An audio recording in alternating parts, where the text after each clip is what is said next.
parole board. He said, I don't even know that guy that did that crime. And I think he was in there for what, 30-something years or 40-something years? He said, I don't even know that young boy that did that crime years ago.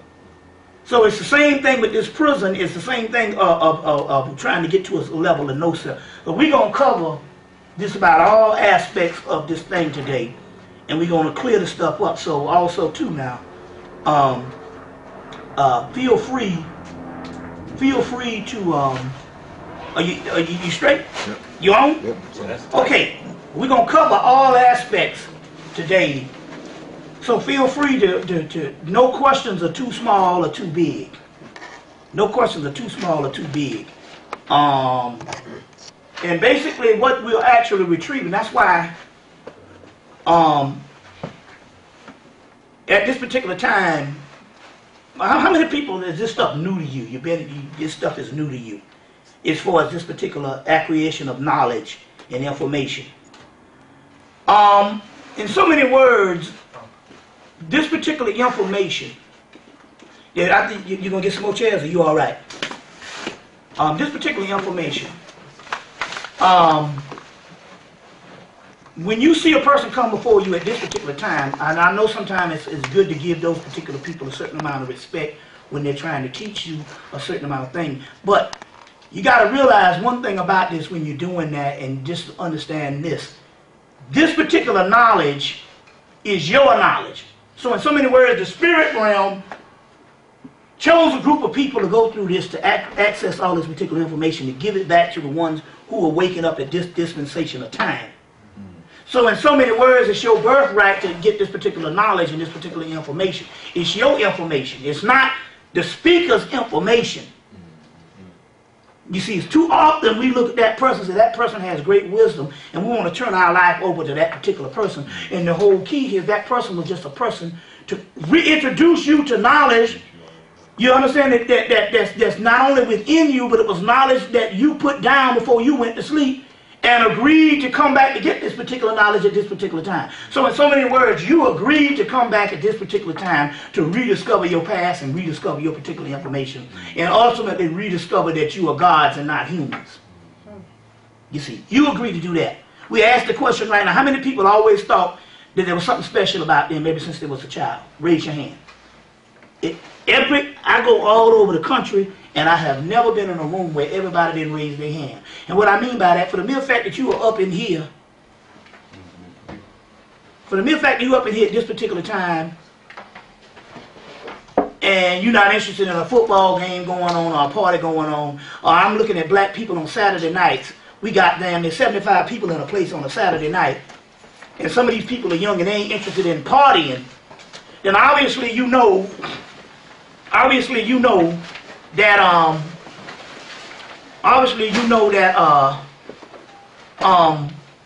it's something spiritual why you are here. You're not here based on, well, this is some good, let's go take in some knowledge or something. This is not another form of entertainment. You were born to be at this particular time, getting this particular information, because the people who are to return, we're looking at, they call it the return of the great old ones. These great cosmic beings that's coming back. These people you see in the Bible, in the Revelations, which was not written by Patmos. They got they have a Persian Revelations that they got from Persia, that they copied it shamelessly. You can get the book Parallel Myths. Anybody got some? First of all, we need to do something. How many people got a pencil and a piece of paper? Right. So anybody, you need to, I got some paper here, because you need to write some of this stuff down too, because we're going to cover a lot today. Okay. So if you don't have some pencil and a piece of paper, you all need to share it around. And anybody need another pen or something? Yeah, or something like that. Huh? I have plenty pens in the car. How many pens do you need? Yeah. Yeah, go get some pens. And we got plenty. Yeah, I'm gonna get us. Got paper, because you need to write this stuff down, because this is no different than any other class. Emory, Georgia Tech, Georgia State does not come to the market on motherfuckers learning nothing. You see, and especially when it comes to them giving lies or whatever. No, they have truth there. It's just, you know, when you go there, they tell you time is money, and you better learn what they tell you. But they got the truth right in the libraries, at least there. It's something to say about the black schools, you know, on that particular level. I went to Clark, Atlanta, and shit, you know. We didn't have any of this type of information, so. But, are we still on? Yeah. Good. So, but in so many words, going back, like I said, the book of Revelations, which was shamelessly taken from the Persian Revelations, and you can get the book J.R. Bierland's book. Let's see, J.R. Bierland. It's called Parallel Myths. Parallel Myths. And you can see the actual Persian Revelation up in there. And you can see that they just copied it from one another, and basically these were not the fragments. Raise your hand if you want a pencil. Yeah.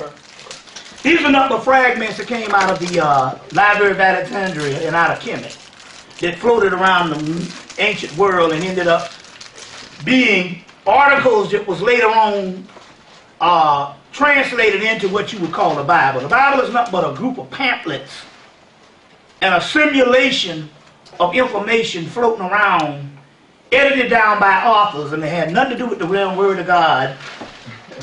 You got take for instance, you got your book of the book of Ezekiel, and most of your first 5 books of Moses is nothing but just copied from the Hermetic text out of HEMMITT. And then you have your Gnostic scripts, which is other ones out of HEMMITT, later day stuff, and that was later on translated into the New Testament. So you're talking about ancient editing. It has nothing to do no more than the Word of God that nobody else didn't have. The only difference here is, which has thrown people off, is the ancient world. The ancient world understood that these Abraham, let's say, what the Hebrews tried to fake the stuff is. The ancient world knew that these mystical figures, Isis, Osiris, Horus, and all of these particular figures, was number one, principles of the human body, and number one, groups of people that would resurface at the end of an era or end of an age or the end times. So most of this was prophecy, and they was talking about us. We got the actual Hermetic text that talk about that. The next thing was, these were principles, formulas, and they were mythical characters that didn't exist on one realm. At least they were mystical gods that existed in another dimension. We'll get into that in a few minutes. But as far as what happened is, by the time you had to set up whatever the Hebrew group of people, which is not the followers of Akhenaten, coming out of Egypt, because remember your Torah was written, what, 700 years after Moses. So these followers of Akhenaten, what they did is throwing people off based on Christianity, Islam, and Judaism. And what is throwing the people off is they historicalized sublime figures. So you got Osiris, but you also have Amun-Ra. Amun means hidden. Ra means sun, hidden sun. Amun-Ra. The hidden sun is basically your soul on the inside of you. You see, so Osiris is the hidden god and a mentor, the underworld. Then you get Brahma in India. You see, one of the same figures, Brahma in India. And then by the time you get to Hebrew, you get the word Abraham. Look at the word Abraham. Look at the word Amun-Ra. Look at the word Brahma. There's another word, Abraxas, Abron. You'll find out that these particular Amun-Ra and stuff, you get Abraham, but the only thing about Abraham, which is the same thing that the priests knew, is they historicalized the person. So there was never no sons and daughters or no Abraham that existed as a human father that fathered the people of Israel. Israel, Isis, Ra, and El, Elohim, Al. The word Al is another word for Chaldean word for Horus, or Heru. You see what I'm saying? So we're talking about principles here. So Jacob, Isaac, Jacob's ladder is the backbone of Osiris, the Djed pillar. The Djed pillar is called Shed pillar. Jesus, so the Shed pillar is the Kundalini energy in the blood, or your blood vessels in the back of you. These particular blood vessels, if you rip your skin off, you'll see they got these blood vessels in the back of you. So in one mythology, Moses' rod parts the Red Sea. Well, the Red Sea is the blood vessels in the back. And the Kundalini energy rises up and parts the Red Sea. Who didn't get a handout? You need one more, yeah. Yeah, I didn't get one. Yeah, okay, I got 2 left. And the rest, when they come, and the brother back there didn't get one. Yeah. You get one, yeah. Okay. So, so the Kundalini energy rises up, and once the Kundalini rises up, you go to the higher level. So that's the Moses part in the Red Sea, the blood vessels rises Kundalini energy, which is a fire at the base of your spine rising up. It's called the backbone of Osiris, the jet pillar or the shed pillar. Jesus shed his blood so you can have life. It's the same nothing but the same retelling of the Kundalini rises on up. So the same thing as the whole Jacob's ladder thing. You see how these things go? So we're talking about metaphysical, esoteric principles later on historicalized. So sublime mythology makes grotesque history. Most of your biblical, what's throwing you off is you're thinking these are historical things that happen to people. And they're mystical principles that are inside of the human experience in the human body, but they're mystical people of a people in the future. You see what I'm saying? Of a people in the future. And the concept here, we're talking about dealing with magic today, or dealing with going to higher powers. It's all in your mind as far as you got the power. It's just like a person driving a gasoline truck. One person knows to deliver it somewhere. Another person can be some person that's blind and just stole the truck and riding around with all this power and don't know what the fuck it is. You see what I'm saying? So the concept here is today is to break down just exactly in the principles of just exactly how to acquiesce this power, but based on also your mental abilities to just understand what you're dealing with in the world around you. But so before we start, anybody have some questions right quick? You know, that you know, because what we're doing is more other than a lecture, we're doing more of a seminar here to get to the bottom of some things. So anybody got a question about anything right quick, just to start things off with? Yeah, good. Moses basically is an African word, Tutmosis. Tutmosis, Moses to draw out of water. Right. So, is there any historical evidence that Moses lived as a Christian deity or a Christian entity? No, there's no historical. The story, basic. Okay, the only historical story we have, and that's which is good. When I get the paper, get Gary Greenberg's book, The Moses Mystery. Anybody, you need something? You need some more paper or something? Anything? You got some stuff to write on or something? Because there's a notebook here or something. Gary Greenberg's book, The Moses Mystery. The Moses Mystery. That's a good thing about me. You benefit because I have all the scholarship. And that way it just don't be, oh father, can you give me some shit? And I go, oh yeah, you know, and then you got to depend on me. You know, you can get some books. Gary Greenberg's book, The Moses Mystery. I think the Jews got on and made him change it to Bible myth. But the other one is, his other book is, no, then another book is Ahmed Osman. And it used to be called Moses and Akhenaten, one and the same. What was that called again? Ahmed Osman, Moses and Akhenaten, one and the same. So you got the Moses Mystery by Gary Greenberg, which is a Jew, high-end Jew, all types of degrees. The other one is Ahmed Osman's book, Moses. In the new, it used to be called Moses and Akhenaten, one and the same. I think the name of it now is Moses, Pharaoh of Egypt. Is the new name.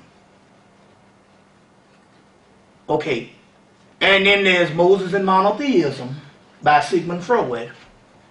So the story is you had a group of Akhenaten followers that was asked to leave Kemet after Akhenaten tore down the priesthood for 15 years at Tel al-Amarna and established his order of Aten, which was an Ethiopian deity of Ra-Heru Kahudi or Ra-Har-Kuit, coming out of Ethiopia, Artandis or Rahakiti, but he kind of misconstrued a little bit of the mysteries. But what he did is when he shut down the other priesthood, he created a form of dogma. Anyway, the priest was going to kill his behind, and they was like, you need to get the trucking and stuff. And they might have taken him out. But anyway, he had a high priest, because Akhenaten was raised in Kemet and couldn't speak his mother's language that came from Cush.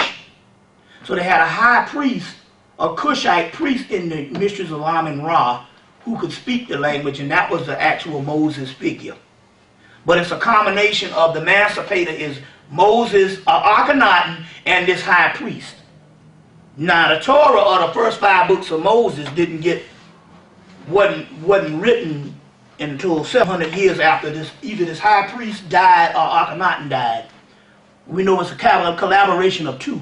The actual emancipator, or the actual person who was the heretic king that went against the Egyptian priesthood, was Akhenaten. But he had a high priest with him, which is this Moses fella, Moses, Tutmosis, these particular names, who was probably the person who put the actual text together by using the Hermetic text. They just basically used text that was already in Kemet. And one of those, the Exodus period, the Exodus thing of now if you're uncomfortable, sister, you got that, you can chill back in the chair and you can get the brother, the soldier, to see. Are you alright? Yeah, you know. But the Exodus period was some scripts that came out of Egypt. It was coming out of Hermetic text about a people being in bondage in a place for 400 years, and all of that stuff was talking about America. Because I said that these texts were talking about in the future. We have the Hermetic texts that talk about that in the Perfect Sermon. They knew we was going to go into slavery and all of that.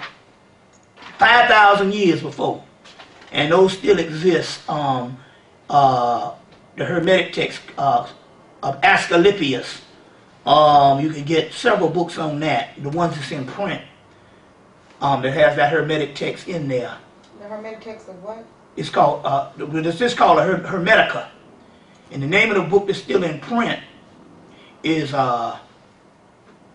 get this one, because one is going to be hard to get. One is called Hermetica by Peter Gandy and Peter Gandy and Timothy Freak. Peter Gandy and Timothy Freak. Hermetica. That one is still in print. And it's a little smaller book and stuff, and it gets straight to the point. But the prophecy of what was going to go into slavery and all of this stuff is in that particular text. So we knew we was going to go into slavery. As a matter of fact. So that is true. Oh yeah, we knew it. We had a 5,000-year prophecy in the Hermetic text, which is some text that came out of Egypt. Hermes is the Greek word for Tahuti, or Thoth, or Tahuti. So it's called a Hermetic text, or the text of Tahuti, or the book of Thoth. You see what I'm saying? So we had those particular texts, and part of that was later on written as the book of Exodus, and these people being in bondage. You see what I'm saying? But the Hermetic text quotes, they talk about you will be on a land where the weak man will be considered strong, and the strong man will be considered weak. The pious man, which is us, or they said the impious man, which is, unrighteous man, will be revered. You always hear him, he will be revered. Will be revered. The impious man will be, I just don't want to cheat you out the information and all. Will be revered. And the pious man will be treated like a common criminal.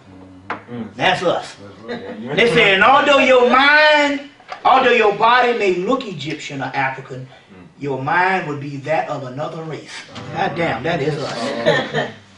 You see what I'm saying? They say death will be referred to than life, because shit, everything. You 5 years old, you done seen 100,000 people get killed on TV. Yeah. You know what I'm saying? I watched a movie and I'm like, why did they do this? A movie Cold Mountain. I go through this whole damn movie, damn near 3 hours, And they kill the nigga at the end, and I'm like, this got to come from a white man's head. Because the mythology, in all mythology, the guy gets the girl and they ride off into the sunset. There's a reason for that, because that's always the Isis and Osiris story. Because the basis of the love story is Isis and Osiris. You see what I'm saying? Because ultimately they got to get back together. That's the goal.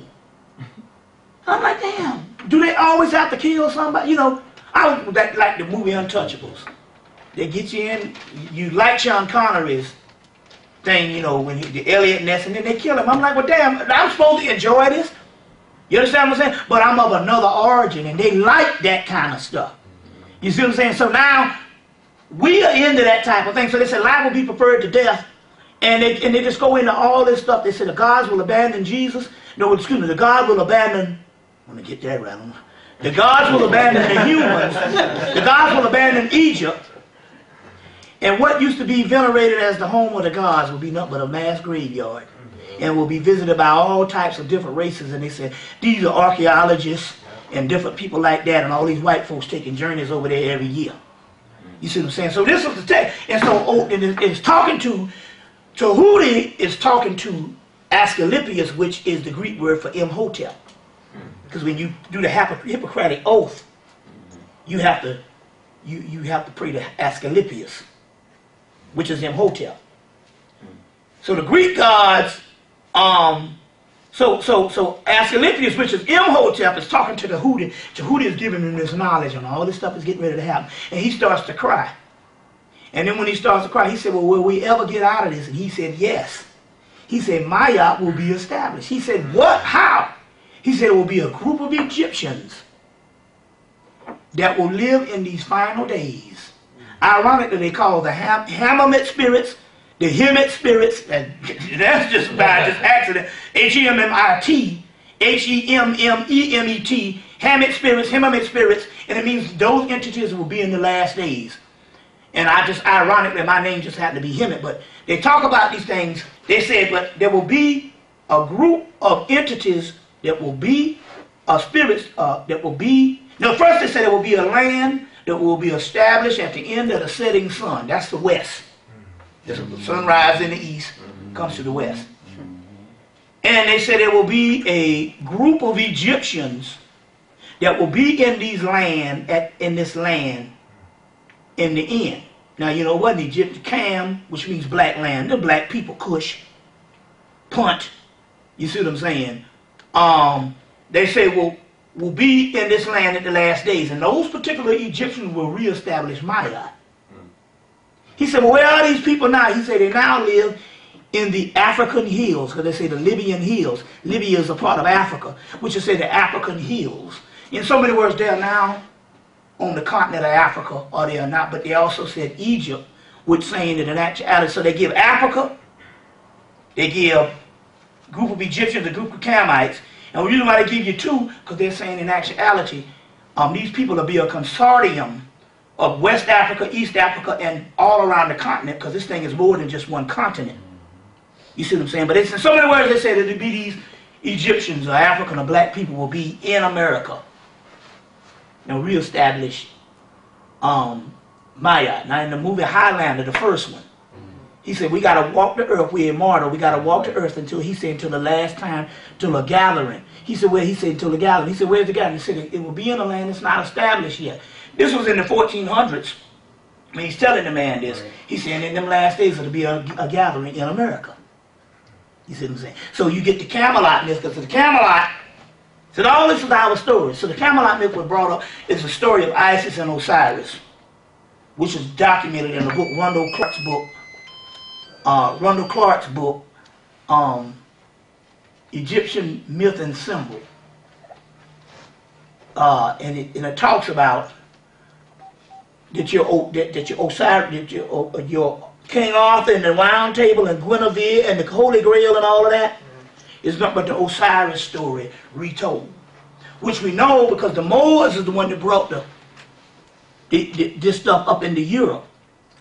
Brought these texts up into Europe. So in your King Arthur story, you get the word Camelot. Cam means black land, Cush, Egypt, and Lot. So it means new lot of Egypt. So It came up France, Ireland, Spain, and then when the British took over Ireland, they took the mythology of King Arthur and the Round Table. The word Arthur means the word Otha, which means dog star, which is, and you know, Osiris is Greek for Sirius. Sirius is Greek for Osiris. So you got Greek Osiris and you got Sirius, which is also Greek, which is also means Osiris. Also means Isis, Hathor, or Heru. It's got several things. Primordial star of all time. But in the story, in the actual Arthur, King Arthur, that's Osiris. Round Table. And I'll get into the metaphysical thing of that in a few minutes. But Britain tried to be like they got the Arthur and that was all Britain. No, they stole the story from Ireland or whatever when they got into war and all, and then here go again, try to historicalize it. But the story Camelot was talking about America. Even in their ritual, they call both the Kennedys, the New Camelot. They even mentioned that Clinton and them, when Clinton was ruled, they call that the New Camelot. So in so many words, they knew this was an American story, and the people of the gathering in Camelot was talking about us. You see what I'm saying? So these stories, and they go on and on. So you get your biblical version of you being in the land of 400 years, not your own. Well, it's just not but a retelling of the same hermetic stories. You see, but in so many words, what this thing is talking about, not only is it us, which we're getting ready to get into. We're going to pour these libations. Not only is it us, but there's nothing but us. What I mean by that, not talking about the people on earth. This is one of the great mysteries, and this is very, very lonely. But if you're at a certain level, and I have to apologize if you're not on this level, but there's nothing else left in the universe but us. Ain't no shit up there looking down on you. There is no subordinates. It's about like we down here, and we represent the bottom of the hourglass. And you take the hourglass and turn it over, and then the energy of the sand starts to trickle down. You see what I'm saying? After the sand trickles down to the bottom, there is nothing left up in the top part of the glass. All the energy that you have prayed to all these years, all the things that you have learned, is now that energy is now fused in us. Very key. Because if the government ever have to get after you, you better tell that motherfucker that you God. Because if you tell him, I believe in God, he gonna say, lock that bastard up. Because the prison is full. 98% of all them niggas said that God gonna take care of them, and that's when they end up in prison. Is it not written in your law that ye are gods, John chapter 10 verse 34, 36, and the scriptures cannot be broken? Get that book, Annalise Scarron's book, Ye Are Gods. What's his name, Annalise Scarron? Annalise Scarron, S-C-A-R-A-N-E-N.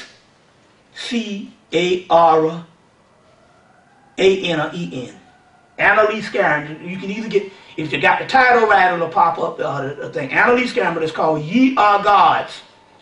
And on the first page, they give you all the Bible verses where ye are gods. Huh? While you on the titles, Moses and the Pharaoh of Egypt also called... Ahmed Osman. Yeah, Ahmed Osman. How you spell Osman, O-S-M-A-N. Okay. Right. So the government already know. You be like, oh, all I gonna take care of me, they're gonna like, this idiot don't know that we've been in the mystery system, we figured this shit out yet. God is who ruled this motherfucker. It's like, there's a battle of supremacy, and they understand about the cosmos and the energies and where it is. Now let me give you an example. There's a book, it's a little passage in a book, Kabbalah, by Gershom Schröder. Got a lot of books. You see, that's when you know a nigga knows some shit. You see what I'm saying? Motherfucker come before you and be running that damn mountain, you be like, back that shit up, and he can't give you no text. It's time out for that shit, because it's not about that nigga up there in the seat looking good. It's about you learning, because this shit is about you. So in Gershom Schröder's book, a book called The Kabbalah, some of the book lists I put on the paper. In there it said that both God and man exist with this potential. But what is potential in God unfolds and manifests in man. God is just this energy or potential, and we know the principles that we have been taught based on religion, but in the scientific aspect, because the religion and science was not separated in ancient world. We are the perfecting agents of God. That's what it says. Man is the perfecting. So in so many words, that's what we are. We're the ones that bring this shit about. Not nothing up in the West Coast. All that down there is the rays of initiations that emanate inside of you to get you to a certain level. You the one gonna do it. You see what I'm saying? They say what exists seemingly in God unfolds and manifests in man. Then they go on down, they say, but it's by a Neoplatonic energy. Neoplatonism comes from the word Platonism, Neoplatonism, all so all that is nothing but talking about Hermeticism, and in Kemet it's called alchemy. The wisdom of Tahuti is the mistress of alchemy. Neoplatonic formula, alchemical formula, means melanin. Alchemy is the study of melanin. Precious stones, but spiritual alchemy is talking about everything that's in that universe exists inside of us. And what exists inside of us exists inside of melanin, inside of the body. Because it doesn't matter how light you are. We're talking about the melanin in the central nervous system.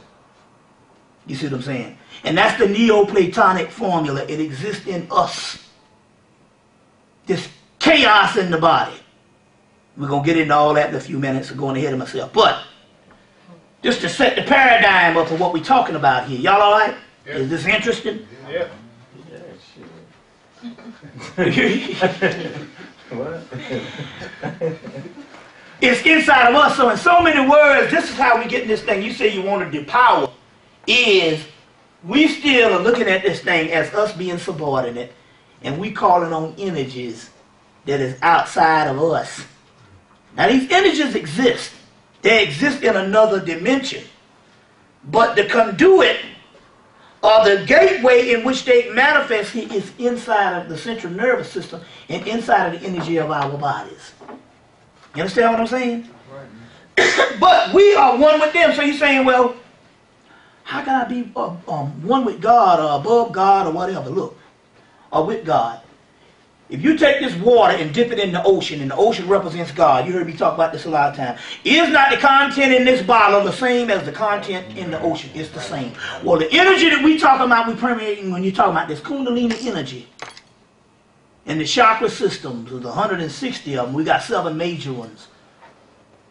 That particular energy, you see what I'm saying, is all it is. It exists inside of us, and that which makes us gods, or the deity. You see what I'm saying? So, at this particular point, you say you want the real deal at this particular point. The way this stuff works is based on your mindset of finding out what you are. Are you humans, or are you gods having a human experience? We are gods having a human experience. Our nightmare. You see what I'm saying? You see, so these are the concepts. It's just that the Romans, man, I should have brought that damn tape. I should have brought that tape and let you. The Romans are the ones that we got enough outlets. I'll be damn. You can't do everything. The Romans are the ones that turn the Jesus figure into an objective entity that you got to look at outside of yourself. Because the Horus, because there's several names of this thing. It's Horus. You got Hercules in Greece. That's a form of the Christ figure. You got Jason in Greece. That's a part of the Christ figure. Now, when I say Greece, I'm not talking about white folks. These are the ancient black Etruscans, Etrurians, people that the white folks migrated in. But we still, be honest with you, you go to Greek right now, those people are dark people. As a matter of fact, one of the brothers in Greece, when I went to Greek town and was doing a lecture up in Detroit, and went to Greek town, and the guy was serving me was your color. I said, where you from? He said, I'm from Greece. What the hell? He said, my family's been there since the beginning of time. So we talking about black people. Right. You see what I'm saying? And most of the white statues you see was made in the late 1800s. You know, I'm talking about the white people just literally went over there in the late 1800s and made these statues recently, about 100 years ago. That's crazy. A Renaissance period. You go to Kemet, you go to any other place, you see shit falling all off of people, or what they didn't knock off their nose. You go to Greece, the statues are perfect. They made those statues about 200 years ago. Cuneiform. Did you think the oldest writing in the world? That shit was made at University of Chicago. Made at University of Chicago. Cuneiform. You gotta know it's a fake shit. They ain't got but 4 or 5 tablets that's supposed to explain all this damn history. Hell, you go to damn Kemet, you have a whole damn temple with hieroglyphics from top to bottom, and you can't get all the history. But how the hell you gonna get all the history of Samaria off a 4 or 5 little piece of rocks? You bought that. That shit was made at University of Chicago. What's that? What's that, brother? How can I research? One of the brothers that did the research on that is Brother Walter Williams. Wrote a book, Historical Origins of Christianity, and a new book, Historical Origins of Islam. Those Walter Williams, he did the research on that and stuff, and he told me it was from made at University of Chicago. This is interesting here. They got Champollion, who's supposed to be the guy who went and translated hieroglyphics. He didn't translate shit. They had a few little alphabets that he was able to get. You know how they got hieroglyphics? How they do everything. They went outside to a motherfucking nigga on the street in the 1800s. And the nigga on the street looked at the shit and could read it. And that's how they translated hieroglyphics. Now if you go to University of Chicago, this story is prevalent because the sister Raketi Wimbley, who is one of the only black Egyptologists, this woman who could read Metanetta at the time, she told me the story in her home in New Jersey. Now I know this to be true because I got a guy named Yehoshua who used to speak on my tapes. Learned how to speak Hebrew in a damn week. So good until he was at Boston University teaching rabbis how to speak, because some of the glyphs, because they don't have melanin in their eyes, they can't see certain curves and they was getting shit wrong. So I know that you can learn the stuff in a doggone way. The reason why I know that and stuff, let me show you what I'm talking about. I was up in Philly. There was a guy up there. They had this white boy come and build some space-age machine that these corporations is using, because they into all kind of stuff. The white boy go back to Europe, from Germany or something. The machine might break down in the middle of something, and they can't fly this white boy in from Germany. They gotta wait, and they got some production. You know what they do? They say, go out in the street and get a nigga from around that liquor store or something. This brother here said, you know, I was on the damn street. He said, white boys come and pick me up, take me to a room, this big ass machine. He said, I didn't know what it did or what it was for. He said, all I knew was I could fix it.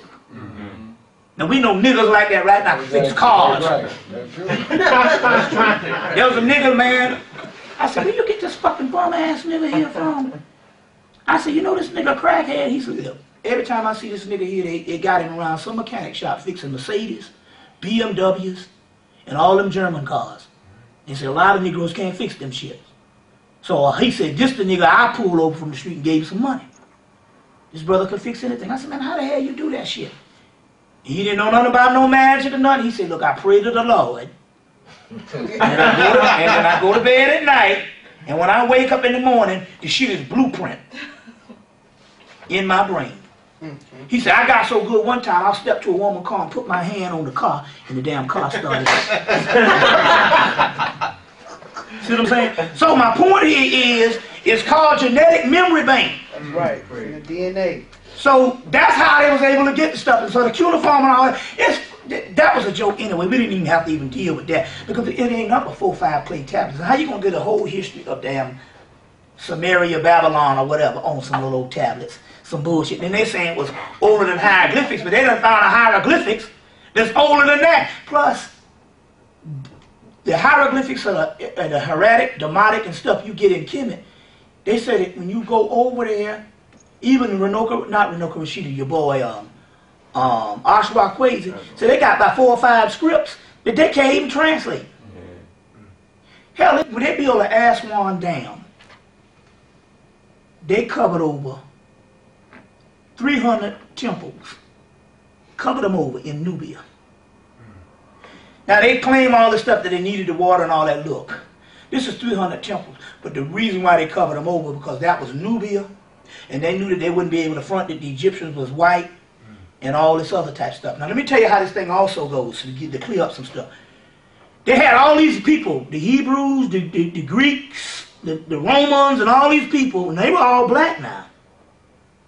You see, none of these were white folks. That's later. That's a fabrication. And they were all in that land, and they had all these languages, but they didn't have a script. Guess how they got these scripts? Latin, Greek, Hebrew, Aramaic, and Arabic. Because it can't be no savage Arab. The Arab is so savage, so he wipes his hand with his left hand to this day. Some of them wipe their ass with their left hand to this day. You see what I'm saying?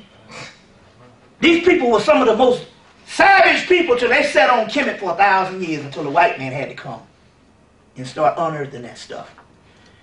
Those texts that we have, the Egyptians wrote those texts for their language. So they would come and say, we need a text for this language. And the Egyptians would write out a text, an alphabet and text, and give them that, and they learn the language. That's how you got all that shit. When we talk about masters, gods. So that old cuneiform, that's a joke. But when I heard, when he told me University of Chicago, I laughed because I knew how they do things. But it ain't nothing but 4 or 5 tablets. How the hell you gonna have 4 little clay tablets that's supposed to explain everything in the universe? So that's all a joke. That's all a joke. One of the oldest languages is Kemet, the Meta-Netta, or Hieratic, Demotic, and Meta-Netta, and also Sanskrit. That's in India. Because remember now, that's the pre-dynastic Egyptians, the Kushites. The book, Wonderful Ethiopians in the Ancient Kushite Empire by Drusilla Dundee Houston. Black wrote that in the 1930s. That Kush, Ethiopia, used to rule. All of Arabia was Kush. All of Egypt was Kush. All of India was Kush. All of Sumer, all that was one land, the Kushite Empire. What was the name of the book again? Wonderful Ethiopians in the Ancient Kushite Empire. I think they still sell it at the Shrine of the Black Madonna. Yeah. By Drusilla Dundee Houston. Y'all alright? Is this boring you? Okay, we got to get all this stuff out of the way. Drusilla Dundee? Dundee Houston, yeah. So now, moving right along in this metaphysical thing, what we setting up and stuff is, ye are gods. That's the mystery. Now, this is funny how this thing works. Because you set it up yourself. Let's say you decide you want to follow somebody or follow something. And guess what? By you being God, when you decided, you got to do that. So, under Christianity, the way the laws go, when you sin, you actually sin. Why? Because you up under a system that you either voluntary or involuntary decided you want to follow. So under that system, you won't see. That's the way it is. It's called cause and effect. As above, so below. As within, so without. As on top, so up under. The laws of correspondence. So if you set up that law, if it's bad for you, it's bad for you. So if I say, drinking is bad, and I believe that, and guess what? Drinking is bad. Right. But if I say, no, this ain't nothing but some damn shit, we don't even exist. This is only a damn illusion. And I drink that. It just depends on your mindset. That's right. That's right. You see what I'm saying? That's right. So, you put limitations for yourself based on your trainings. Right. Who said fucking was bad? But a people that they had a lot of your homosexuals, what happens is this here. When a system goes nomad, they have a civilization and everything is harmonious. And that's when you see more of a correspondence between the male and the female. But as the civilization, if they break down and they go nomad, and it becomes, nomad just means they just dwellers. They just go all over world or whatever, just traveling around. Usually when the system become nomad, then the first thing they do is the males, when it's a hostile environment, the first thing they do is the males turn against the females. You see what I'm saying? Like even in the European tradition, they would stick a hole in the damn ice. And they go up under there and they pull out some fish. And they can say, well, the fish is abundance this year. That's fine. But when the fish was low, they say that they have to kill every other female child. So in sexism is a book more than racism. When a system goes nomad, the first thing they do is turn against the woman. You see, turn against the woman. On that particular level. So then certain things become taboo. Then a certain female hatred, which is nothing but an extension of homosexuality. So you know, you be a manly man and say that bitch ain't shit, you still a fucking faggot. It's amazing how this shit goes. The xenophobia and all that homosexual stuff, it all comes together. And the hatred of a woman, although you could be the manly man and you could be screwing 1,000 women, never got poked up the butt, you still a part of the gay realm because you hate the woman, and that's the origin of where this shit come from. You see what I'm saying? It's real key on that type of thing. You see, so it's just now. On the other hand, see, it's like chaos. Whenever you try to fight it one way, it's gonna come back the other way. On another hand, when you deny males the right to not tap into their, when you deny the males the right information to tap into their feminine side, then the body has to overcompensate, and then it jumps and goes to bisexuality. See, that's an imbalance. Male and female have both a masculine side and a feminine side. And so when a woman is denied her masculine side, you see, sometimes it overcompensates, and that's when you get that type of thing that's going on. That's a psychological disorder that happens based on society. Because in so many words, we all both have a male and female side. Because ultimately we're nothing but concepts or different aspects of the divine feminine. You're going to get this goddamn magic to work for you. You got to understand that. The male is just the masculine half of the divine feminine. You see what I'm saying? And that's the concept of this. Ain't no father, what the art thou. That's some faggot shit. It's about the great mother. Now the key here is we're talking about the Typhonian system, which existed in pre-dynastic Egypt before the first monuments was built. It was already destroyed before the first monuments was built. The Typhonian system, our Phidian system, a Draconian system, is the realm of the great mother. I just gave you a zodiac for the people. The zodiac here of the Temple of Dendera.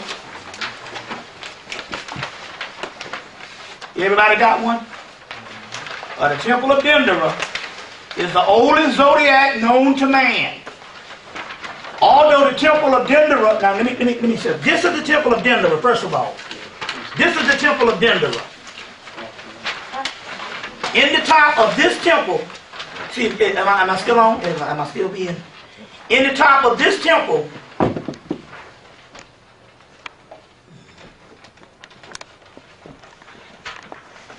you got that?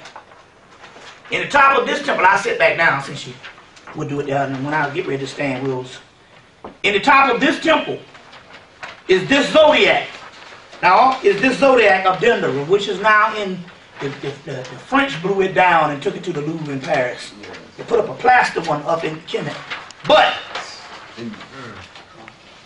and in the top of this temple is this zodiac. This is the Temple of Dendera. Now, what I'm giving you, let me show you now. I'm giving you these pictures. If you take these pictures and put them up in your house, wherever that temple was, or wherever that temple is, you bring that energy in your house. Right. This shit is real. They didn't build these shits just for pretty pictures. You get the real deal shit. Let me give you an example of what happened. Let me give you an example. I was working at the AU Center. A friend named Spiegel in the AU Center. I was working for him. And he hired me to deal, because I went to school, and so I dealt with the students. So he had me to come in. I just call out numbers, tell them to come get their food, and I dealt with camaraderie with the students. And in the AU Center, because I had gone to Clark over there. So I worked for him for 4 years, and he paid me big time money under the table. So was up in there one time, so this nigga got cheap, decided he gonna let a nigga cook. Because it was summertime, I'm just calling out, so all of a sudden he put my ass on the grill. So, and I could cook real good on the grill, but shit, this nigga ain't had no nigga, I wasn't no short dog cook. I was taking the damn grease and was dumping that shit in this little hole, the way it wasn't supposed to be. But the motherfucker, he gonna get cheap and put a nigga on the grill. After I left, the goddamn stove was on fire. That damn grease caught on fire and it started. Now let me tell you what happened here. I had these pictures, this Dendera. This is the temple of Horus. I gave you both the male and the female. This is going to be your energy base. You're going to get a lot of energy from these. These are very important. I had about 5 other temples that we will produce in the next couple of months. I had the wall with all these Egyptian temples. The damn backs, the kitchen burned up in the stove. They came out before it got the stove. Just the kitchen burned up, and the back wall that was near the kitchen, where I had all this stuff on the wall, the back wall burned up. It burned up the damn store license. It burned up the where you get your little your rating for your inspection, and it burned up all other paper on the wall. But these pictures, this Dendera, it was a damn thing. I wish I put it on video. We walked in the store, and these pictures were sitting up on top of black ash. And I had about 10 pictures up there, these Egyptian temples, and none of them was burned up. Want to know why? Because this energy on here is the same damn energy that's in HEMMITT. You see what I'm saying? That's in HEMMITT. So I just want to put that. In the middle of this zodiac, you will see a picture of a little hippopotamus goddess. There's one right in the middle. She's a hippopotamus goddess. She's got a little cane, and she got a little dog coming out from her. That's the mother and the son. It's the oldest concept of God there is. Now, this temple was built in the Ptolemy period, which is the Greek period. What it was, they had a papyrus and a crack in the wall of an old temple that they tore down because it was so old. And they took the papyrus and they made a new temple from it. But the engravings, and they took the bricks from the old temple. And so this temple, this zodiac is 90,000 years old. The concept of this zodiac. So we're talking about a Typhonian in origin of the great mother, and the mother and her son. You see what I'm saying? So how does this break down to the human body? Because we're going to get into this magic pool, this libations. It breaks down to the human body and stuff. Even they did a thing in the early 90s where they cut open a man, you know, and they said that the cells and the tissues inside of just the male's body is the same cells and tissues that lines the vagina walls. You see what I'm saying? So we're talking about different entities, and it's like what's the name said, a man is a degenerative female. Well, we know that and stuff. They say, well, I disagree. Well, we know that based on sex. Like they say, and so there's a mystery to that. When God was handing out the shit with sex, the woman got all the stuff, and then God, you just say, well, here's some leftover residue for the man. Because the simple fact is that she got a system. She can have as many orgasms as she wanted. She trained herself. And she can go all night with multiple people, and we get one little nut, and it's through. That's it. You see what I'm saying? You through dealing. So obviously one is more superior than another. But the mystery is man becomes closer to woman and superior to woman when he learns how to have orgasms instead of ejaculations. Right. On the Shiva aspect, and once he starts doing that and learning how to maintain it, on the Shiva aspect with orgasms instead of, and orgasm and ejaculation, two different things. We're going ahead and we'll get into all of that. And we got the books, and there's an excellent book on this book list called Tantra, the Cult of the Feminine. It's the last book before The Magician. Andre von Leisbeth. That's the one to get. We got several other ones. But a man becomes that with a woman after he learns how to maintain her. Because the first thing happens here is, once you learn how to go indefinitely where you don't come, then the first thing starts happening after a certain while. She starts getting her particular orgasm. Then what happens here is, once your penis gets to a certain level, you start sucking in her energy.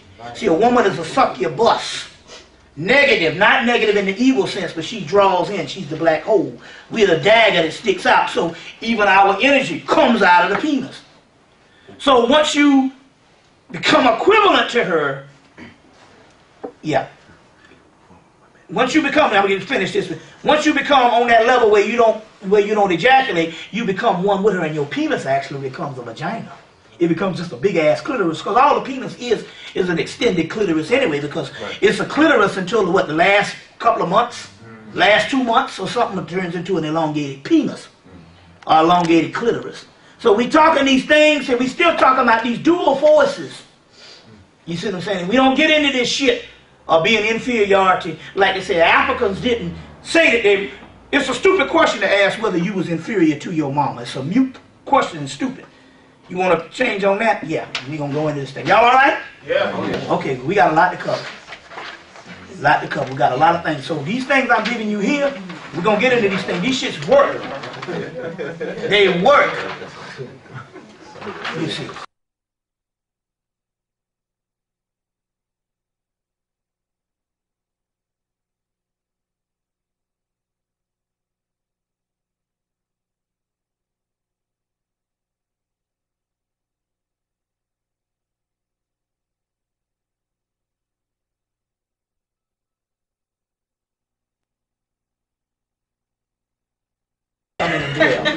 You ready? Okay, we on? Okay, now. All right. So now what we get ready to do now is we get ready to go into this lecture. Well, not a lecture. We're going to go into this type of stuff of how to get this. Yeah, it is kind of cool. Well, I tell you what, just see how it goes first. You don't have to adjust to that shit, you know. Yeah, that's kind of cool out there too. Yeah. You need that. If you, for what we said thus far, does anybody got any questions? You see, because we don't want this to be a lecture. We want this to be more of a roundtable seminar where no questions are too big or too small. Yeah, what's that? The question I dealing with spirits in a sense. How do you know when they're present?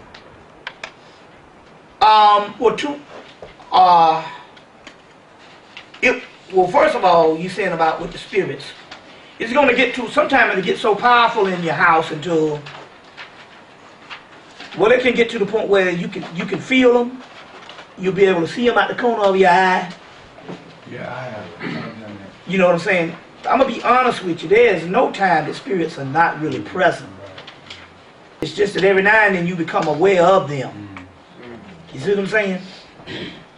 We live in multi-dimensional worlds, this corresponding with us at this particular time. There is no, they say we are not local, but we're not foreign either. Which means the only thing that is different is your brain is telling you that this here is the only thing it is, and the other stuff doesn't, you know. It's just like if somebody that came and, when you get hit in the head, you see stars, those are entities. That means you done been jarred to the point where your brain is not so much in control to give you the 5 senses of the physical illusion. And so therefore you see things. Or you see what I'm saying? So when people took certain things like the peyote or the sacred mushroom or type of mind-altering drugs, only thing they were doing was allowing their brain or the rational functions of the mind to go in a small recess to the point that they could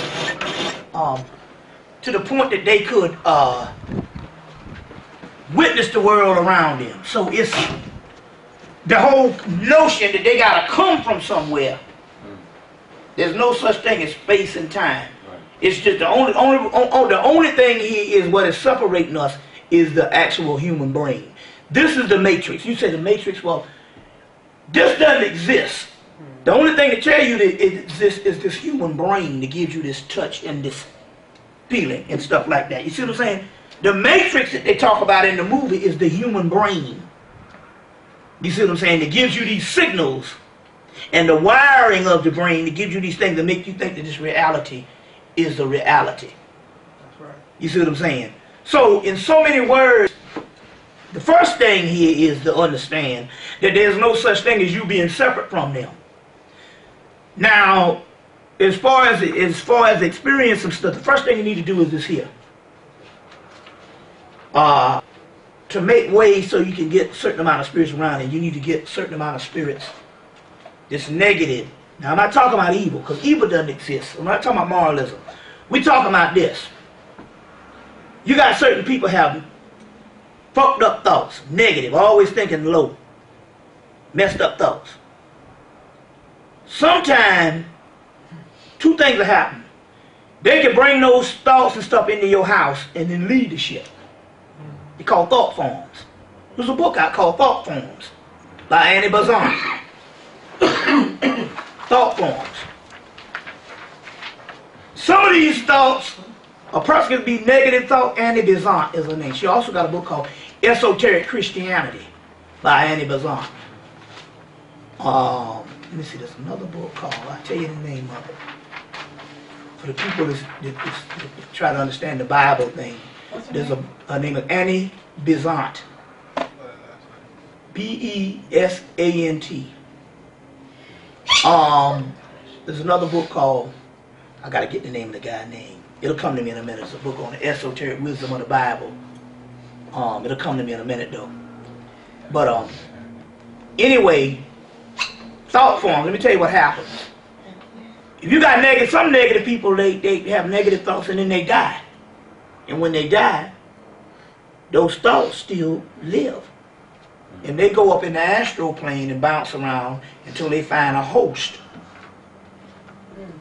And a host, they can only gravitate towards a host, and the host is a person who's thinking negative. Or, you know what I'm saying? And so they'll latch on to you or they'll come in your house. That's why you got to get some stuff called, what's the name of that stuff? It's called creolin. Let me spell that. You got to get this stuff called creolin.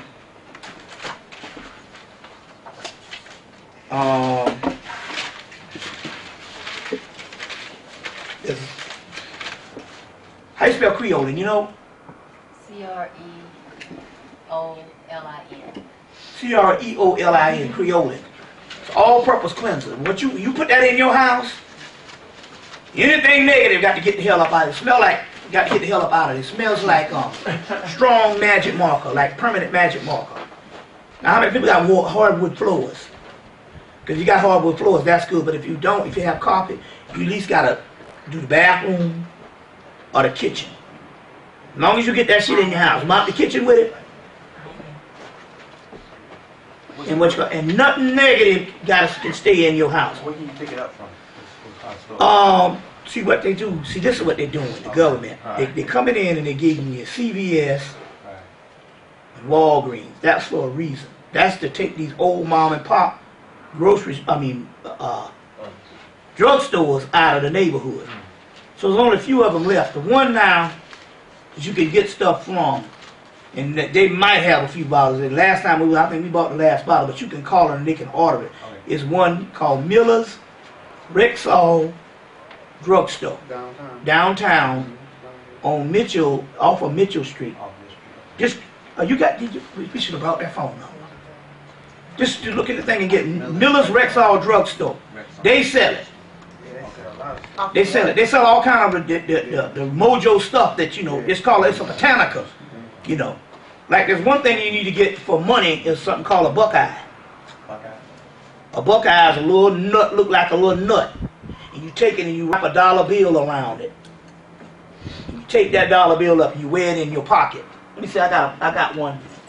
I think I put it in my bag. They sell them down there. They sell multiple things. We'll get into some stuff, spiritual baths and all that, but going back, I call a buckeye. You wrap a dollar around it and put it on your person and it brings money. Another thing, I gave you one here, because this is well, the one you want to deal with is this one here. This is the goddess Lakshmi. I put this in your fold out. This is the goddess, huh? And also, you take the money oil and rub it. Oh, there's some stuff called money. They sell all that down there. Yeah. Money oil, So you rub that court on case the top oil. of the meal. Court case. Yeah, niggas need that shit much as niggas do in jail. They got all that shit down there. That's still a magic stuff. You said it's downtown off of what? Mitchell Street, I don't know the name of that street. It's near Underground, right? Mitchell, I think is that Pryor Street? Let me see. Okay, I'll tell you what street it is. There's the street right behind the one that they catch the bus. It's Alabama and it's Pryor. It's It's right. Versailles. Right here. It's Forsyth Peach Street. It's right after Peach I think it's Right Pryor. after Peach Street. Yeah, it's right after P Street. Right after, right on, when you're on Peach Street, you just go on the next block, and that's the block. Yeah, Miller's Rexall Drug Store. I think that's Pryor Street. That's the street. And you go there and they sell all the little magic stuff. Candles are very essential. And this is Lakshmi. This is the energy that's on the planet at this time. This is Maya return. She wouldn't return as in the word Maya. She returned as Lakshmi. This is the one that give you her history. She's the goddess of prosperity and wealth. But she goes further than monetary. But here, right here, on the second page of her information is a mantra that you can do, an affirmation every morning and every night. They got 7 times, but most niggas work. This is for people who ain't got a lot of time and can want to sit around 7 times a day. But if you did it in the morning and did it at night, it's the same as the Think and Grow Rich concept. Feng Shui, she's the original Feng Shui goddess. So you want to clean your house. Clean your house up real good. And then use that Crayola to get those negative entities out of there. And then you want to recite this thing to her. And she brings prosperity. You see what I'm saying? The gods will come back, but they'll come back, when they come back based on what reason they will show up. Well, we're not dealing with concepts out of books, and we're talking about real live shit that's actually happening. And so they will come up at this particular time. This is Lakshmi. Lakshmi is the Egyptian Heru or Hathor, which that temple of Dendera is built after. She's Sumerian Ishtar, Babylonian Ishtar, Sumerian Anana, Greek Aphrodite, Roman Venus, West African Erzuli, or Izuli in Voodoo. She has many names, but she is also the East Indian Lakshmi. The reason why she's Lakshmi is because they never stopped worshiping her. So as a result, the energy still goes up. We're going to go into how this magic works in a few minutes. But anyway, this is the one that you call on. You align yourself up. But this is prosperity is also not necessarily just monetary. See, sometimes you miss it. Let me give you an example. Me and the sister got a certain energy. So when you get the right 2 souls come together, one that's equivalent to my energy, then certain things start happening. So when we start to bumping and grinding, motherfucker, thunderstorms start happening and all this. And so as a result, when we realized what was going on, the goddamn the ceiling fell in the dining room because of the water, because it had a roof in the leak, a roof leak. So, now where was I going with this shit? I was going somewhere with this thing. It's success and love. Yes. Okay, now prosperity. So now this brother came and we said, "Now we got to get that roof fixed before we get the ceiling fixed, because all it's going to do is wet the sheetrock and it's going to do the same thing, and the plaster."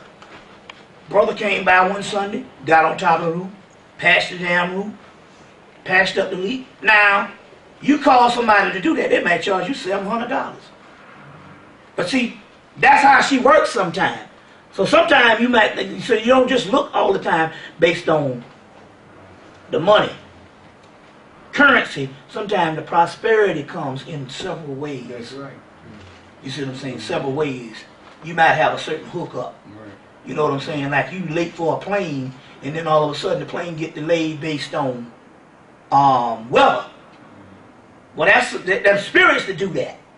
You see. So now going back to your question, once you set up an environment, pretty soon you will just know they're around based on the essence and certain things that might happen. Let me give you an example.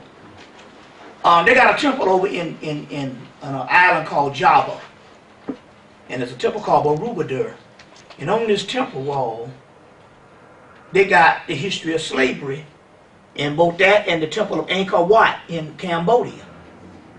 I got a tape on this shit, Africans in Asia.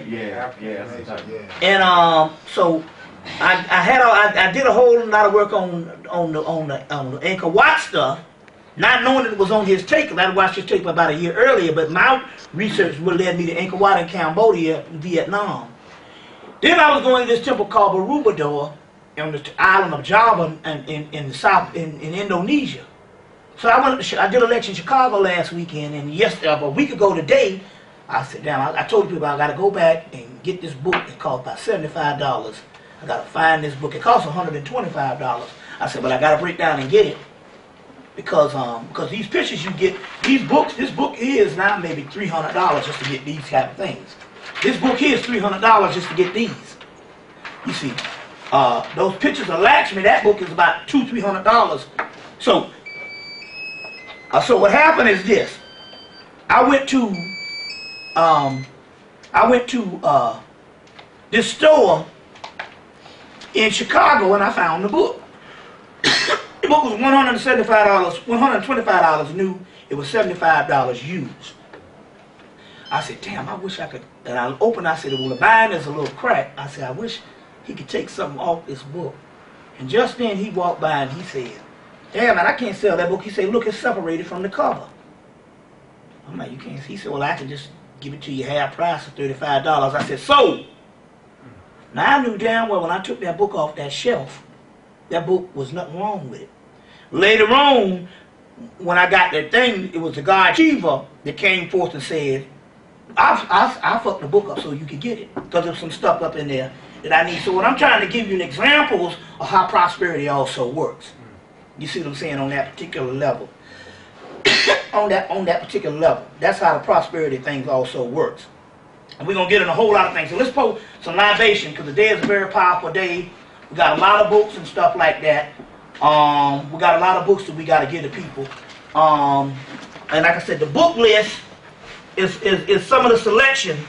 And we'll go through some more books that you can add to that book list. And I'll probably update the book list. The book list. But I want to pour some libations right quick. Okay, pouring the libations changes the energy in the room, it changes the energy in your house, and these particular entities are no different than formulas.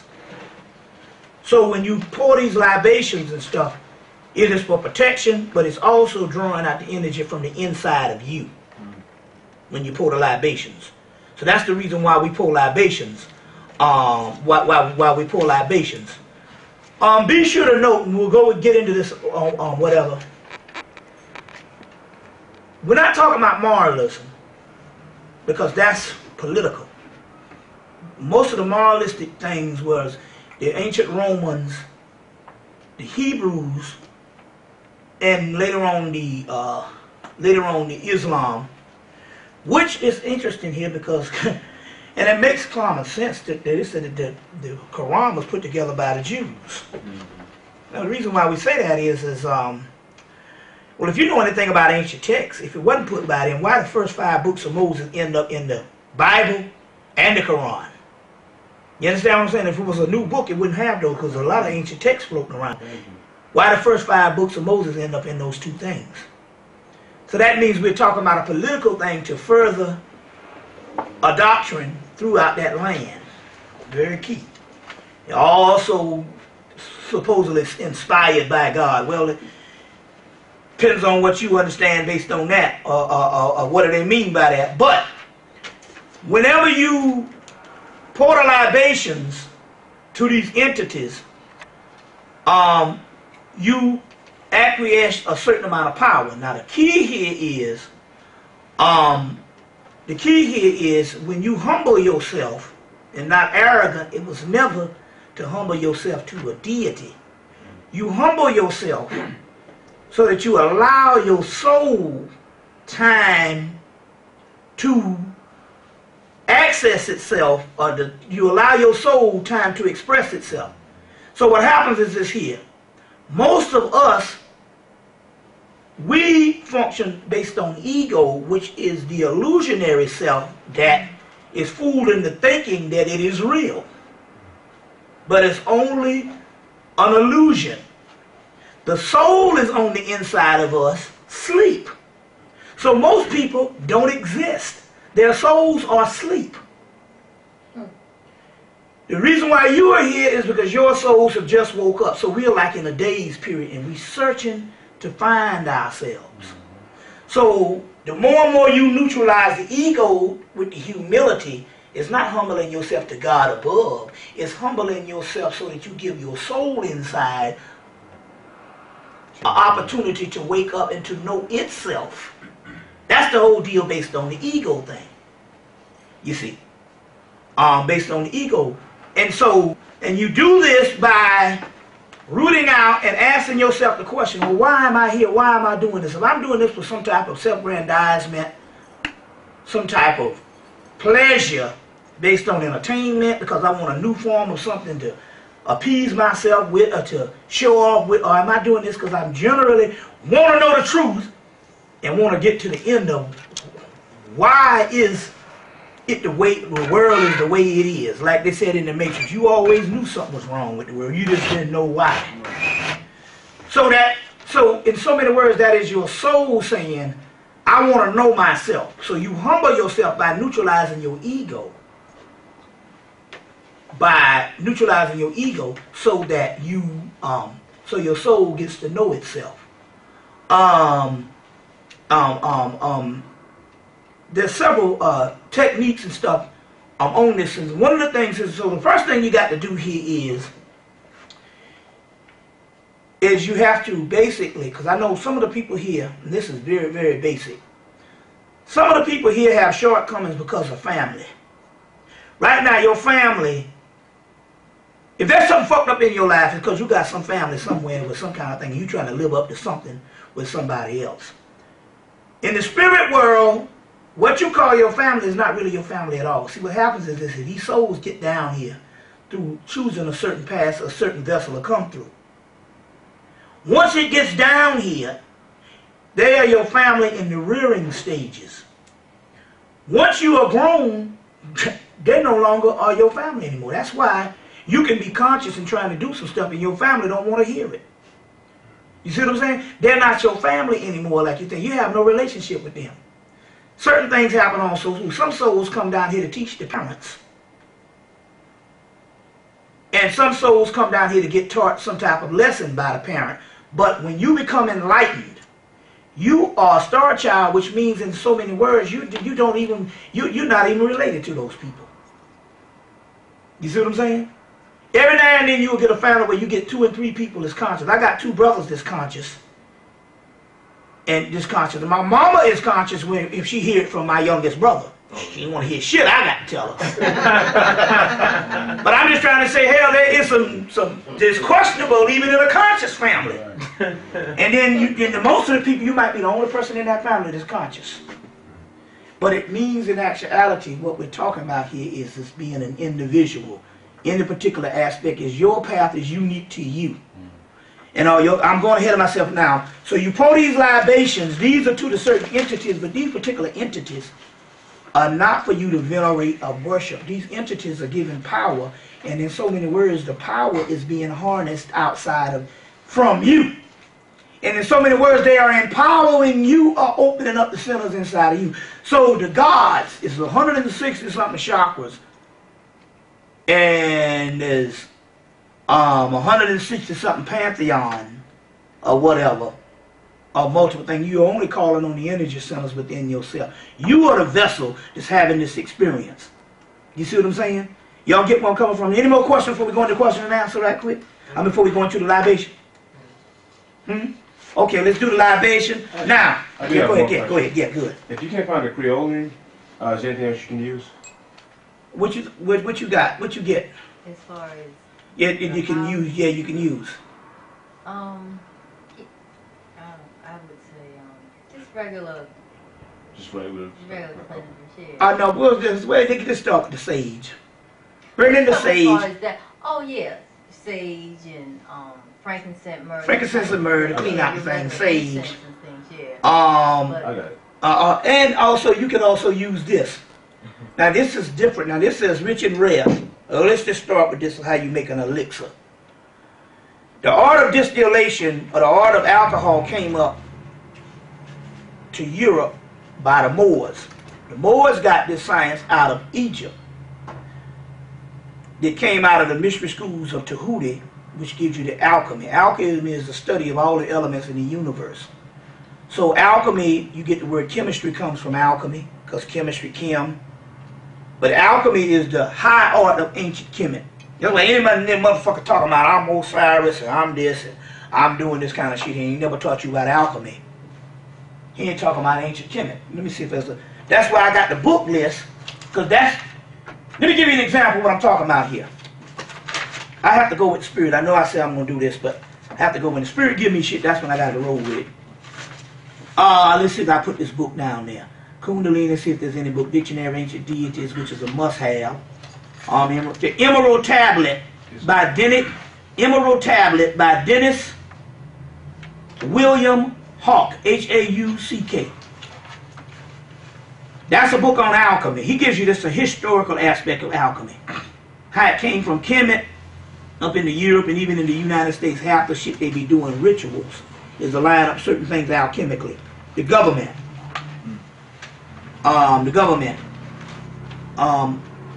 The alchemical aspect here is the high art of ancient Kemet. So what is the royal art?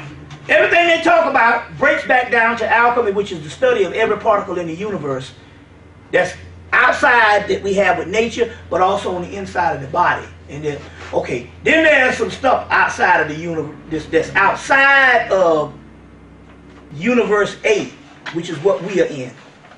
Universe A. We're talking about universe B. So they'll tell you something like comets and meteors or something that was leftover particles formed that was left behind after creation.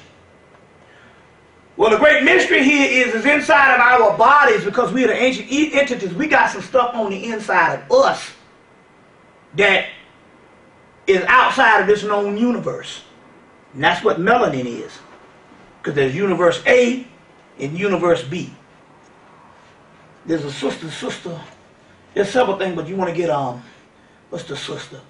Her name is, you look at, her name is, there's a book, I think it's on there, I think it's called The Modern Sex Magic. But get that book, Modern Sex Magic. And in the back of that book, there's a woman talking about orgasmic magic.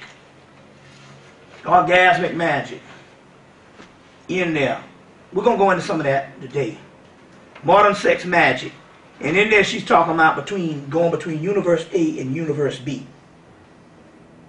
Universe B. Universe B is the other side. That's what we're slipping into. Everything inside of our body, in the universe and even outside of the universe, is inside of our body. We're the ones that have that. Because we are nothing but what's left behind from a leftover dimension inside of us. We'll go into that in a few minutes, what I'm talking about here. Y'all all right? So now, when you pour the libations, you line up those particular frequencies. Now, what this is made up of is this here. So, they understood the art of alchemy, the Moors. They came out, it was nothing but Egyptian priests. And so the alcohol that they taught, the distillation that they taught the Europeans was a more holistic part.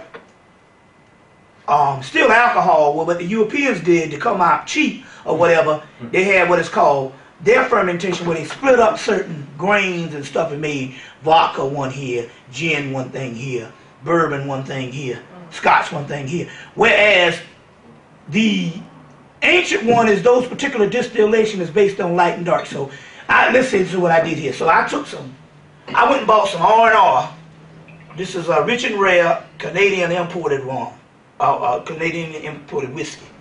And what I did is I go in and I would mix this with some white rum or white gin. So you mix light and dark and put it back together.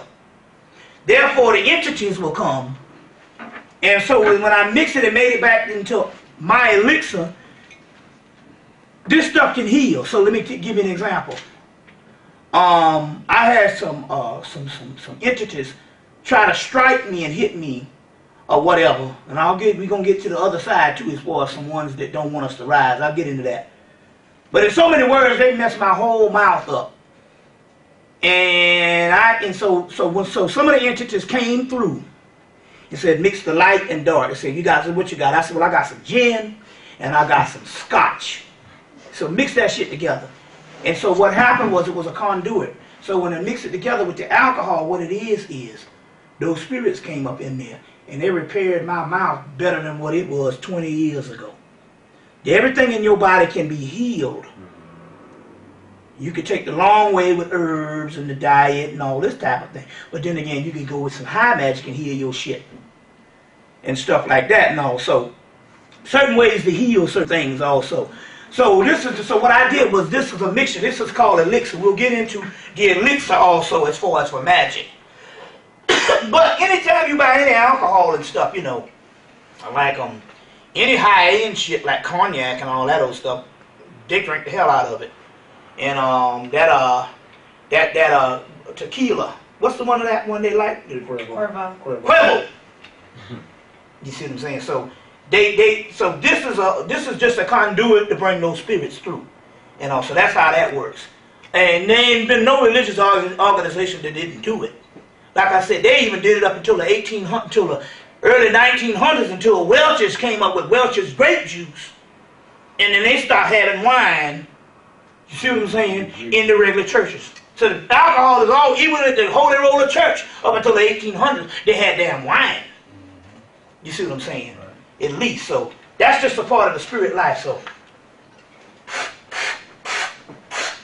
now this also, if you didn't have Creole, you can also hook your house up by splitting four elements also and bring these things through. Okay, let's start out. But since the day is a day of Lakshmi and the goddesses of love, we'll start off with them. So the people that know what I'm talking about. Lakshmi. Ashe. Ashe means power. And several other things, but one of the things basically means power. Lakshmi. Ashe. Vishnu. Ashe. Venus. Ashe. Aphrodite. Ashe. Astarte. Ashe. Ishtar. Ashe. Anana. Ashe. Erzuli, Ashe Dambalawedo, Ashe Edawedo, Ashe Ganesha, Ashe Brahma, Ashe Shiva, Ashe Sarasvati, Ashe Durga, Ashe, now give me some loud Ashe, Pavati, Ashe, Vincho Swasha, Ashe Rama, Ashe Krishna, Ashe Radha, Ashe Kartika, Ashe Kali, Ashe Ganesha, Ashe Hanuman, Ashe Garati, Ashe Tara, Ashe Durga, Ashe Lalita, Ashe Yama, Ashe Sita, Ashe Rama, Ashe. These are Native American spirits that came, earth, wind, fire, air, water, ether, that came through on election day. I guess they needed to come through to balance out something. Yakaipa, Ashe Bozan, Ashe Yavez, Ashe Fleeman, Ashe Zimri, Ashe Kuparini, Ashe Bilfra, Ashe Treyanka, Ashe Puriyanka, Ashe Lavado, Ashe Luigi, Ashe Atama, Ashe Porowado, Ashe Ogawadi, Ashe Leoa, Ashe Godugo, Ashe Biwasta, Ashe Yamagi, Ashe Brigida, Ashe Segum, Ashe Keku, Ashe Haniel, Ashe Tarek, Ashe Hanai, Ashe Arun, Ashe Aduma, Ashe Joseph Harris, Ashe Artemis, Ashe Athena, Ashe Diana, Ashe Apollo, Ashe. This is going right along. We got a Ishtar, Ashe Otincha, Ashe Tiesha, Ashe Sheola, Ashe Shumala, Ashe Omagumu, Ashe Alcala, Ashe Lokeo, Ashe Takambo, Ashe Lalila, Ashe Owalinsu, Ashe Ishtar, I say Monu, I say Noku, I say Mana, I say Imatu, I say Titi, I say Joba, I say Babylonia, I say Aya, I say Oya, Ayo, I say Amalek, I say Drakon, I say Notorio, I say Mona, I say Netsu, I say Litu, I say Yehelo, I say Teli, I say Zati, I say Kasimbo, I say Nisaba, I say Apiulukea, I say Pazuzu, I say Lucifer, I say Nuresh, I say Mayatek boat, I say Setek boat, I say Sekbet boat, I say Seka boat, I say Hinu boat, I say Heru's boat, I say Heru's boat, I say Set boat, I say Atarti boat, I say Hin boat, I say Amp boat, Yimbu boat, I say Ra boat, I say Antu boat, I say Newt boat, I say Osar's boat, I say Aset boat, I say a few of those, Amin Ra, I say Nekabet, Uwajet, Amit, Apep, I say HEMMITT spirits, I say four sons of Harish, I say Anpu, I say Tahuti, I say Thoth, I say Sashet, I say Selket, Bastet, I say Sekmet, I say Sekmayat, I say Raherukahuti, I say Newt, I say Hadit, I say Rahakuit, I say Hamaku, I say Hamakis, I say Hermerti, I say just a few more. Osan Ketuamenti, Satis, Anakis, I say Satis, I say Heru, I say Nebhurt, I say Isasatis, I say Mut, I say Rerik, I say Medusa, Hamamadadi, Diana, Psyche, Naoku, Diana, Sebek Kronos, Tao, Melanion, Atalanta, Arestogu, Echidna, Minerva, Gargan, Melacene, Dambalawedo, I say Adawedo, Simbi, Azuli, Bridget, Ransamani, Arabi, Tanit, Malita, Delik, Akamet, Anana, Astarte, Aphrodite, Ashura, Adeth, Babelo, Shri, Baba Yaga, Melacene, Kaliya, Terra, Tin Mahamadayas, Kamala, Hecate, Demeter, Stephanie, Sura, Sophia, Gaia, Harry Hera, Shiva Hamapadati, Kundalini, Hermanubis, Athene, Netronet, Pan, Dionysus, Tammuz, Adonis, Baal, El, Mim, Minovis, Melectas, Cerebus, Pegasus, Yama, Agosdema, Metatron, Negaz, Mamu, Unkulu, Nakumba, Umbelaga, Umbaba, Uwawa, Labu, Bacchus, Phanes, Eros, Papa Christ, Baby Krishna, Baby Buddha, Guade. Just a few more, y'all. I know that strenuous, but you know, I gotta do this at least 3 times a month. Or if I don't do them every day in the house. Mama Shula, Mama Pasha, Ashe Eshka, Mama Koka, Leowa, Actio, Kosiku, Sirio, Genoita, Astanaman, Alatan, Maka, Astanaditi, Shuganadek. Let's see if there's any more. I think that'll do for right now. 1, 2, 3 family members, the HEMMITT family, Shaw family, Davis family. Start calling out your family members. It's passed on. Ashe, Ashe, Ashe, Ashe, Ashe, Ashe, Ashe, Ashe. So, okay then. So, to get that out of the way, you give the gods their energy. Now, let's go into, now, is this thing picking up a glare? Yeah, a little bit. Yeah, I can see. I can see that. Put it down some. Yeah, you can put it down some, yeah. Yeah. I have a question. Yeah, it's good. It's great. Give me a question. I heard you say Lucifer as one of the names that we said. Exactly. Who exactly is that? Lucifer means the pineal gland. Remember, one man's devil is another man's god. Yeah, that's true. The Egyptians, you gotta take that and roll that. Yeah, that way. Yeah. That's good. Yeah, that's cool. Can you still see that? I don't want it too dark now. Yeah, I can see. Okay. One man's devil is another man's god. What they call satanic is the gods of yesterday. That means that you got one group of people that came in, and it is customary in the ancient world, if you got a succeeding religion that's coming after the preceding spiritual system, is you always name the other one gods and goddesses the devil. So Lucifer just means light bringer, and the light bringer is the pineal gland. That's why even in the Bible, that's why the ancient priests understood that the neophyte or the common day people, they got moralism, mores and different things, so you don't bump into nothing. You gotta have a strict code of ethics. most of those ethics that they had was basically political. Those things went along with civilization. They went along with the people. So in so many words, they would take moralistic things that would be codes and ethics to survive in the actual civilization, survive in the actual community, and they would encode it into these particular sacred texts. And over the years, the people started thinking that these things actually had something to do with God. And so moralism has very little to do with spiritualism. Let me give you an example. The modern day Christians say when they study the ancient texts, yeah, whatever you got to do. You got to turn it up a little bit. It's a little too dark. My juice. Just to do a little, it's a little too dark. I just want to take a little bit, but you can still take some of that, yeah. And let me know when it brightens up. Oh no, you can close it. Close it. Oh, You said close. Yeah, close it. Make it darker. There you go. That's fine. okay, yeah, okay. I see you trying. Okay. The damn, what was my thought? Okay. Modern day Christians. The modern day Christians, there was something I was getting ready to say about moralism. Okay, about moralism. As far as moralism goes, you would have one is set in motion for behavior. It has very little to do with spirituality. Spirituality is something totally different. The modern day Christians say when they look at ancient texts from the ancient world, when we talk about the ancient world, we talk about before 2,000 years, before what is religions. Religions are a new form of worship. Religions are only about 2,000 years old. Before then they had educational systems which included a whole spiritual ecology also. So when they looked into the ancient world, they said these people didn't have moralism. No, they didn't have moralism. They were dealing with religious things. Moralism has something to do with your rites of passage based on how you was raised. So the Africans went through a rites of passage.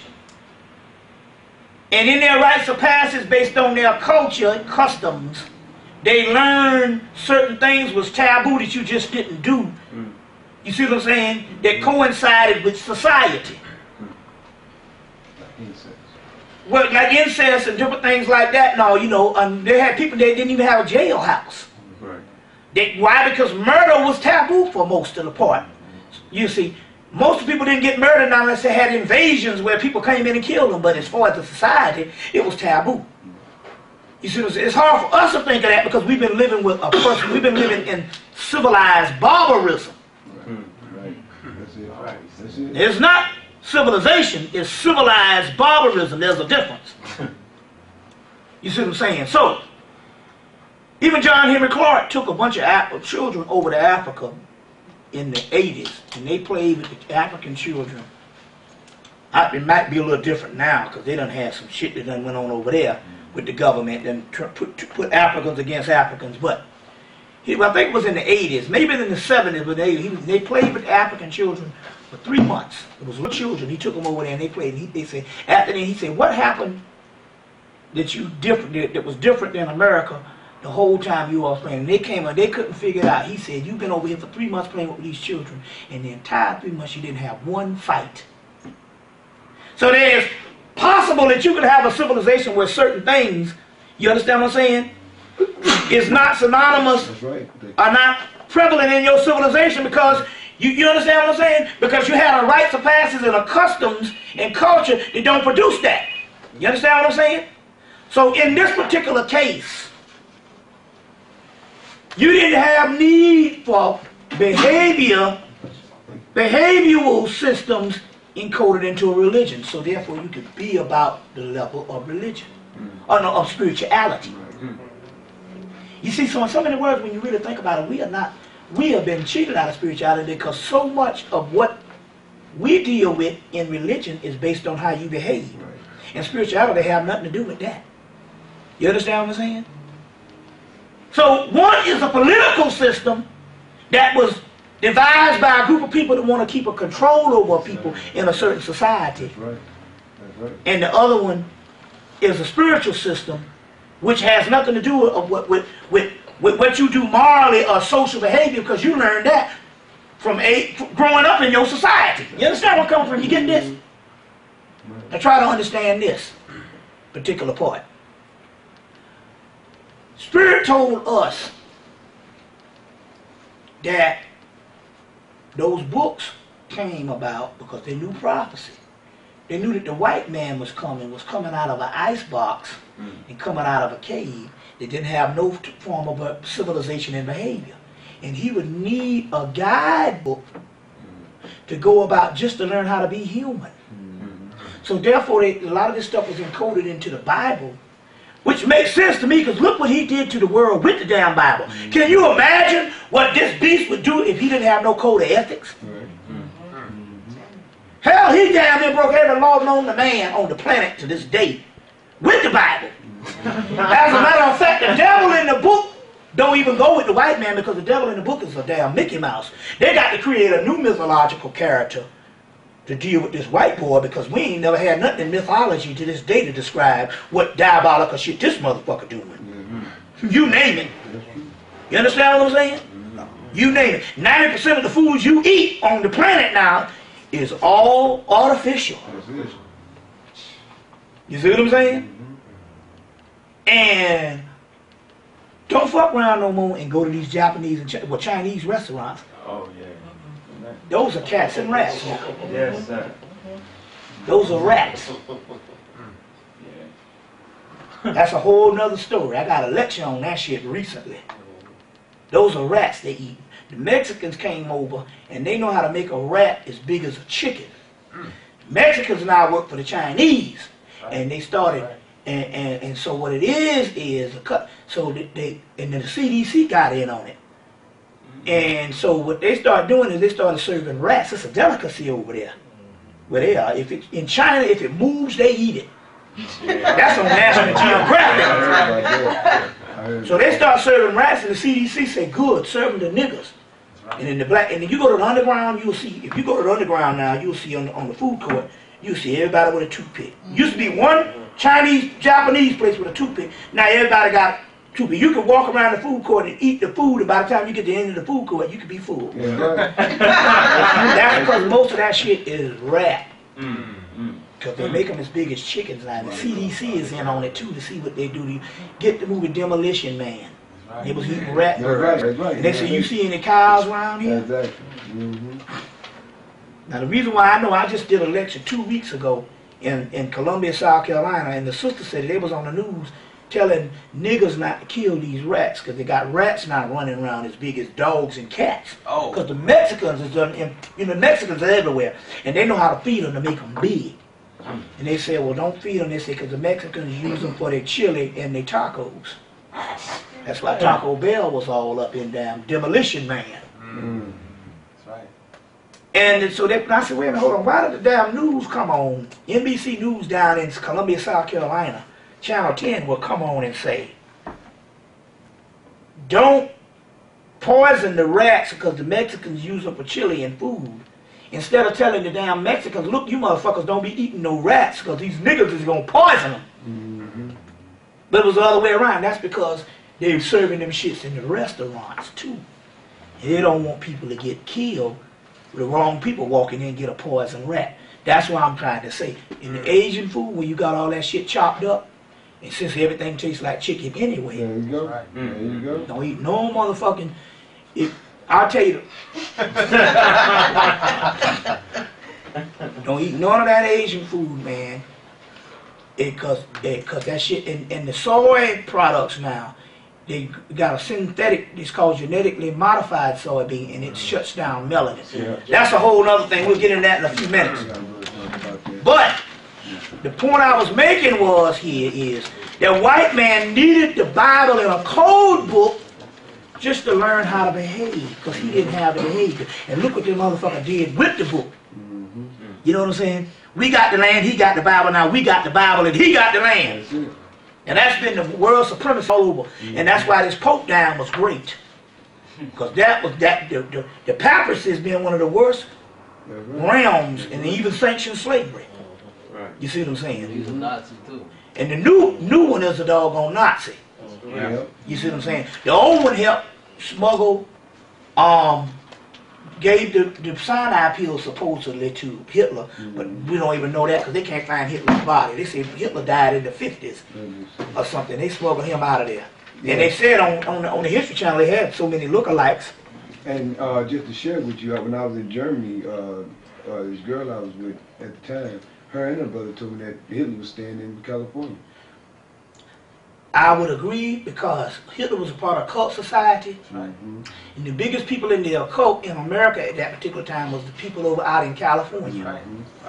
Out in California. That's why Master Farad Muhammad, whatever it was, which was a real person actually, he was out in California before he went to, and he was out there teaching some white folks out in one of the schools out in California, and he used them to finance his trip, and he doubled back and went to damn New York, went to Detroit, and started teaching the black people there. And the white folks was mad, was trying to kill his ass because he used their money to get over there to teach them, and he taught them for a couple of years, and then they hauled ass over here because everybody was looking for a spiritual master from the east, and he used them to get over here at one of them occult societies and stuff like that in California, and then haul ass to Detroit. And once they found out, when Elijah Muhammad surfaced, and they found out when they tracked him, they had a worldwide manhunt. When the government tracked him, they found out he was in Detroit. He had taught these black people for 3 years, and then they was trying to kill his ass.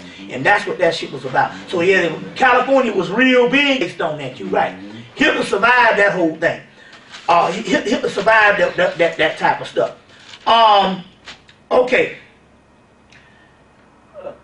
Yeah, go ahead. Yeah, give me. Go ahead. It's all. That's what we're here for. When you said, when you were going through the libation, and I was going Yashe, when you said Lucifer, I went Yashe because in my mind immediately I went to the morning star. Right, that was the part I was getting ready to say that I forgot. In the Bible, Sirius, because you didn't say Satan, you didn't say Satan. Well, no, even that. But you went to Gorgon, you went to Medusa, you went to Right. Pegasus, which is a flying horse. Yeah, all Pegasus, all that. Yeah. And then you didn't say Jesus, but you said Athena and you said Artemis, I think, and yeah. So, but basically, but Jesus is Greek for God Zeus, and you didn't. Jesus. And you didn't introduce. I didn't do Zeus because Zeus is a demiurge. We're gonna get into that in a few minutes, but I want to piggyback off of what you said here. Two things. In the Bible, Lucifer appears in Genesis as the morning star. By the time you get to Revelation, Jesus is the morning star. Right, that's true. Right. You see what I'm saying? Right. Is the morning star. Right. So, The mystery here is instant. That's why I say, you know. Right. See, if you're talking about formula, see, even the damn priest that put this together understood this. Okay, you look at this. Two incidents, and one is the same Jesus story. They say that what Job wrestled with the angel all night, and in daybreak, Jacob wrestled with the angel all night, and in daybreak, he saw the face of God, which was called what? Pineal gland. Pineal. Pineal in Kemet is called Heru, light.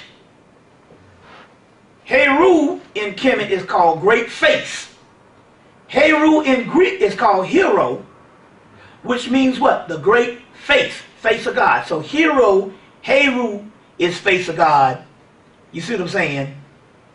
Pineal is the great face of God. You see what I'm saying? Now, Jesus conquers Satan. When you conquer something, it's not talking about a physical fight. When you conquer something, you synthesize. So you say, I have conquered mathematics. You understand what I'm saying? Satan in the darkness is the ancient primordial realm that he doesn't know about because he hadn't gone through it. So it's seen as evil, prime evil. It's just those mysteries, or it's just those energies that are dormant that you don't know anything about it. When you conquer it, you become it or you synthesize it. So in so many words, what this is talking about, Old Testament, New Testament, old body, new body. The ancient priests, okay, now let's get this right. The ancient priests understood this thing as being not good and evil, but different formulas.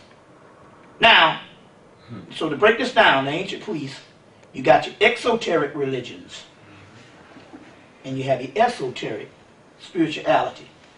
The exoteric Christianity is Christianity, you know, Jesus and on the cross and all that. The esoteric Christianity is Gnosticism.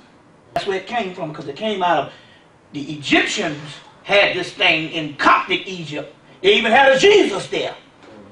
And the Romans took their stuff, made the New Testament out of these Gnostic texts, and then killed off the Gnostics. See, when the Gnostics said, hey, wait a minute, we got this Jesus, and there ain't no man walking around no damn Jerusalem or no Rome with no Herod and all that shit. It's talking about Horus and the end of this and all this, and they said, kill them motherfuckers off. You see what I'm saying? The esoteric Hebrew is the Torah, the laws of Moses and all that lie. The exoteric is Kabbalah, the Kabbalistic system, the tree of life. The esoteric Islam is the Islam and Moses and and the angel spoke to Gabriel, but to Muhammad, and Muhammad was illiterate till the day he died. How the fuck you gonna get a Quran from a motherfucker that was illiterate till the day he died? Which was written by a Jew and all that. Belial, actually, they say the slave, which actually wrote it. I'm on these planes and they got this recycled air with these crackers. And so every time I get off one, I have to, yeah, we got to tell them spirits to knock that shit out. Okay, yeah, go ahead and cut it off. We go.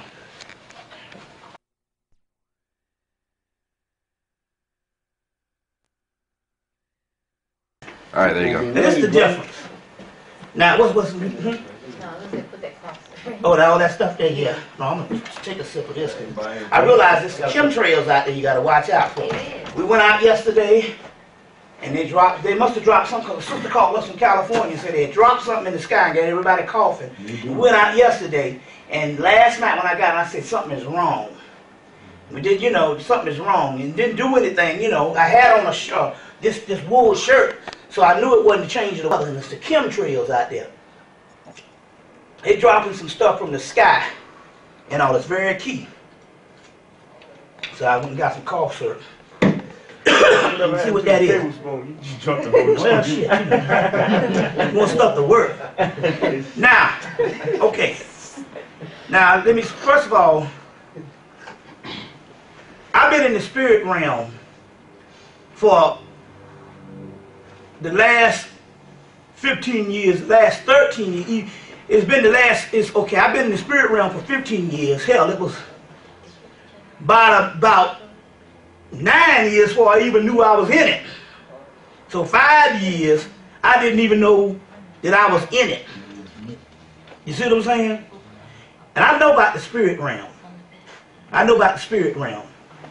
And that's why I can tell you, not just based on ample study, which is key too, because because I studied for 10 years on different systems before I even got into the damn zone. Now, first part of my study for the first 10 years of it was to access all of this esoteric information. And I went to the bookstore damn near every day and numerous amounts of things.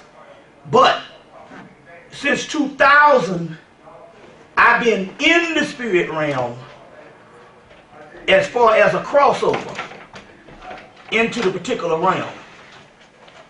Now, I know all about the whole alien thing and all this type of thing, but ain't no green looking people out here coming. Ain't nobody being abducted.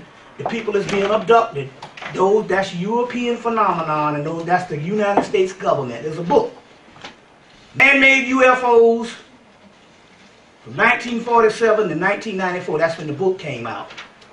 And in so many words,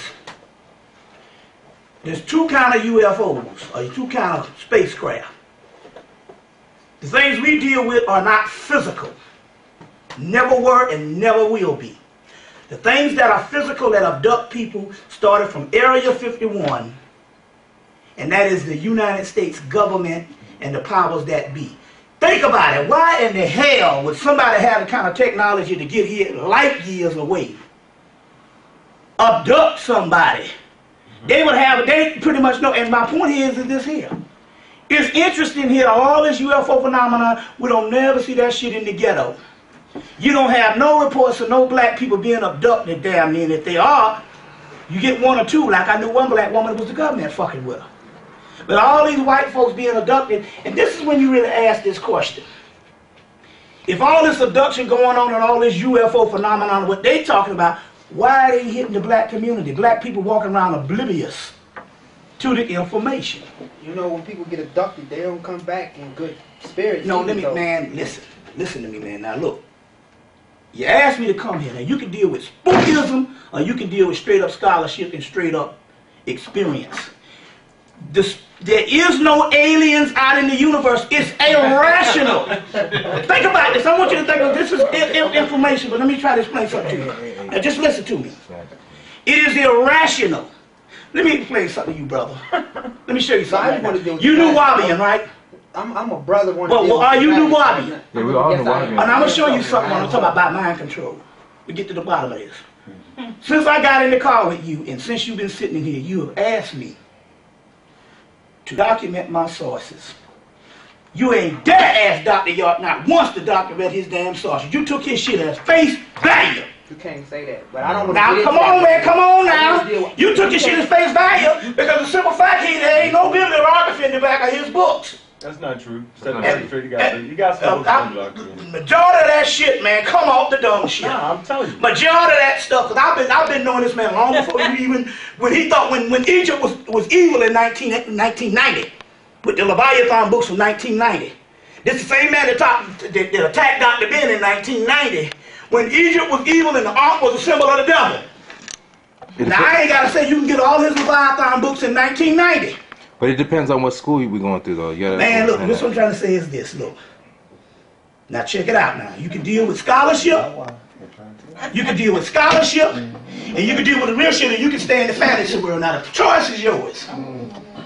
You see what I'm saying? Now, the choice is yours. Because I've been out here long goddamn time, and the government been knowing about me for years, but they don't dare want to fuck with me. You see what I'm saying? They don't want to fuck with me.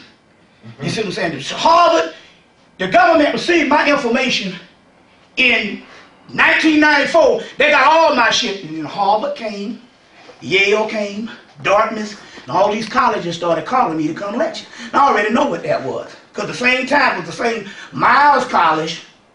They came, what Miles, or not Miles, it was King's College that came and got Khaled to come up there. Khaled to come up there. And then attack him and the whole congressional shit. So I'm trying to say, it ain't no big deal. I'm just trying to say, the reason why they don't fuck with me because they don't want to fuck with me. Now I'm just trying to say, I'm trying to say this here. This is what I'm trying to tell you. The majority of that shit ain't got no fucking bibliography. You see what I'm saying? They got no doggone bibliography. And what I'm trying to say here, there's a progression of information. Now you can learn the information, and that's going to take you to the other thing, or you can pussyfoot around and believe shit. It's the difference between your belief system and what's real. Now, just rational alone, why the hell would somebody come down here, bypass the majority of people in the ghetto, which is the people who are the original people and the indigenous people, and go straight to some crackers and abduct them and do all this kind of work with them? You see what I'm saying? My point here is, if you got that kind of technology, and it is proven we got the knowledge to know every science of what in the world. If we got that kind of technology, why the fuck we gonna come and abduct somebody to experiment on them? We supposed to already know that. You know what I'm trying to say here, that's government hoax. There are no physical UFOs. Now there are vessels out there, but they're not spiritual. They're not physical. They are spiritual. And the things that we are dealing with are spiritual. I can show them to you tonight. They're out there if you want to see them. I I can show you these things tonight, but they're not no tin cans. That's government. No, sure. All that UFO information that you're getting and stuff, most of those things are round spacecraft created from Area 51 since 1947. So what has happened is this. You got a conspiracy going on. I just want to say this one thing. You got spiritual things that is out there coming from other dimensions other than planets. It's the difference. Planet hell, Sirius, takes you 8 light years to get from, and that's one of the closest one in the far out solar system. You see what I'm saying? Hell, we can't even go to motherfucking California. We can't go across time without running out of gas. So the cracker can't even produce no fuel that could take us from one planet to the other. Hell, he ain't never even been to the goddamn moon. That's fake. They created that right out in Hollywood. It's even in the movie Diamonds Are Forever. Sean Connery's last movie before he came back in 83, hit his last movie as James Bond. They hoped that was a whole hoax. And everybody in that Apollo program from 1961, the majority of people are dead. They faked all of that type of stuff. My point here is this. Now try to understand this type of thing. The physical side of the UFOs, what it was, there was a whole spiritual side that people had been seeing things all over the world that they were going to have to answer to. So the government decided to come in with the physical stuff, start abducting people, have the same little old green bug-eyed suits. Now the green bug-eyed suits, if you get the movie Fire in the Sky and go to they was on the ship, they showed a closet full of the suits hanging up. So when these people report seeing the same thing, those are suits that these people get into, and they drug these people all up and they see the same images. The real image that came from Aleister Crowley's vision of Lamb that he got in 1919 that they aired at Greenwich Village up in New York City, and they took that picture of Lamb. See if I got some pictures of Lamb. They took that picture of Lamb and put the bug eyes and been seeing the same little shit over and over again. That is government. That is government. You see what I'm saying? My point here is, I deal with the same spacecraft. I got one follow me all the time. It's been following me the whole time. The other week I was on the plane and the plane dipped. And everybody kind of jumped, and I looked outside and the ship was right out there. But I know what that ship is. It ain't no physical ship with no bug-eyed people from no other planet. It's no different. Even your boy Pat Robertson. You got to understand these crackers that run this world. The ones that's on TV. They don't run this world for not knowing. Even Pat Robertson, when Independence Day came out, he said the people are looking for this physical bullshit. See, this is when, he do all that Jesus shit, but then he had to come on and he started dropping. Because don't put no cracker got a whole network if he ain't down with the Illuminati and all that shit. He do the Jesus shit to keep motherfuckers dead. You see what I'm saying? He came in and said, you motherfuckers thinking there's physical ships out here. He said, but there are spacecraft and there are aliens. But he said this, but they are angels. They are entities. There was a book called Thompson put out called Angels and Aliens back here in the early 90s. You still might be able to get it. But the thing about it here is this here. Now you talking about that thing out there. The Michael Talbot's book, The Holographic Universe, and he's getting it from the occult realms. It's all explained in the Kabbalistic system, which came off the Temple of Komombo in Egypt and the Temple of Dendera in Kemet. You see what I'm saying? Temple of Dendera in Kemet. See, this is what I say. You ought to be able to trace certain things back to when your people were speaking and make the analogy, then these crackers and new motherfuckers coming up with this new shit that you can't find. Right here is the same concept of the UFO, where you see these gods among the boat. You see that all over Kemet, especially the Temple of Dendera. The gods among the boat. Now, this is the key on that, is this. These gods are nothing but components of us, so that means that we are connected with the ships. I'm going to get into all that type of thing because I gave you something in your package that looked like this. You will see something in your package. See, this is based on scholarship. You see what I'm saying? I'm saying you can fool around With the, what's go ahead? Now, what about things like the Dogon tribe? What about things like the? Yeah. What about because you know the Dogon tribe talks about what they call the nomos. The nomos. I got an extensive study on that. My first take was on the Dogon. They talk about the ark and the ark. From the Nomo's ark. And then what about the ancient Tamarans where they talk about the different troglodytes or the reptilian beings? Or what do they talk about? Okay, look. All right, we're going to get into all that. That's good stuff. How about the Zulu? Wait a minute. What about Shaka Zulu? You fucking with the master. I can What about the 100 I'm billion stars in the stars? Wait a minute. What I'm trying to tell you is this. Listen to me. Listen to me. I just said, I didn't say that there weren't aliens in spacecraft. I said that they weren't physical. I'm just checking you. Just, no. Wait a minute, hold on. What I'm trying to say is this. Now listen to me. Now go back. Everything I just said, didn't I just show a picture? Y'all got to listen to what I'm saying here. That's Just listen to me. though. I feel you. Listen, I just said, I didn't say that there were We don't have that. spacecraft and, hey, no, you're going to get this. I gave him one. He gave it to me. But I'm talking about there's a yantra in there. Let me hold your thing. There's a picture that's folded up Oh, okay. right here. Triangles. This thing right here. Okay. This is called a Sri yantra. 9 triangles. Later on, you know it as the Mandela in Tibet. You know the Mandela in Tibet. Now, let me give you some example. This is where we get trapped. In HEMMITT and around the world, they call the Nagars in Asia, in India. They call the Uraeus crown in HEMMITT. You see the serpent all over the world. Now you got a bunch of new niggas come up like David Icke and a bunch of people telling you that they're physical reptilians, and that was a cloak. That was a whole government setup. Let me explain this shit to you. The reptilian people mean the people of the Uraeus crown, which means the people who have full access to the Kundalini energy. That's us. That's what it's talking about. Hell, even in science, they talk about a reptilian brain and all of this type of thing, which is talking about cerebral cortex. It's the people with the full access to the Kundalini energy inside of us. Now then you get, this shit started with Zachariah Sitchin. Zachariah Sitchin works for the Jews.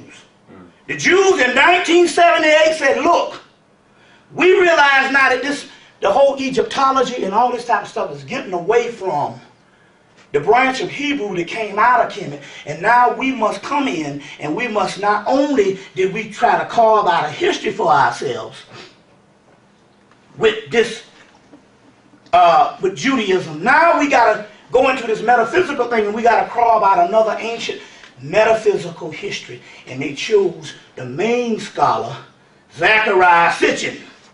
And all of a sudden, what used to be the reptilian, which was talking about the Uraeus crown and the serpentine crown, which was the Kundalini race and the full access to the Kundalini race, all of a sudden start becoming physical reptilian beings. They have physical reptilian beings on the wall of Egypt. They got ships on the wall of Egypt. I didn't say, you all not getting this thing, what I'm saying. He's saying, I'm saying that in symbology. We're gonna get it. Okay, we feel Do your thing. You ain't telling me shit about Egypt, nigga. I studied Egypt for the last fucking 19 years. Hell, on the walls, what walls? I tell you all the goddamn temples there. Temple of Como, Temple of Esna, Temple of Denver, Temple of Karnak, Karwari. So you just Old news. all those I'm just trying to say here, I know all of the particular stuff like that. What I'm trying to tell you is this here. Yes, they have ships. Didn't I just show you the bark, the celestial bark with the ship? No. I'm not saying that. What I'm trying to tell you is this. It's symbology. See, this is it, what I'm trying to tell you. Now, you want to get into the magical aspect. That's what There's two. But just listen to me, because this is all important. I agree. See, if you want to be revealed information, you see what I'm saying? You can't flinch at what's coming to you, because there's a wall you got to break through. There you go. You see what I'm saying? Forget what you know. Break on through to the other side by saying, no, just take what you got and set it to the side and just listen. Now you want to get to the other side I'm trying to show you, but you... Go ahead, bro. You see what I'm saying? Look. Now, come on with it. there's reptilian beings on the temple wall, but they don't mean they physical reptilian beings. They are symbology. Now let me explain what I'm talking about. The neophyte comes up, and they are trained that everything is based on the apparent, literal. The priest will come up and go, well, you was thinking it that way. That's the first level of this. But in so many words, it's esoteric. Which means that these shits are not literal. They are components on the inside of the constitution of your physical body and on the inside of you. There's no difference between the ships and the damn chakras. Now here's a mantra. This is the damn spaceship. Right here. This is the supreme mantra. Before you get Mandalas in Tibet, you get the mantras or the yantras in Hindu. Right in the middle here you have what is called the Bindu seed. The Bindu seed is the pineal gland and the clitoris and the G-spot in the woman.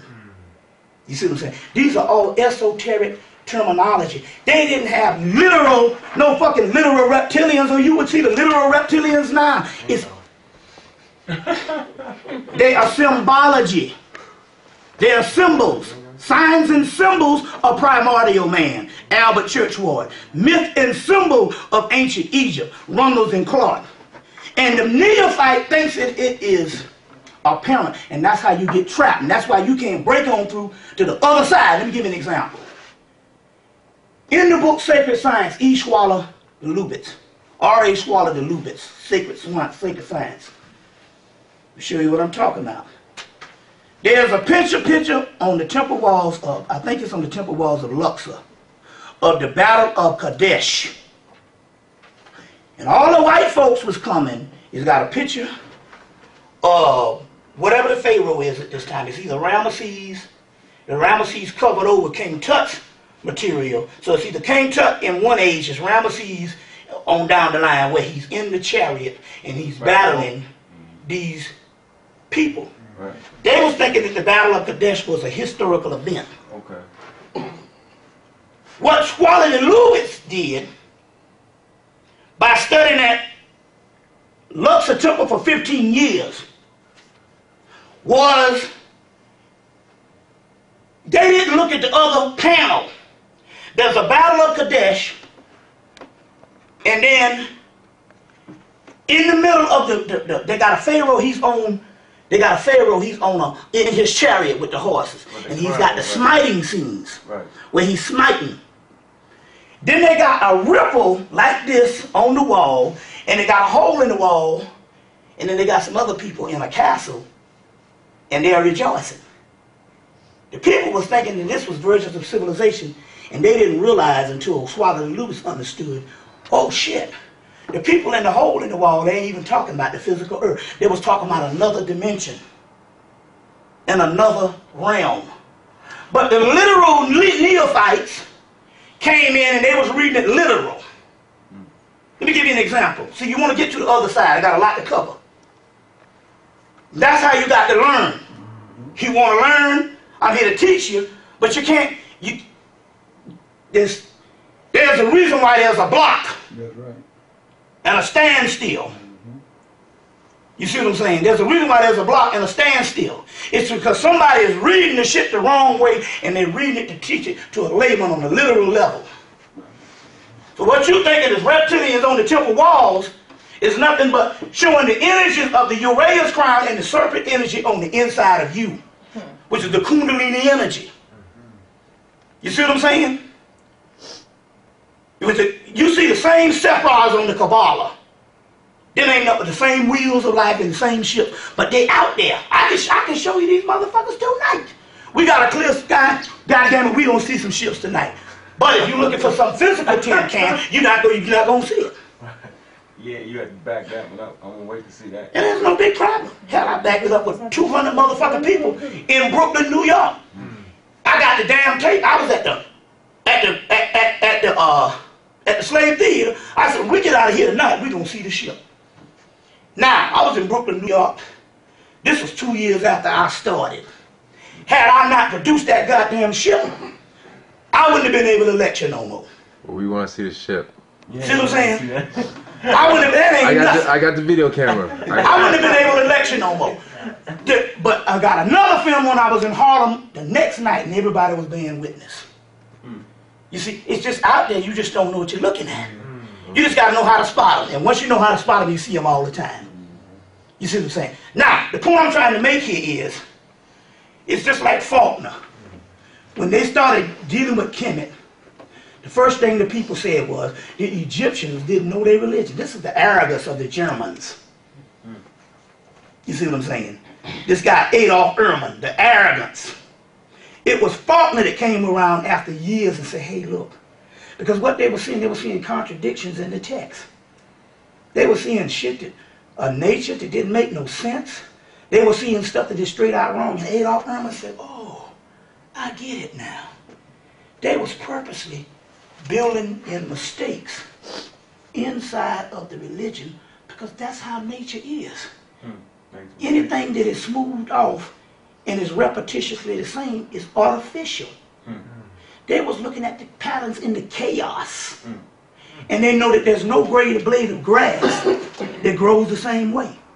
So when you go to Rome and Greece, you will see the columns, they're all even. But when you come to some parts in HEMMITT, they got columns like this, and columns like that. They said, what kind of crazy people is this? No, these people was copying the lotus that grow out of the marshes of the swamps. And none of them grow the same size. You see what I'm saying? No. So the concept here is, you're talking about magic. The first concept of magic here is nibbling on the apparent. It's not literal. You see what I'm saying? It's not literal. Now I done did every damn ritual known to fucking man. And I done had every damn thing show up. But ain't no bug-eyed green people from no other motherfucking planet showing up. So you say, well, wait a minute. We see the planets out there. How you can say they're not real? Well, you see the trees out there. You see the mountains out there. You see the river and the ocean. And based on the Matrix, they ain't real either. They're Maya and illusion. Well, it's the same thing with that universe out there. It's one holographic universe, which is universe A, which is called the petty universe. Universe B is called the real universe that we have been separated from in this thing called creation. You see, creation is a botched job by a subordinate deity that broke away from the great mother. Now in the Dogon, they call it Amma, which is, Amma is actually a feminine principle. It's just a matter of the culture, because they were breaking it from Amun Ra, as Diop says. But the Dogon culture, they talk about Ogu broke away, and Ogu was halfway formed in his mother's womb before he tore out the side. Well, in the Gnostic scriptures still coming out of HEMMITT, pharaonic thought is this entity, Adal-Labroth, broke away from his mother before he was formed and went and set up a universe of his own, but because he wasn't formed all the way, he botched the job. So creation is a botched job that is not really finished yet, because the spirits had to come in, incarnate into creation, and further it on down the way until it gets to the point where it's finished. So they had to take a botched job, go in through the stream of incarnations until they alchemically got to the right level to destroy this shit. You see what I'm saying? To destroy it. But it ain't coming from some beings out. That's why they ain't showed up. Because they ain't going to show up. Guess why they ain't going to show up? Because they showed up a couple of millions of years ago, and you the motherfucker sitting in the room. You the goddamn aliens. If you don't understand this shit here, you're wasting your damn time. And that's the reason why you say as time go on, things change, and it's coming to the point to where we're coming in now. Did you see the movie X-Men, the first one? Yeah. They tell you all of it on the first movie. They said it is talking about a series of mutations till you can get to a mutation. Now they're talking about us. They say that this process is slow till we bring on a new species. This process is slow. We the only people that's been around long enough to transmutate into a new species. on the DNA inside of us, which you see the staff of Tahuti, with the wings of the Medical Association, the staff of Tahuti, on the DNA and the same caduceus is the same fucking damn mitochondrial DNA inside of us. On that DNA inside of us, if you know anything about melanin and alchemy, melanin is a series of amino acids. And they study the amino acids in us every day. And they know that our amino acids is changing. So this whole shit that was put out by fucking Zachariah Sitchin about the 12 DNA strand, we follow that old white man shit. That's for white folks. In the barotheric gland, the barotheric gland is nothing but the fucking pineal gland. See, they got to play on words. They know that they're DNA, they know they're not the people. You understand what I'm saying? So they would rather make a goddamn excuse about this barotheric gland that these aliens took out of us is why we couldn't rise. The barotheric gland is nothing but the pineal gland. And they're talking about them. And the aliens they're talking about is us because we created them. You see what I'm saying? So in so many words, the reptilians, now let me go back to this thing so you be sure on this, because it's a government plot. And see, as you think, it's going to be the way you're going to have to unlock these gates. Now you can play all you want to, I'm just trying to say, look, let me explain something to you. Now, I don't know everybody, most of y'all are New Wabians. There's nothing wrong with that. He came down to introduce you to some information, to get you to a certain point, so you can go out on your own and become gods on your own. And there's a group of people that was in there that can't go beyond that, but that's all right. They couldn't go beyond it in the first place. There was a group of people, every group out here got a certain amount of gods, and they got a certain amount of people that has to belong to the group.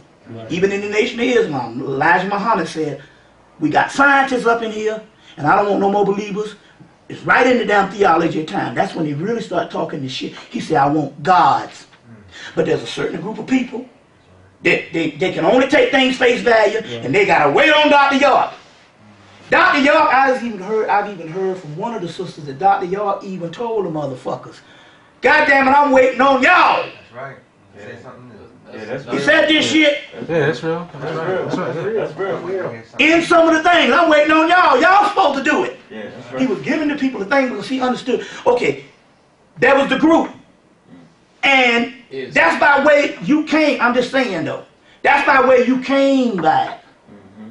Well, why are you here? If it's just a group, you go to Dr. York and tell Dr. York to teach you something. Big brother. No, I'm just trying to say, my point here is this. No, what I'm trying to tell you is this. Because that's exactly what I'm going to tell you, because the part of the first thing I'm going to tell you when I get into this thing in a few minutes is, in order for you to get to the other level, you got to renounce calling yourself anything down here related to a goddamn group. Thank you. Because you are beyond the groups. I agree with And that. I'm going to tell you how the alchemical shit inside of your body lines up. Remember I told you before, if you say, I want to be a sinner, then the alchemical process inside of you lines up that way. Because ye are gods, and whatever you want to do, you got to do. You're going to substitute too. You're going to do it. Now, what I'm trying to tell you is this here. The man already done told you. Did he ever tell you in his teaching to shoot the gods? All the time. All right then. Then end of story. Now what we're talking about here is the level of the gods. You understand what I'm saying? So the point I'm trying to say here is this thing here. Is my ass. You got to come out of the groups. Because I'm trying to tell you, this stuff here don't line up based on groups on the mundane level. That's a part of your training. I can feel that. That's a part of your training. I was a part of one of Dr. Ben groups. I was one of his mystery systems. And that was good. I needed that at the time to learn a certain amount of Hermetic history and stuff like that. But I realized, hey, look, that's not the end all to be all. Thank you. Now, so there ain't nothing wrong with that. How can you come before something unless you join something at first? So that's what I'm trying to say. But the point I'm trying to make here is this here. When you go, they call it path working. That's when you rising up the system of spirituality. And a path is your own journey. Right. The initiate has to go on its own journey.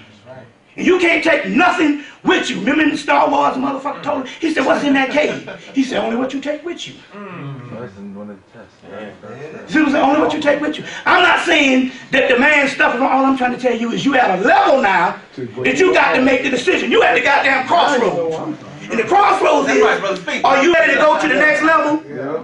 Because guess what? I can't take it to the next level. Right.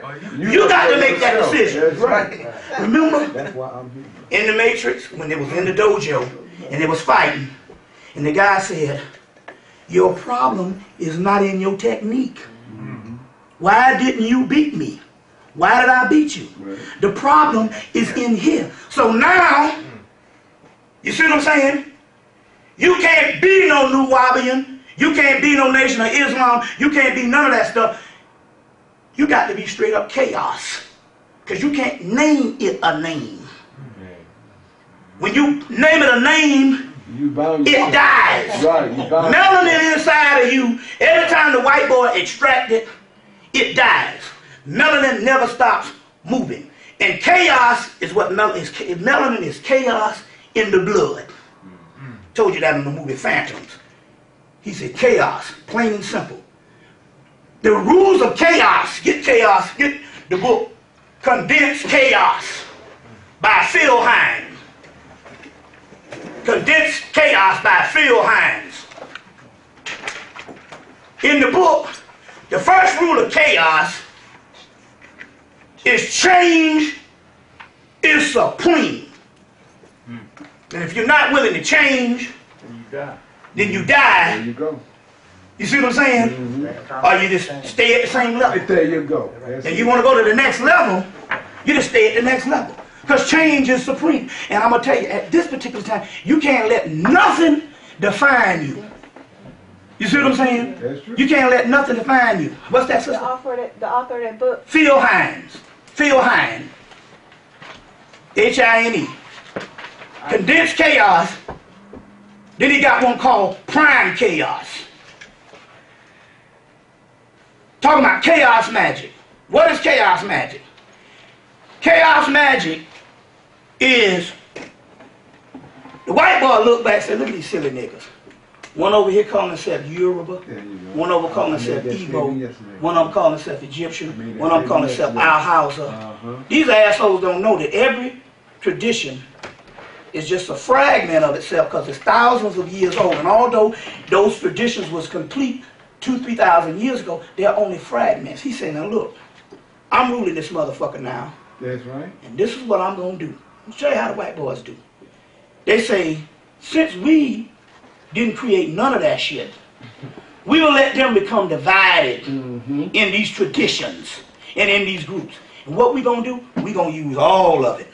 And that's what they call chaos magic. Can I say one thing? Yeah. I want to add with that. I was at a conference yesterday with some quote-unquote Hebrew Israelites. And at the end of the conference, I made a statement. I put some books down on for just 5 big sheets of paper. I said, the reason why we can't come together as a people all together or just in the whole, the government has, each one of us has a organization That's right. set up under EIN numbers, making it a non-profit organization. That's right. We would never come together because as long as we Exactly. separated, who gonna come together, put all this stuff in? Man, not only that, let me tell you something. All you got to do is take your ass to, I don't know if you know it, but become a prison guard. I have been. You become a prison guard, Correctional. and one of the things they give you is a sheet of paper showing you all the different religions and the different That's groups true. in there. You That's got to right. learn all that shit. That's right.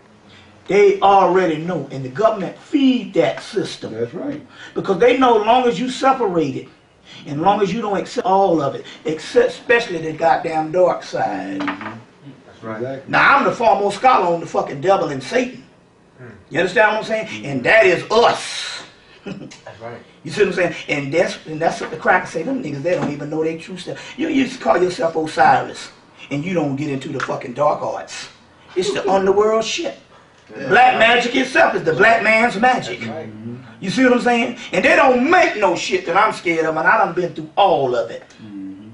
You see what I'm saying? So the point I'm trying to make here is, they call it chaos magic. They've been dealing with this shit since the 70s. Our shit. But it's just like the Egyptians were saying when they was building in mistakes. White boy Thomas Dolby did Blinded Me with Science. Remember that movie? Remember the song Blinded by Science? Right. This white boy, they said, well, damn, this shit is awesome, man. They said, what make this song so popular? So he purposely built in mistakes in the side of the damn synthesizer, so when it come up, You see, that's the anomaly. Well, guess what? That's what jazz is. Even jazz.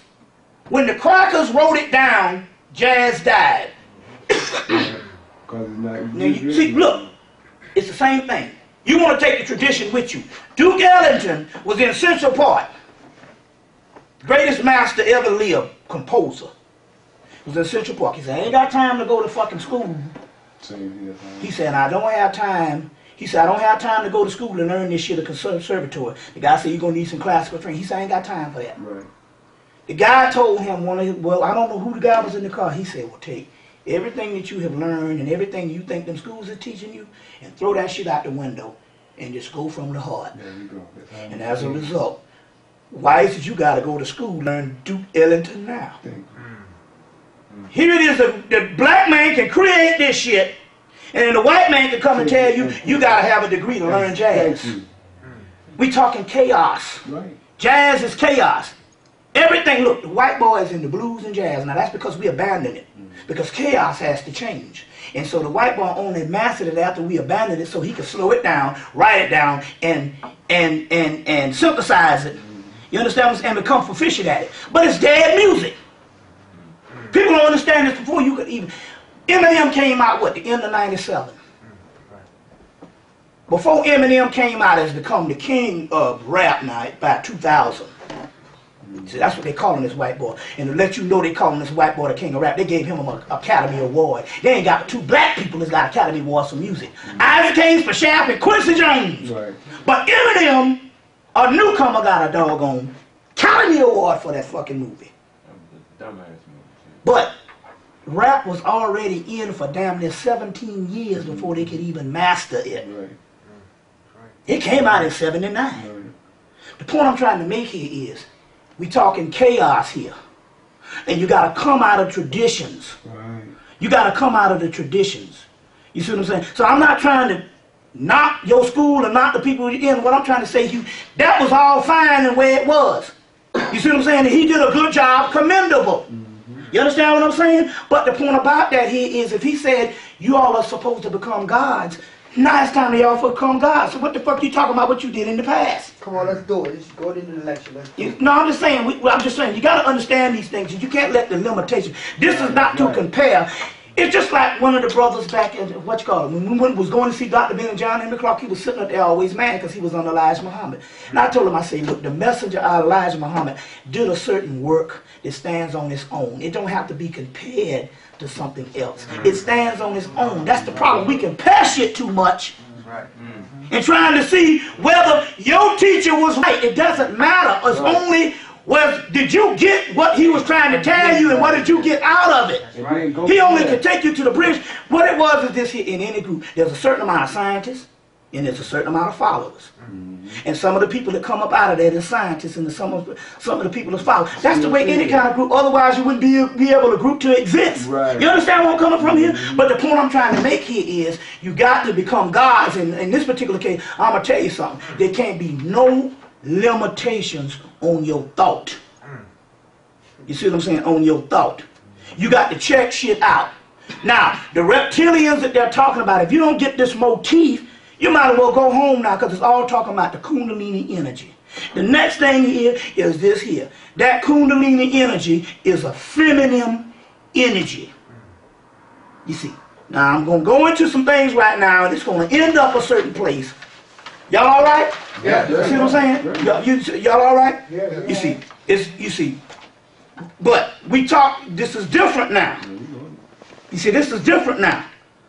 That's why I never started a group. I put out the information and I keep moving. There you go. You see, I keep moving. You see what I'm saying? So I'm just trying to say, it's different now. We now have the ability, at this particular time, to shape our own destiny. You see what I'm saying? To shape our own destiny and stuff. And so that's what the deal is. So let's go into this thing. First of all, for you all to become on the higher level, you shouldn't start no groups. And what I mean here is, this is pertinent. This is chaos realm. This is how the gods, it's like Bruce Lee said, you got to be like water, my friend. Water don't have no standards. You see what I'm saying? There's no methodology to water. When you box it in, it'll find a little crack. Even the goddamn Hoover Dam is only built to last, what, about 150 years. And that bitch is coming down. They ain't built nothing that can hold back water. But it can be the softest thing. Babies are born out of it. You see what I'm saying? But it can be devastating. How you hell they think it wet? The hardest thing is a fucking mountain and the water down, wet down a mountain. Bust a fucking pipe. But water is the physical manifestation of chaos. It never stops moving. And what happens when water stops moving? It dies. It becomes stagnant and it dies, and then what happens? It evaporates. You're right. It evaporates. You see what I'm saying? So the concept here, when you're dealing with the gods, you see what I'm saying? Because let me explain where this is going so you understand how this works, how this magical universe works. It all works based on your heart chakra. That's what this Sri Yantra is. It's the supreme chakra. It's the heart chakra. There's a little dot in the middle. There's a little dot in the middle of this Sri Yantra. Inside of your heart chakra. What they're not telling you is this. There's a book. There was one put out. The woman put out the book when God was a woman. Yeah. And she mentioned something in the book. She's the only one honest to mention it. Because all the other people that was into the Egyptology thing was males. And they flinched at what they saw. So they couldn't bear to mention it. Wasn't until another book came out. There's a book called Egyptian Mythology by Geraldine Pinch. And in there, because it's another woman, she was honest, and she mentioned what she saw in them texts. And what she saw in those texts was Osiris was worshipped as a god that was slain, the god of the underworld. You see what I'm saying? They gave all the characteristics, and the other thing, he was worshipped as a mother goddess. That's the part that the other Egyptologists couldn't put up in there. We're going higher up into this mystery shit. Osiris is also represented as the god, as the sign of Venus. The other representation of the sign of Venus is the goddess Het Heru. Het Heru is a cow goddess. That's where you get your golden calf in the Bible. Osiris is called a bull. Why is it that Osiris is represented by Venus and Het Heru? Because Osiris is nothing but the masculine side of Het Heru. Osiris and Het Heru is the same. Now, in the heart chakra, this has all got to do with magic. You want the gateways to open for you. In your heart chakra, the reason why most people can't get it out here because this knowledge resonates on the root chakra. So when it resonates on the root chakra, the root chakra can only give them things that is mundane, societal, and what society says is reality. That's because they're on that level of ride, because the soul is still asleep. You don't even become awakened. The reason why you in here is because everybody in here is vibrating at a certain level of heart chakra. The heart chakra. And that's the reason why you are here now trying to get this particular information. You understand where I'm coming from here? Of the heart chakra. The key here is that heart chakra. In that heart chakra, there's an intelligence. And that intelligence that you call, that intelligence decide on whether you go on up to the pineal area or whether you stay resonating. So so the first thing here is you're already awakened to the point that you're not like everybody else out here that's dead. They say you stay 95, 85%. No, this motherfucker is like 0 point something. There's only like 2 or 3. Shit, it's like 0 point something amount of people that's awake. And the reason why you're awake because you're resonating at a certain part of the heart chakra. Then the other part is once you get there, you got to go to the crossroads. Now that means you can decide to just stay at that level and be satisfied with the knowledge you got and you understand that these niggas out here dead, you know, or you'll cross over and start living magically. It's a difference. And what makes you cross over is this. Inside of everybody's heart chakra is a woman that sits up in there, and she judges. That's Osiris, but in so many words, that's this goddess Lakshmi. That's the Maya thing. There's a goddess that sits up in there, and she judges in your heart chakra on whether you get to the next level or not. So, and so what you have to do to get to the next level here is you have to neutralize all forms of the ego that suggest that you are somebody, that you exist. Only thing exists is your soul. And a series of events that get you to know what your soul is. And the rest of the shit is an illusion. That's why you can't take nothing with you to get to the next level. I just want to put that out there. We're going to go back to that particular part in so many words. Now, let me explain this thing to put this on tape so you understand. The Egyptian or the Canaanite level, most of those terms are generic terms now, which means the energy is chaos. So what used to be called Osiris back then, they put it on the temple walls as principles so you can learn the principles of Osiris. You understand what I'm saying? But it's chaos. It has to keep changing. So what you call Osiris is a generic term, which is a term for knowledge. But to invoke the Osar, you understand, to get the full mastery of that and stuff, you got to call on something else. Why? First of all, it's because it's trying to show you that knowledge is not geographical. This thing here, first of all, it was one planet, one landmass at first. You see what I'm saying? Before you had whatever, continental drift, or some cataclysmic thing to break it up into continents. You understand what I'm saying? So when the Native Americans, which was black people up in the Montauk Indians, say that we got that the first place where man stood up was Montauk, Long Island, they're telling the truth. When the Egyptians say it was at the god at the beginning of the Nile where the god Hapi dwelled, you see what I'm saying? They're telling the truth. You see what I'm saying? When the East Indians say Shambhala, they're telling the truth. They're all telling the truth because it was all one landmass and one people.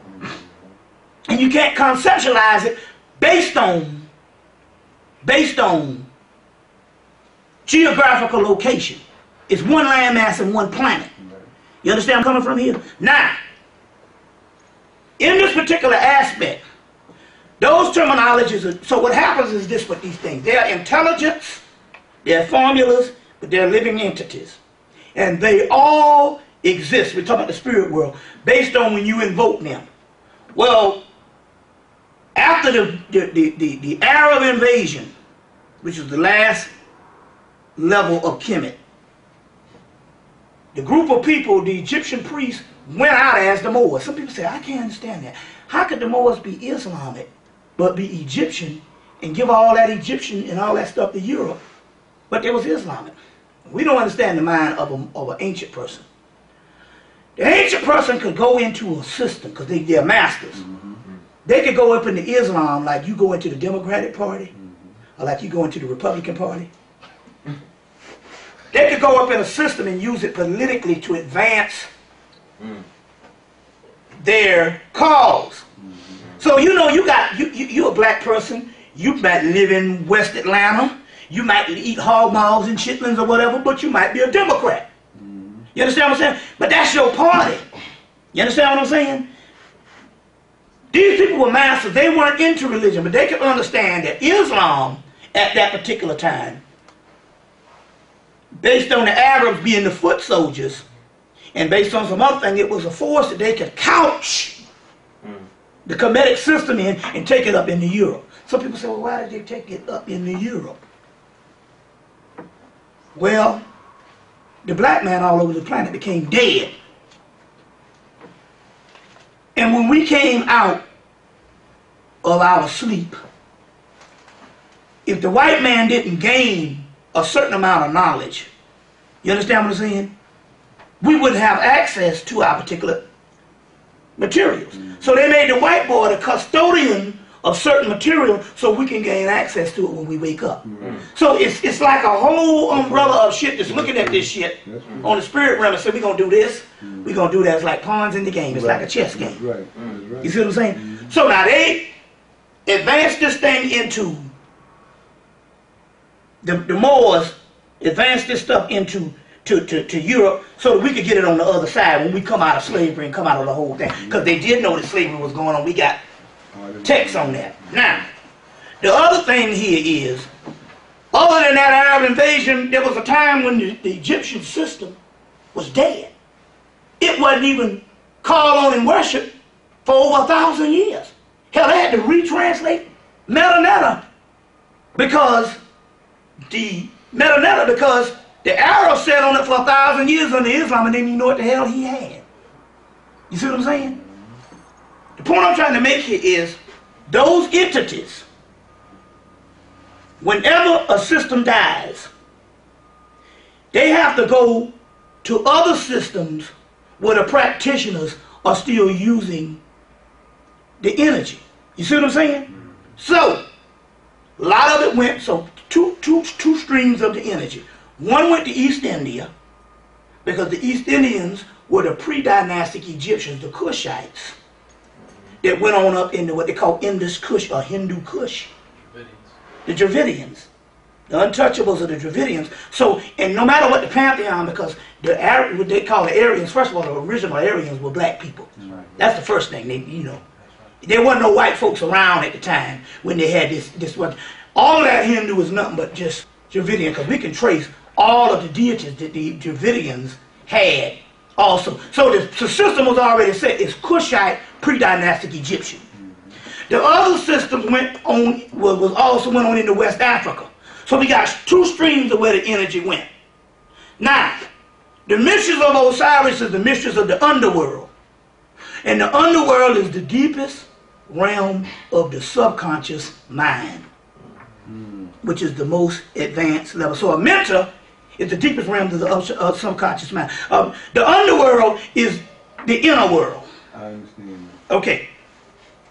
The other ones went on into West Africa, became your Yoruba, your Dogon, and Igbo, Hausa, Bambara, and all of these types. And over the years, a lot of those became more and more deteriorated.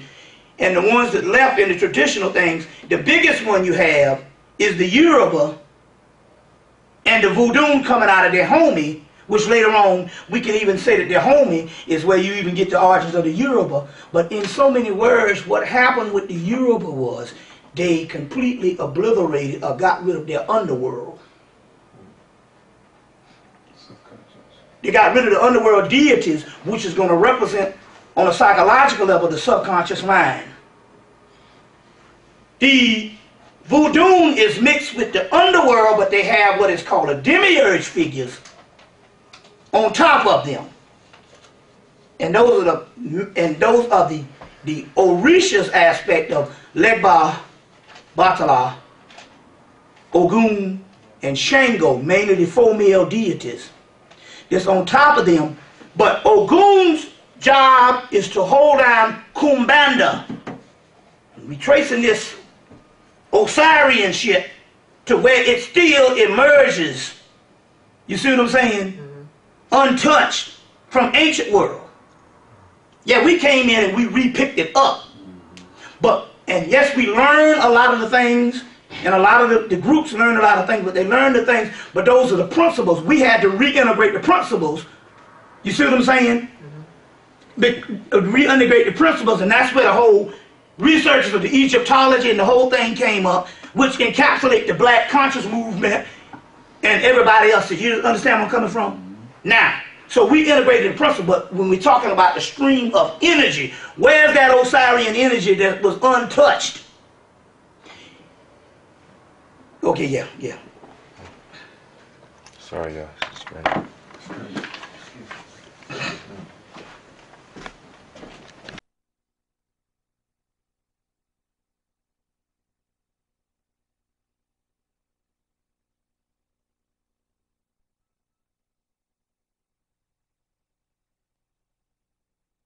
based on, a lot of this stuff is not going to come based on what you see is what you perceive this magic to be. A lot of this shit is a mindset. I said living magically. Now I'll explain where I'm coming from here. Because I already know that most of them spells and shit, them motherfuckers don't work. They only gonna work now unless you do one thing. But you got to simplify it, and you got to become very humble. Not to me. Not to me. If you say you overstand, first of all, the word is understand for a reason. Because that's some black terminology that just popped up. And a lot of Afrocentric conscious people use it. Understand means you go into the underworld, because that's where the true shit is. These terminologies didn't come from you. These terminologies came out of the mystery system. That's why they said understand. Because it was based on the underworld or the inner world. You see what I'm saying? The point I'm trying to make here is, you're going to miss the point. Let me explain something to you, what I mean by that. You got to understand real key. You see me curse a lot. Motherfucker shit. That, this. See what I'm saying? Hell, I might fart up this motherfucker. Now, try to understand where I'm coming from here. Man tried to find God. He went for 300 years. The first 100 years he went down this road, couldn't find him. Second 100 years he couldn't find him. Then on the third level, he went down there and halfway he said, God damn, I ain't been able to find God. But he remembered there was a prostitute on the side of the road. Though each time he went, he only saw one person, which was a prostitute on the side of the road. He went up to the prostitute and said, can you tell me where to find God? And the prostitute said, I am God. He said, but you a prostitute? He said, no, that's what I am. The concept here is, it's going to come in the simple. See, the whole thing is initiation. You got to listen to what I'm saying and allow yourself to process it. And now you're here waiting for me to give you some real, spells and anything. There ain't, none of that shit works. But I'm going to give you the stuff or how the shit is, because I'm in it, goddammit. I'm in the motherfucker. That's the difference. I'm in it. And there's a gateway that you got to be let in, but you're not going to get let in that gateway if you think you know. Never say you damn know shit. I thought 10 years ago I knew goddamn everything, and I was lecturing. And what I know now compared to what I knew just 5 years ago is sublime. So this whole thing about knowing is unfolding. But not only that, it's chaos. It's chaos. You can't track it based on a methodology. It keeps you. The whole concept is what you got to do in order to understand this shit. Is you got to let go and annihilate yourself. Anybody know anything about martial arts? You seen enough of them karate movies. The best student get his ass kicked the whole movie. He's the top student. And he get his ass kicked the whole movie with a motherfucker out there and don't understand for the simple fact he's still thinking about the methodology. He don't understand. He has to die. You gotta let go. You understand what I'm saying? Let me explain. You say, what is this talking about? Look, you have an ego that wants to survive. So what it will do is it will take the knowledge that you thus learned and inflate itself in the ego. And you thinking that I know this. You kept saying layman's term and surface knowledge and stuff like that. You got to change your doggone thinking and stuff, man. Because I'm trying to tell you, man. Wait. Hey, man. It's not the methodology. That's why they had to trickster figures. Give you the story. I'm telling it to you. It's going to be on the film. We're going to cover all this, but you got to understand this shit. Now, you want me to come, and I'm trying to tell you, but you can't just be happy with me, you see what I'm saying, telling you the shit you want to hear. You got to hear the shit, you got to listen to the shit you need to hear. Look, you got the Tarot deck, which is the Book of Foes coming out of HEMMITT. The only motherfucker that's able to use throughout the whole Tarot deck is the fool. Just like the damn drunken master in the Kung Fu movies. Right. Don't ever say you don't master a shit. See what I'm saying? Sometimes sometimes me and this sister right, that sister back there is more powerful than half the motherfuckers in Atlanta. And sometimes we eat ice cream and cake traced down with fucking Pepsi Cola. The damn fool in the Tarot deck is the only one that can be used throughout the Tarot deck. Because as long as you're innocent, there's a possibility of you learning something new and getting to the next level. You see what I'm saying?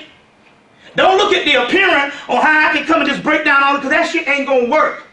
You're in another zone now. I'm going to explain it, because it's a whole other realm now, especially the last year. Especially since that new tsunami hit. There's another zone now. There's another energy in there. That's true. Now just listen to me. That's real. Parzival in the Arthurian mythology, Parzival is a person, he saw the knights with the shining armor, but he was a country boy. His father was a knight that got killed. The mama took him and raised, it's the Horus story. The mama took him and raised him in the forest. So when he saw the knights in the shining armor came, he thought it was God. He came back and said, Mama, Mama, somebody told me, I thought I saw God, and they told me they were knights. I want to be a knight. She said, oh shit, that's what the fucking father got killed. This is the Horus Heru story. So I want to be a knight. So what she did was, she knew she wasn't going to be able to stop him because he was coming of age. I think he was coming 18. So she sold him up a court jester's outfit. He said, this is going to be your knight outfit. So, hoping that when he go to King Arthur's court, the knights would see him, they would laugh his ass out of there. He wouldn't want to be nothing but a knight. Would never want nothing to do with a knight. So when he got there, they started laughing at him, at his outfit, and immediately it got him face to face with King Arthur, which normally wouldn't happen. And as a result, the story goes, he become a knight, but because there was other knights that was around him, and they were the brave knights. They had already been knighted. And they were the greatest knights. But because they were the greatest knights, they had mastered a degree of the sublime information. So that means that they were stuck in a house. Because they became a master, you understand what I'm saying? Yeah. It locked them into a realm that they couldn't go beyond. Because Parzival was the young Horus and he was the fool. And he didn't master the shit. He didn't become a specialized, because his knowledge is infinite. He was able to go on as the fool and get the grail. Remember in the movie The Matrix, the woman said, this has never been done before. And he turned around and said, that's exactly why it's going to work. You understand what I'm saying? That's exactly why it's going to work. We talking, look, I pulled these libations. I'm not coming to you as Bob, I'm coming to you as spirit. Trust me when I tell you, you can't get to the other side, you understand what I'm saying, with any preconceived notions. You got to break down all of that. There's a certain level, you see what I'm saying, that you learn to a certain level. You got to break that particular down, and then you got to be like water. You see what I'm saying? So the court gesture is the master. You see what I'm saying? So there ain't no surface fucking knowledge. I'll tell you right now, you don't know. You have no idea. You have no fucking idea. I'll tell you this to your face. Because if you did, well then goddamn it, tell me something right now that's profound. I'm giving you the chance. Give me some knowledge and some information that's profound, that's going to unlock these people up in here. Nothing you said is new to most of the people in here. Wait a minute. Give me some knowledge and information. You know, well then give me, okay, in that case, then give me something. Give me something. Since you on the fucking level, because there ain't none of this shit new. Because you're joking yourself. Since you on the damn level, then give me something profound right now. The fact that you said you wanted to be a master, and then you claimed yourself to be a master. You know, we don't know anything. No, you said, no, I didn't know. No, I said no. I I was talking about a master of a certain thing that I was talking about. Right, but on a level. But everything I gave you, I was honest enough to give you bibliography, material, and also I was honest enough to tell you the sublime truth. I didn't sit back and just tell you some stuff what you want to know. I'm telling you the stuff that you need to know. You see what I'm saying? I'm still telling you. If you at a certain level, then teach us something right now. You see what I'm saying? On the science level, on the knowledges of the thing that's going to get us to the other realm. You see what I'm saying? I'm just saying. Going back to this thing here, you got to understand this. Going into the science. You are no longer, you are not subordinate to even the deities. The deities are somewhat into you. One of the keys to tread this thing to go to the next level is this. You must go to the middle pillar. Now the middle pillar is this. If you take one extreme, we're going to go into the whole thing. You can take one extreme, and here's another extreme. And if you take one extreme, and you go from one extreme to the other extreme to get away from the original extreme you came from, what you have done is made a complete circle in actuality, and you are just as bad as the extreme that you came from. In order to tread, you see what I'm saying?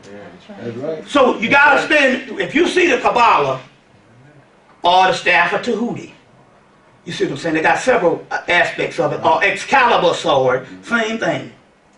It's one bar, but it's the middle pillar. It's the middle pillar. Now, the middle pillar here means, and that's your whole scales of Maya, the balancing thing. That's Athena in Greece.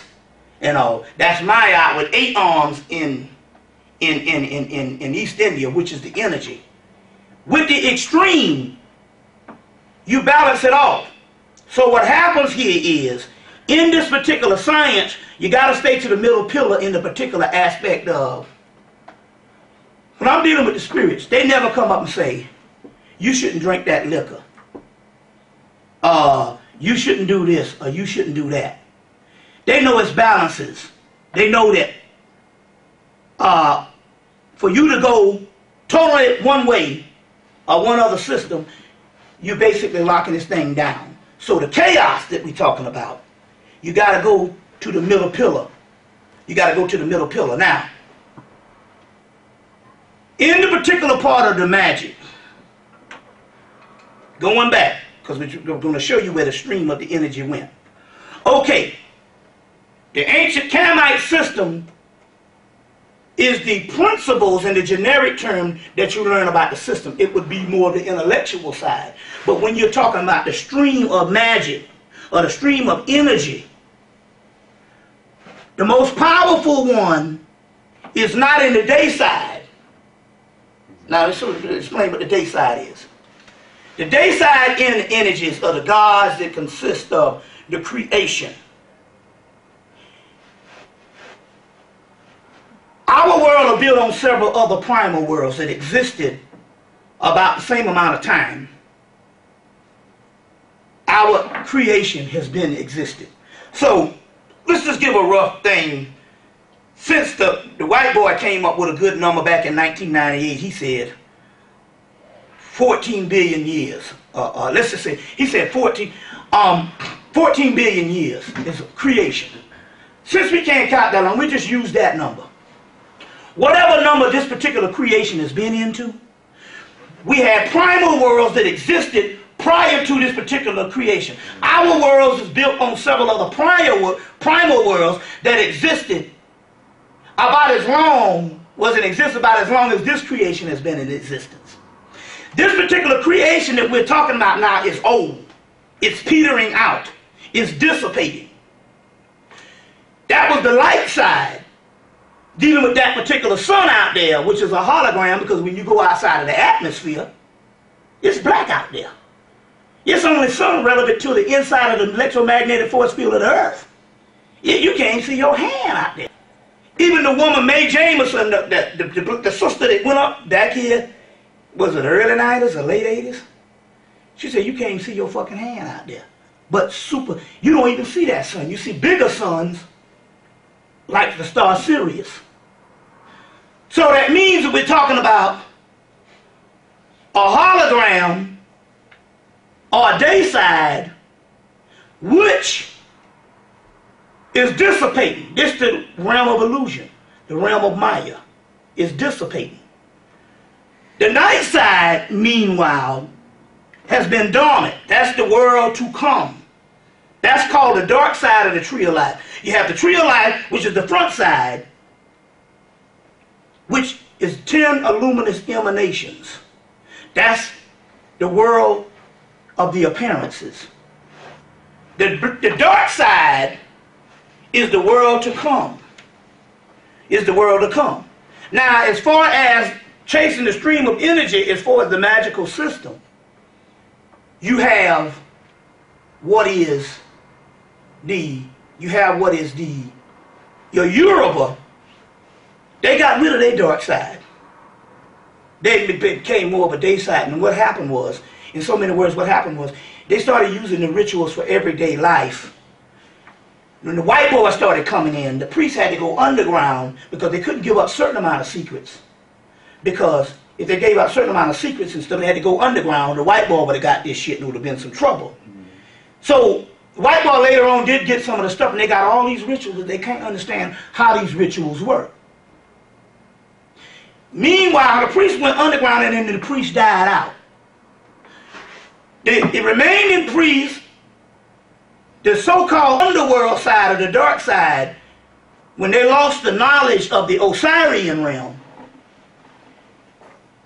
when they lost that particular knowledge, it became taboo to them. So as a result, they say, we don't mess with the dark side. Meanwhile, because it died out, the only dark side that was left in the West, in West Africa was Palo coming out of the Congo. Now, disregard that shit that the white boy talking about, the Satanism. That's some made up shit that they put a bunch of our shit together and made that shit up. And it still fucks them up. But I done did the rituals on none of that shit and was mad. I was wishing some shit happened. So all the demonic, satanic shit that they talking about, that shit don't even exist. I done went through all that shit. All the deepest, darkest shit they got. And that shit, I was mad. And the spirit showed up and said, nigga, you can't get no effect from your own energy that's already inside of you. The only reason why they being affected by it is because they are being affected by your energy. And your energy is too powerful for them and alien to them.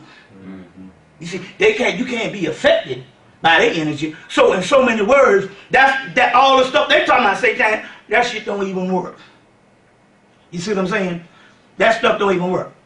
Now I'm gonna show you how you can tap into it in a few minutes on how you can tap into it. It's real simple because it's all based on what you do.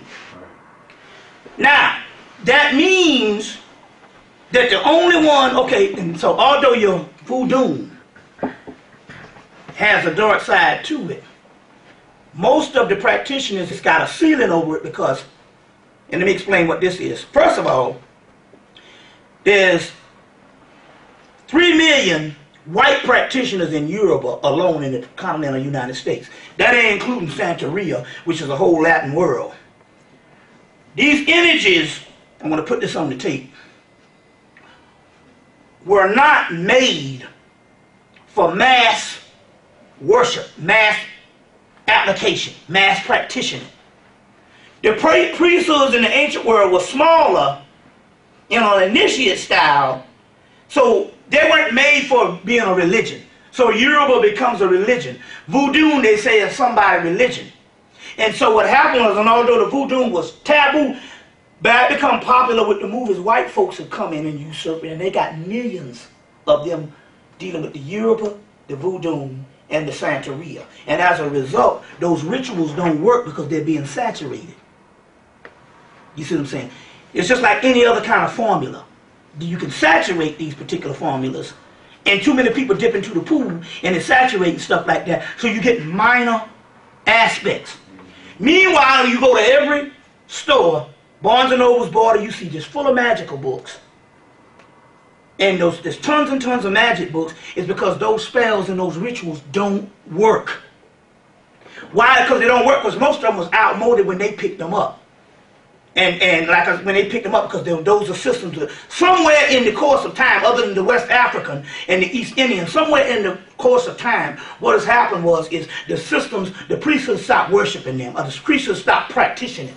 And although they picked them up later, part of the center of energy had to go to the places that was the centers where they were still practicing. You understand how this goes? So those things are just defunct.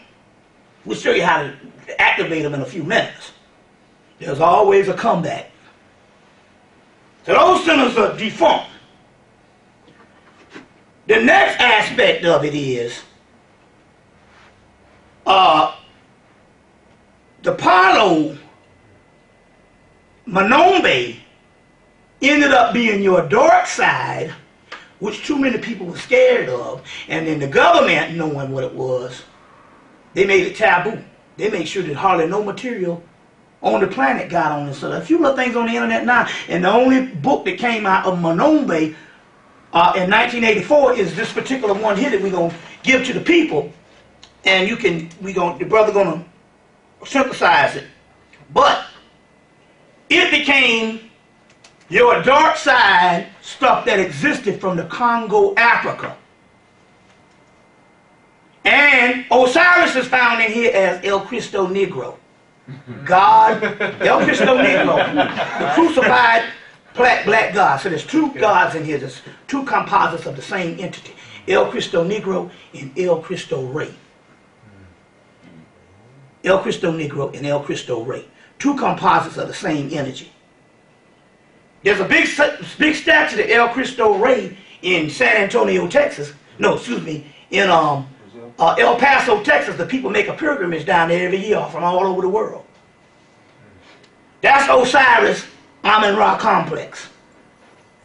You got Madre de la Luna, which is a form of Heru, because she has sometimes you have the moon over here. You got Mama Shola goddess, that's Aset, because she's a goddess of fertility. So that's Aset that have the babies. See, you got to realize these three goddesses. You got your cosmic Isis, or Aset. You got your earthly Aset, and you got your future Aset. Your cosmic Aset is Heru, the star Sirius. Your earthly Aset is the Madonna and Child. She's the one that has the god Horus. That's every black woman. Then there's your future Aset, which is Mayat, which is the transformation of what is called the Shakti power, or the Shakti energy. You see what I'm saying? Or the Shakti energy, which we're going to get into in a few minutes. But, so there's three aspects of the same energy. We talk about formulas. So you got Madre de Agra in the Palo, which is the mother of the waters. Madre de la Luna, mother of the moon, the lunar thing. La Santissima Muerte, she's the god that sets over witches. So she would be equivalent to a Sekhmet or Hecate in ancient Greece, which is black, Etruscans. Wasn't no white motherfuckers. Never was any white people went to the mystery schools. Never. La Santissima Muerte, and then you got Mama Shola, she's the goddess of fertility. You got San Simone, which is the god of divine justice. You got La Spiritus and Tranquillus, those are seven entangled spirits. That's the chakra system. You got La Santissima Piedra Eamon, which is a powerful entity over magic. Then there's El Cristo Rey, Lord of all the worlds, and El Cristo Negro. All things, and then you got Sarabanda, which is the gateway. But all things must bow down to El Cristo Negro. The crucified black God ultimately is yourself. If you set yourself up as El Cristo Negro, you see, it's ultimately yourself. Now, going back to the magic, you get any of these books. So let's say you go and buy any of these books. This is the mystery. This is the great mystery. Because it's chaos, and chaos is melanin, and we have the melanin in us, not your skin yes, the melanin in your skin is melanocytes. Melanocytes can degree based on whatever racial mixture, but it don't mean that the brother on the continent got more melanin than you. He just got more melanin in the melanocytes. The melanin that's on the inside of us is probably higher than the brother from the continent. Let me explain how that is. How that is. In voodoo, before it was saturated, in 1950 something, they said they had over 14 different African nations, tribes, or what we call nations, to come together to make the voodoo that they put together in the Caribbean. By the time of Reginald Crawley's book, Voodoo Quantum Leap, which is one that's in this thing, and I think I put it in the book list. By the time of Reginald Crawley's book in 2000, they had already counted 25 different tribes of things, even on into the Horn of Africa, Ethiopia. You take the picture of voodoo and you see the different multiple makeups of the different tribes that go in to make this one religion, this one system, especially the one in Haiti. Thus, in the blood system of the black man in America, we are more African because the Africans, one of the problems was in the ancient world, they were broken up into certain nations or certain tribes. Whereas, and so when they took us out in slavery, when we went across the water, when we first went to the Caribbean, there was 2 bulk tribes. So you might have under this Igbo housing, you might have just 2 major tribes because they dropped big settlements in the Caribbean and they couldn't contain them all. That's how they was able to free themselves at an earlier time. Whereas they learned from that by the time the American slavery came about, they brought smaller increments and they broke them all up with different things. So in us, whereas you go to the Caribbean, you might have 2 or different strains. In the ones in America, you got Igbo, Hausa, Dogon, Yoruba. You got all these different strands of ancient tribes on the inside of our blood system. Thus, what makes the Jews mad. Because based on the Kabbalistic system, they understood that there was supposed to be a futuristic great mixing bowl in the West. The Shekinah, which is the feminine face of God, which is Maya. She's called Shakti in India. She's called Maya in Egypt. She's called Shekinah in Hebrew. You see, the return of the feminine energy. The Shekinah is supposed to be the great mixing bowl in the West. It's a makeup of the different, they call it tribes of Israel. It's the tribes of Africa. Because Israel is this, it just means black people. It's the Trinity.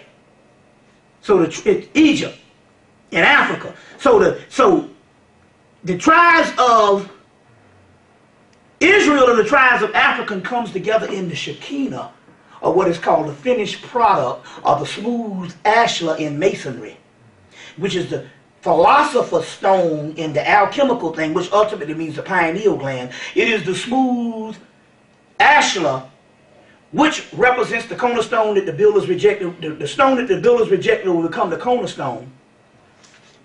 It's the foundation, it's the fountainhead, which means we have all these particular African tribes, plus some shit outside of Africa, including the white boy, in our veins to make what is called the alien strain. All that bullshit they talking out here, they stealing your birthright by giving you some green motherfuckers, and the whole time they talking about you.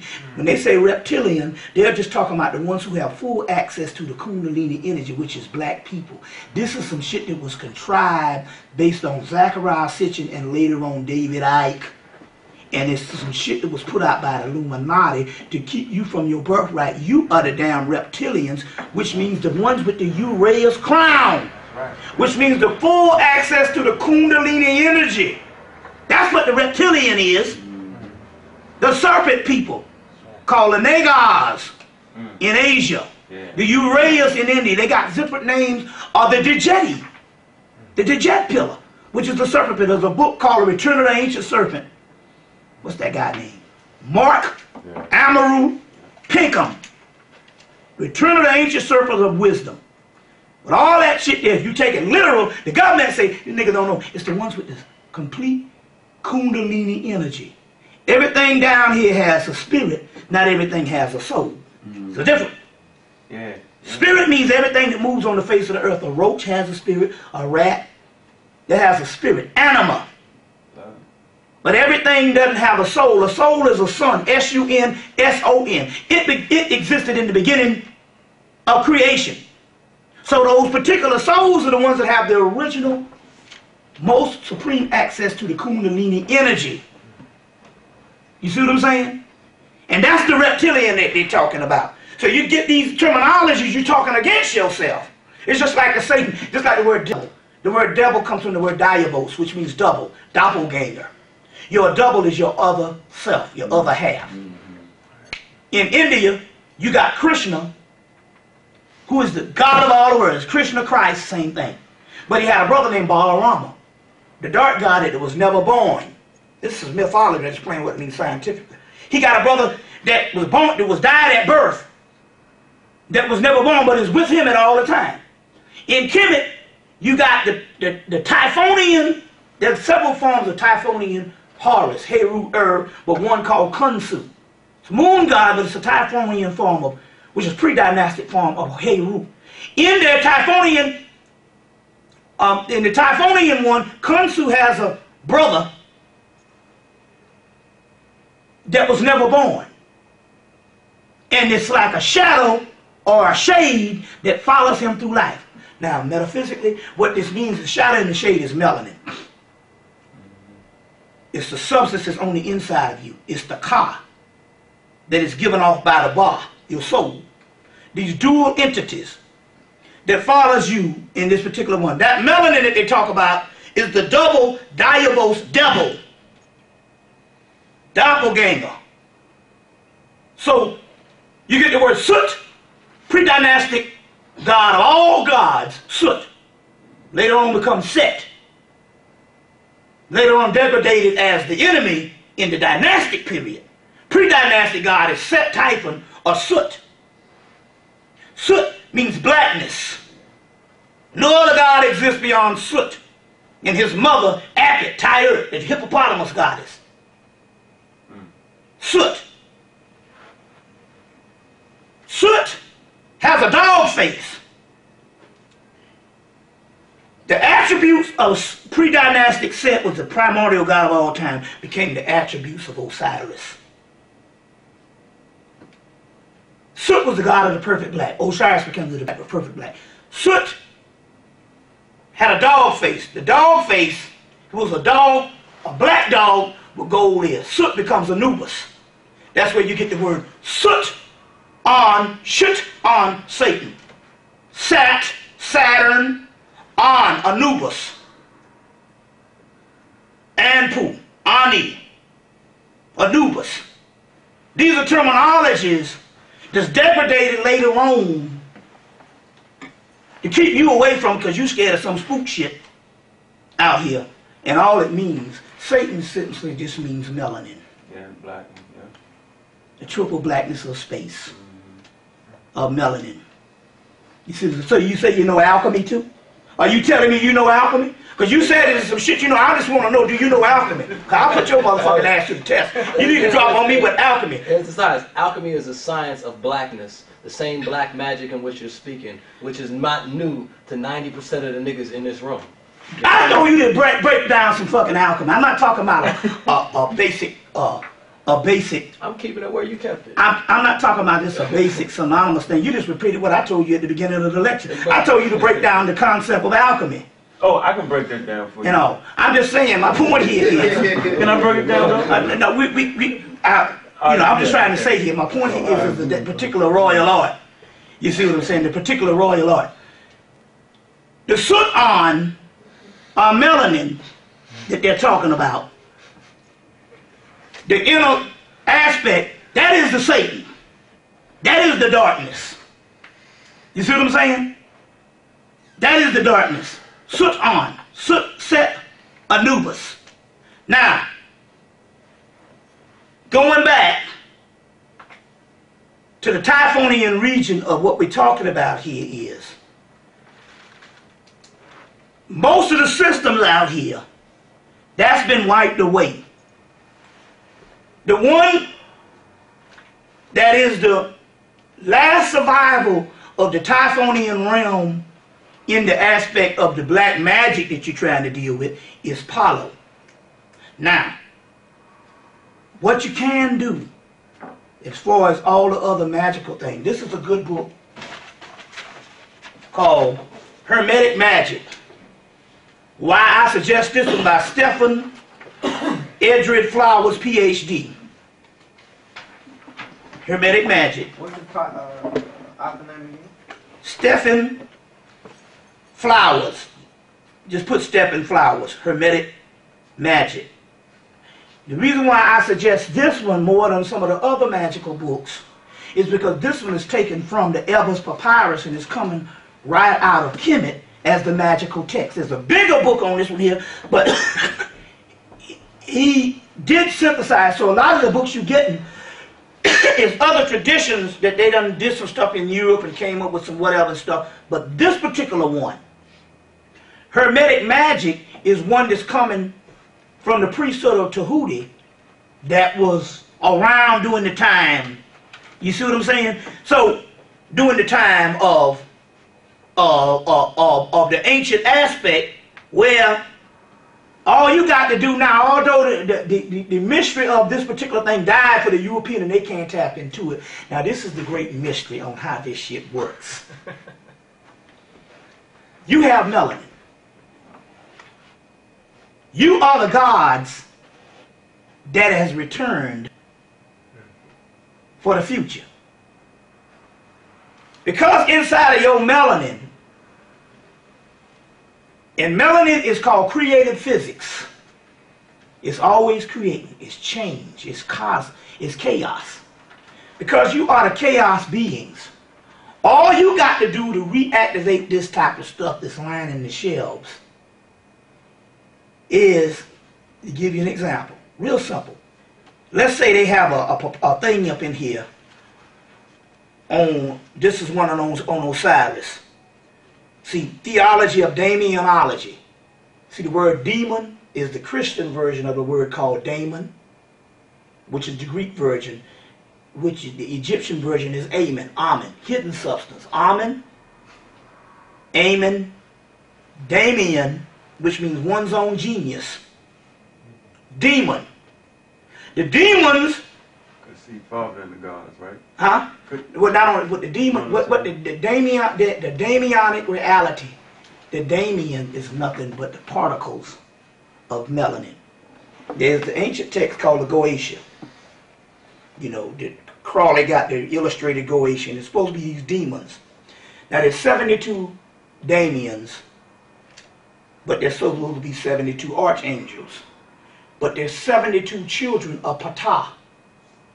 Now Ptah is just a pre-dynastic form of Osiris. Same person. Because you'll see Ptah, Osiris somewhere. You get the word Ptah and then Osiris, and you get the word Pythagoras. That's Ptah and Osiris. You see. Pythagorean theory, Ptah, Osiris. Pythagoras, this is the Greek word for Ptah and Osiris, which means just the Osirian theory. The Amian, or the Damien, which means hidden substance, there's 72 children of Ptah. There's 72 Goetias, which is supposed to be demons or Damians. You get to go. It's called Aleister Crowley Illustrated Goetia. Anybody seen the book? Aleister Crowley's Illustrated Goetia. I'll give you one to get. Give you two of them to get. All you got to do now, you're going to reverse this thing. The 72 Goetias is these demons on the backside of the tree of life called a Kalipoth. The 72 Goetias are nothing but the 72 sons of Ptah, Osiris. The Goetians are supposed to be these entities in which Solomon binds together in his signet ring. The signet ring, or the ring, is the same as the so-called Lord of the Rings. The ring is the pineal gland. He binds, because the pineal gland, if you took this way and you look at a black dot, it's a circle, which represents the pineal gland. But that's the ring that they talk about, a Lord of the Rings forged in hell. Okay. Solomon, which is Sol, which is sun. Amen, which is hidden sun. What is the hidden sun? Amen Ra, which means hidden sun. Amen means hidden and Ra means sun. Amen Ra, the hidden sun, is Osiris, hidden in Amenta, the underworld. In this case again, Solomon is Amen Ra. There was no historical Solomon. They built the temple of Israel. The temple of Israel is the physical body, the temple of Solomon. O Lord, I am black and comely. The 72 Damians are the 72 demons that Solomon binds to do his bidding, is the 72 chakras within inside of the pineal complex. There's 160 of these things. There's 72 within the pineal area. These are demons, Damians, hidden substance, alchemical substances, which is melanin. So Solomon binds the demons with his signet ring, which he binds the demons with his third eye. Now, there's magical text. There's the Goetia of King Solomon. You'll get it. Aleister Crowley's illustrated Goetia. How you spell Goetia? G-O, let's see, I think that's G-O, let me see how I spell Goetia. Did I put it in what you call it? G-O-A, G-O-A-T-I-A. Yeah, that's it. G-O-A-T-I-A. Aleister Crowley's hidden Goetia. The Goetias mean howlings, which is talking about harlots, howlings. It's talking about these magical substances or these particular demons of the inner world. Now, listen. The Goetias, if you get Aleister Crowley's illustrated Goetia, which doesn't work for them, that's why they're selling it out here, but I'm going to show you how you're going to do it in a few minutes. And you just have the lineup of those Goetias and whatever little magical text they got in the back. All you have to do, because you are the gods, and you are the gods that's returned, only thing you got to do with any of these magical texts is somewhere within the magical text, whenever you get these books. Anybody got any books on magic? Yeah, all you got to do, the reason why that shit don't work, somewhere within the magical text, you got to go in and you got to create something that comes out of your head, which is, you are returned to God. So all you got to do is create something that comes out of your head and put it back with the magical text, and it automatically activates the shit. And only you can do it. You get what's coming here? Yeah, hit it again. So in other words, you have to possess that which you profess to communicate. No, this is what you got to do. You have to possess it. You have to possess it, but this is what you have to If do. you, if you say you're a magician, you have to have magic. Right. In order to make yourself efficient. Efficient. Or effective. Effective. So to be effective, you have to possess Right. that which you profess to communicate. Communicate. That's So good. If you're trying That's to communicate yeah. something to me, you got to have it. You got to have it yourself. Right. Now, one of the keys here is this. You're right. They say that if it didn't exist spiritually, you wouldn't be able to think about it. So, there's a whole thing that say never think that your thoughts are not real because you're the first that heard it. You're the first that came up with it. So what happened here is don't think that your shit is not valid because you're the first to come up with it. So in so many words, magically is this. You the God now, right? If ye are gods, then it means that If you deal with these magical texts, you want to do some magic, all you got to do is to think up something out of your head and fuse it in with these texts, and you reactivate it, because what's coming out of your head is the now and the new. And it is the ongoing legacy of these texts that you are bringing back in this particular time. You see what's coming on here? Yeah. Ideas have energy. Ideas have energy. Produce an idea. Even if Right. it's like I want to get a car. You have to think about it first. Yeah. Then it manifests itself into something physical. Right. Even if you say I'm gonna whip somebody's ass, Right. it's a thought, and then it manifests itself into an ass whipping sometimes. Not only that, every building, everything out here that we see in this civilization had to start with what? An idea. Right. Oh, it's powerful. Right. Yeah. So what's happening with this stuff is all dead. Number one, white folks can't do it because they are not. They don't have the ancestral, original genetic makeup of the original man. And most of them don't exist because they don't have souls. The difference between the original sons, they'll tell you that Oprah says celebrating the spirit. Well, everybody got a spirit. Not everybody got a soul. Why you are here is for the simple fact you are the original souls, and you are waking up. So that means if you are conscious, see right now, if you're conscious right now, for whatever reason, it means that you're already ready. It's just that you got to have the belief system that whenever you tap into this stuff and you put that stuff back in, it can be anything. It don't matter what you think about. Whatever you think of in your mind is adequate. That's usually the shit that works. You see what I'm saying? That's usually the stuff that works. And that's how you reactivate these texts. They're dead, and if you do them verbatim on some stuff like that, really be honest with you, the first thing, everybody needs to build a certain altar in your house. That's what the first thing. You build an altar in your house, and that way an altar is a conductor. It's a gateway to another universe, and you pulling in a certain amount of energy. Every race has an altar, but white folks and now us black folks, because we into this Christianity bullshit. You see what I'm saying? They tell you all that's evil. You go to them Asians, they got an altar right in the Chinese shop.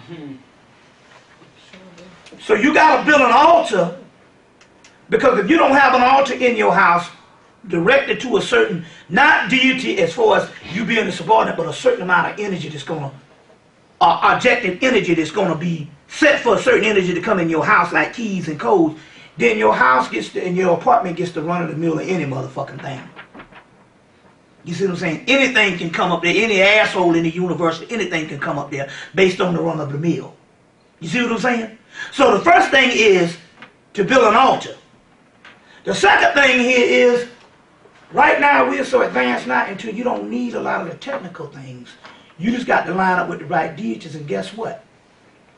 You invoke these deities in these magical books where they have the invocations. Really, be honest with you, it should be at the level right now that you don't need all of that stuff they say you gotta need. If you could just invoke, just like that affirmation I gave on Lakshmi. A lot of things, if you just speak it out of your mouth and invoke it, you can bypass a lot of this stuff. A lot of white folks gotta have a lot of this stuff because they're on a certain level. And we used to have a lot of this stuff in the past because the cycles were old, were young. And so we had thousands of years ago, so we had to do a lot of technical work. But now what we are in what is called the Eleusinian period. Eleusius is the other word. Remember in Gladiator they say if you fighting and you see yourself in the fields and the sun is at your face, he said, do not fret. You're in Eleusius and you're already dead. Well, Eleusius is the goddess Demeter, which is the goddess Lakshmi, which is the goddess Heru, which is the goddess Sekhmet.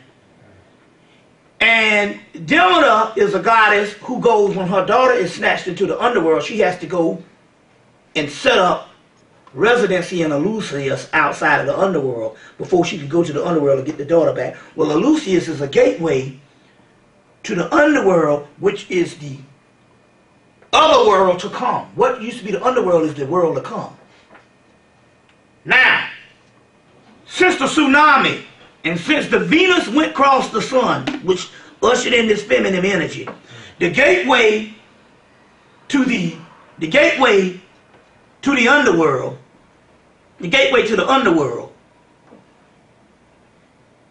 has come up to Elucia. So we're right at the gateway, and in so many words, the white boy know it. We are in what is called a null period, where nothing appears the way it seems. We are already pretty much in the other world, and this is leftover residue.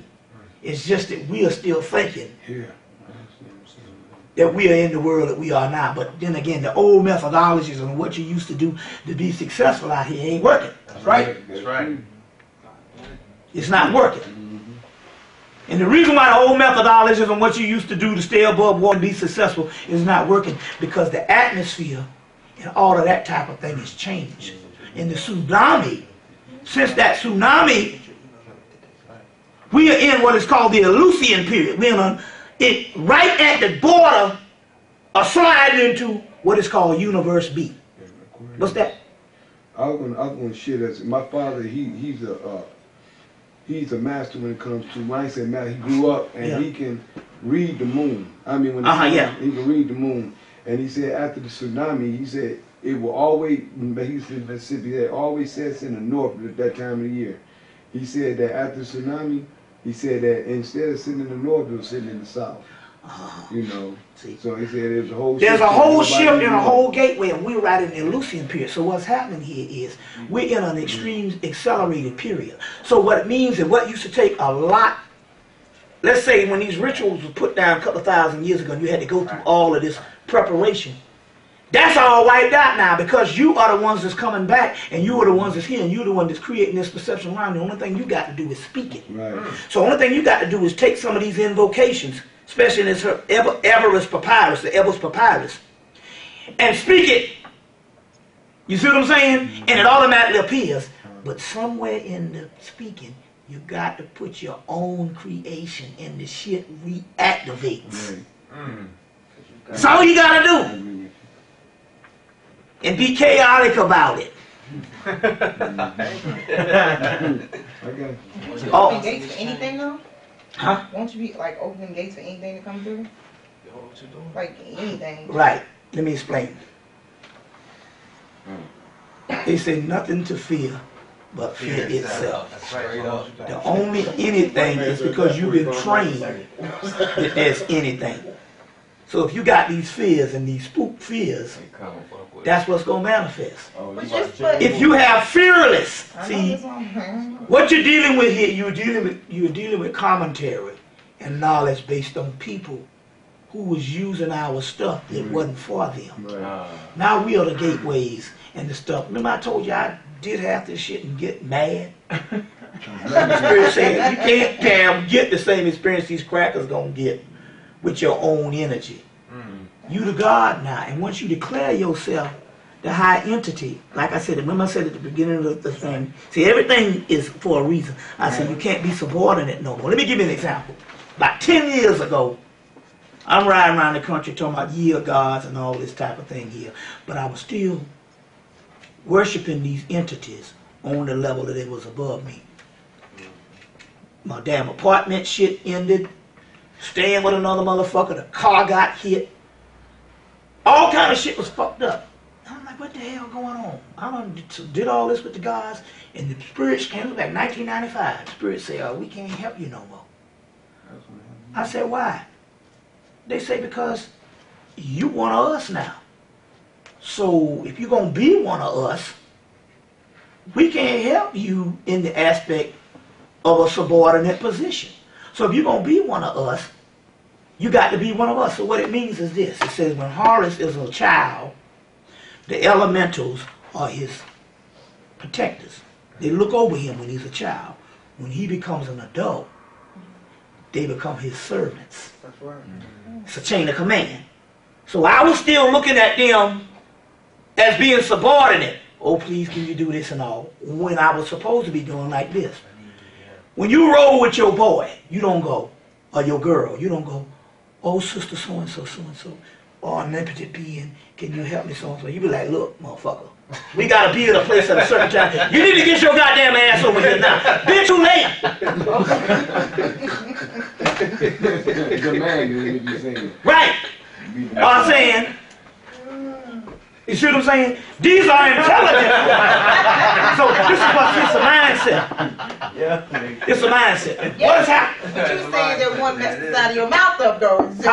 You What? said one of the things messed the side of your No. mouth. Now let me explain what that is. Oh, okay. That's a good example. Let me explain what that is. Let me explain what that is. Okay. And that was interesting because what you just said was going to lead into what I was getting ready to.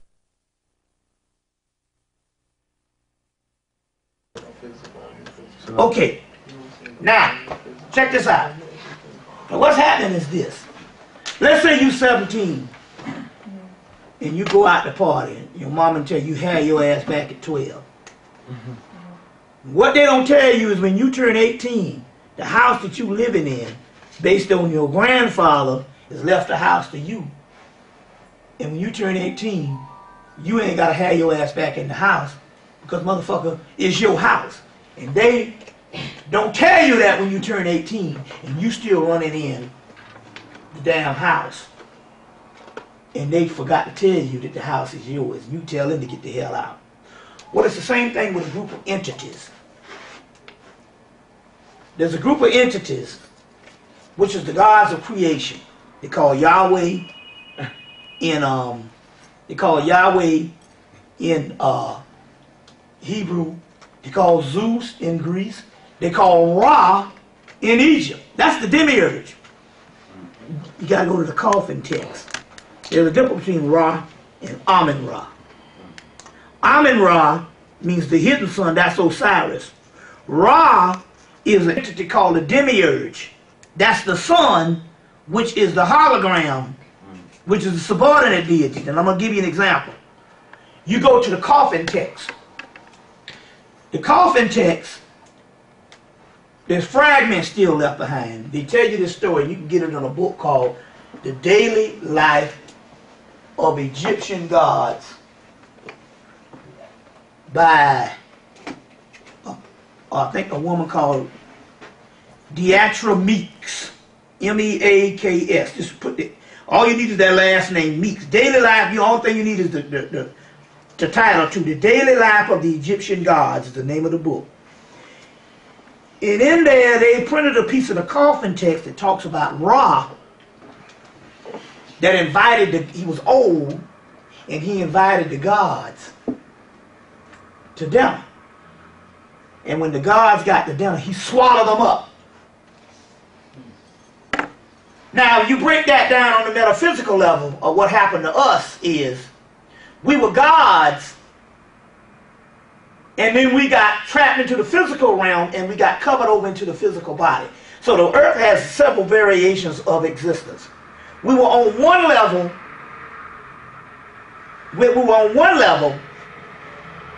and we were these gods that had more access to the universe.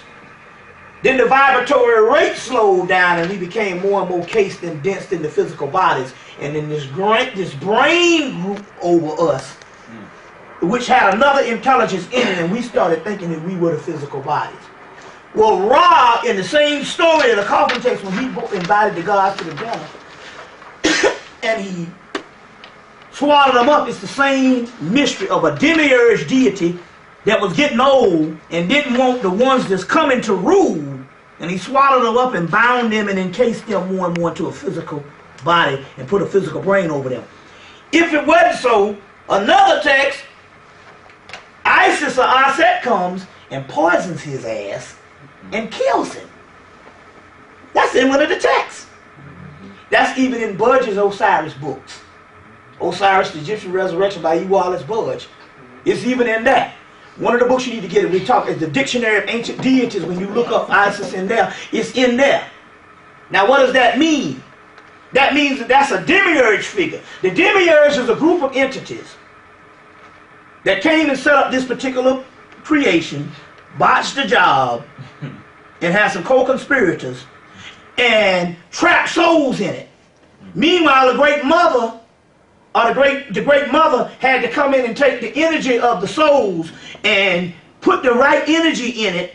The same story of Prometheus stealing fire from the gods and giving it to man. Or it's also Ptah comes in and he cuts up the choice body parts and the choice meats to put into man and fashion man so man can be God on earth. So on one aspect it's being trapped, the entity, these souls being trapped, and the other aspect is there had to be something above this particular creation that had to be filtered in and took a process to manifest so it can clean this creation from inside out. Now, clean this creation from inside out. The mystery here is those groups of people who trapped us here are called demiurge figures. They are the gods of the creation, and it's a family fight going on. They don't want us to rise. So let me explain to you. You will hear that God loves you. God loves you. And God, He does love you as a human, of the gods. So there's a group of gods that love you as long as you decide to be a human. Whenever you get to the level where you go into the God level, these certain entities that don't want you to rise will come against you. Well, thus what happened to me. They played tricks with me all through the 90s, and I was able to escape them. I knew what the demiurge was, but I was listening to them in these mystical texts, and they had all these names, Adar, Lebroth, Yahweh, and all these particular ones that were gods of the old that weren't around anymore. And then in 2001, it got so bad, I was making such gains until the motherfuckers had to show up themselves. And it was 4 of them. Legba, Ogun, Shango, and Obatala. And they showed up and they say, look, we don't even like fucking humans in the aspect of, we like you if you stay humble to us, but when you try to rise yourself up, we got problems. So it's a family fight. It's like a group of entities that will play games with you and all this kind of thing. It might give you the best life as a human, but whenever you decide that you want to wake up, then they got problems with that, because that means you coming back to be gods, and the clause is that you are going to rule the heavens. And they don't like that, because their time is up, and now you are the heir to universe B and the omniverse, and they don't like that. Now they're weak and they feeble, so every now and then they will play tricks on you.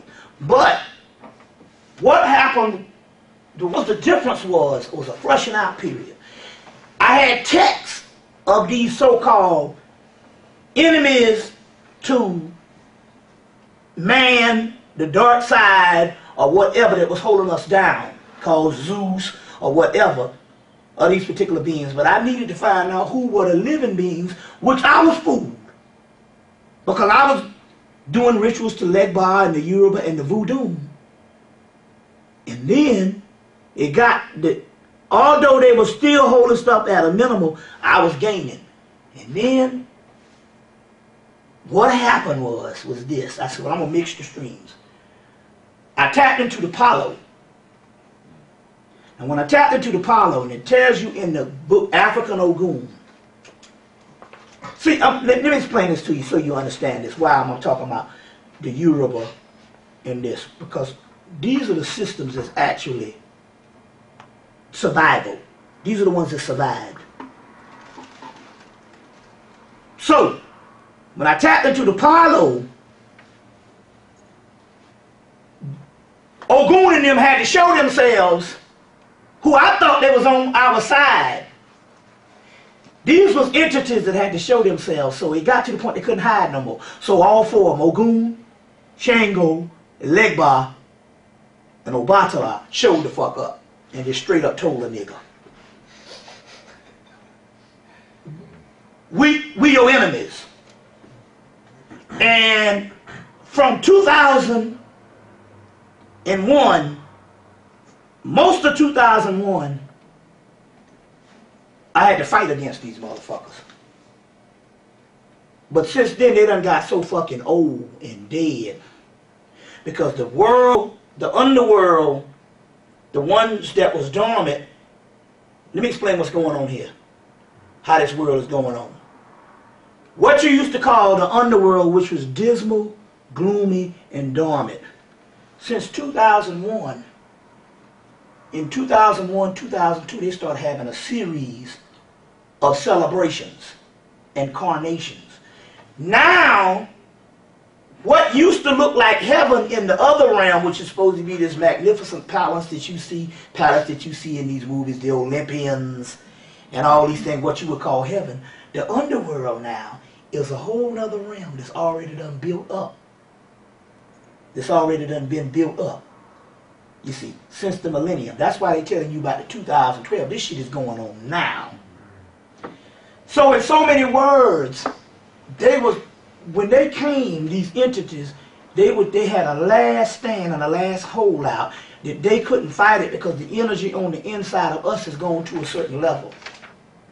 And like I was saying about the DNA, there's a woman that's in Detroit. She works in the lab. She's good friends with Richard King, who was one of the scholars, one of the main scholars on melanin. His book, African Origins of Biological Psychiatry. And in so many words, African Origins of Biological Psychiatry by Richard King. That's the definitive text on melanin. And all. She worked with Richard King, Dr. Richard King, and so she works in a lab in D.C., in Detroit, and she said every day, new DNA, amino acids is popping up on the black DNA. They can monitor this shit. So the white boy can monitor our rise. So the shit that's happening to us is in us now. It's to a level that they can monitor, and so therefore, those particular entities of creation, they're already dead. We are the motherfuckers ruling now. We just don't know it because we still thinking we human. Let me give you another example, what you could be doing. Any kind of healing, because your DNA is mutating on the alchemical level. The melanin is mutating, you becoming new creatures. Whenever you get sick,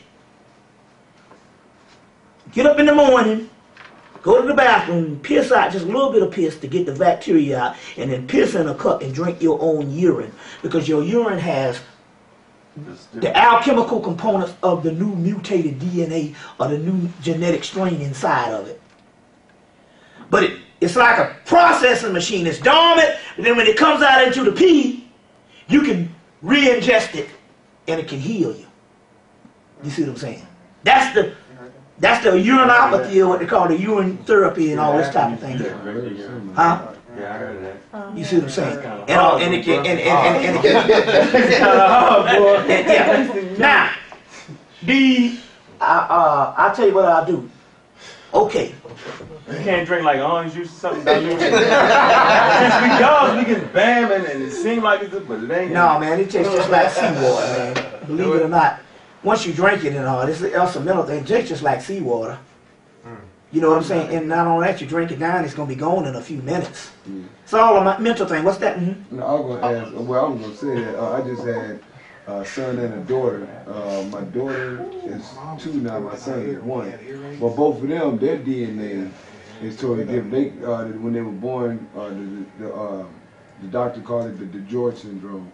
Probably, they say that they probably missing something out of their DNA, but by you speaking on that, you know, shows that it is something different that's going on, because, you know, they said that my ex and myself, you know, they couldn't find anything within us for the cause. Yeah, well, you know what? The doctors, they play a funny game, because see what it is because our DNA, look, they had a geneticist that came, to a genetics conference in 1998. And she said that they can't, our DNA is so different until they got to take another 100 years just to break it down to study it. That's why the Human Genome Project now went to Howard University. And they're telling them they get ready to study 15,000 black people's DNA. Because now what that DNA that they can't understand, they call that junk DNA. And that's the highest level of the melanin that they can't understand. But they will never be able to understand because melanin keeps on changing. Melanin keeps on changing. Now, Venus went across the sun on June the 6th, 2004, 666. When that Venus went across the sun, that represents the return of the Shakti power, the return of the feminine realm. Now, you get the movie called Mist of Avalon. You probably have to get it on DVD. Mist of Avalon. It's called Avalon. It's called Mabagloggin. It's called Eleusis.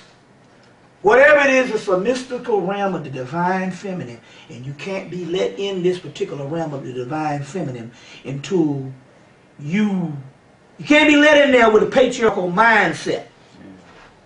Patriarchal mindset. The woman has to be equal, and somewhat she has to be superior.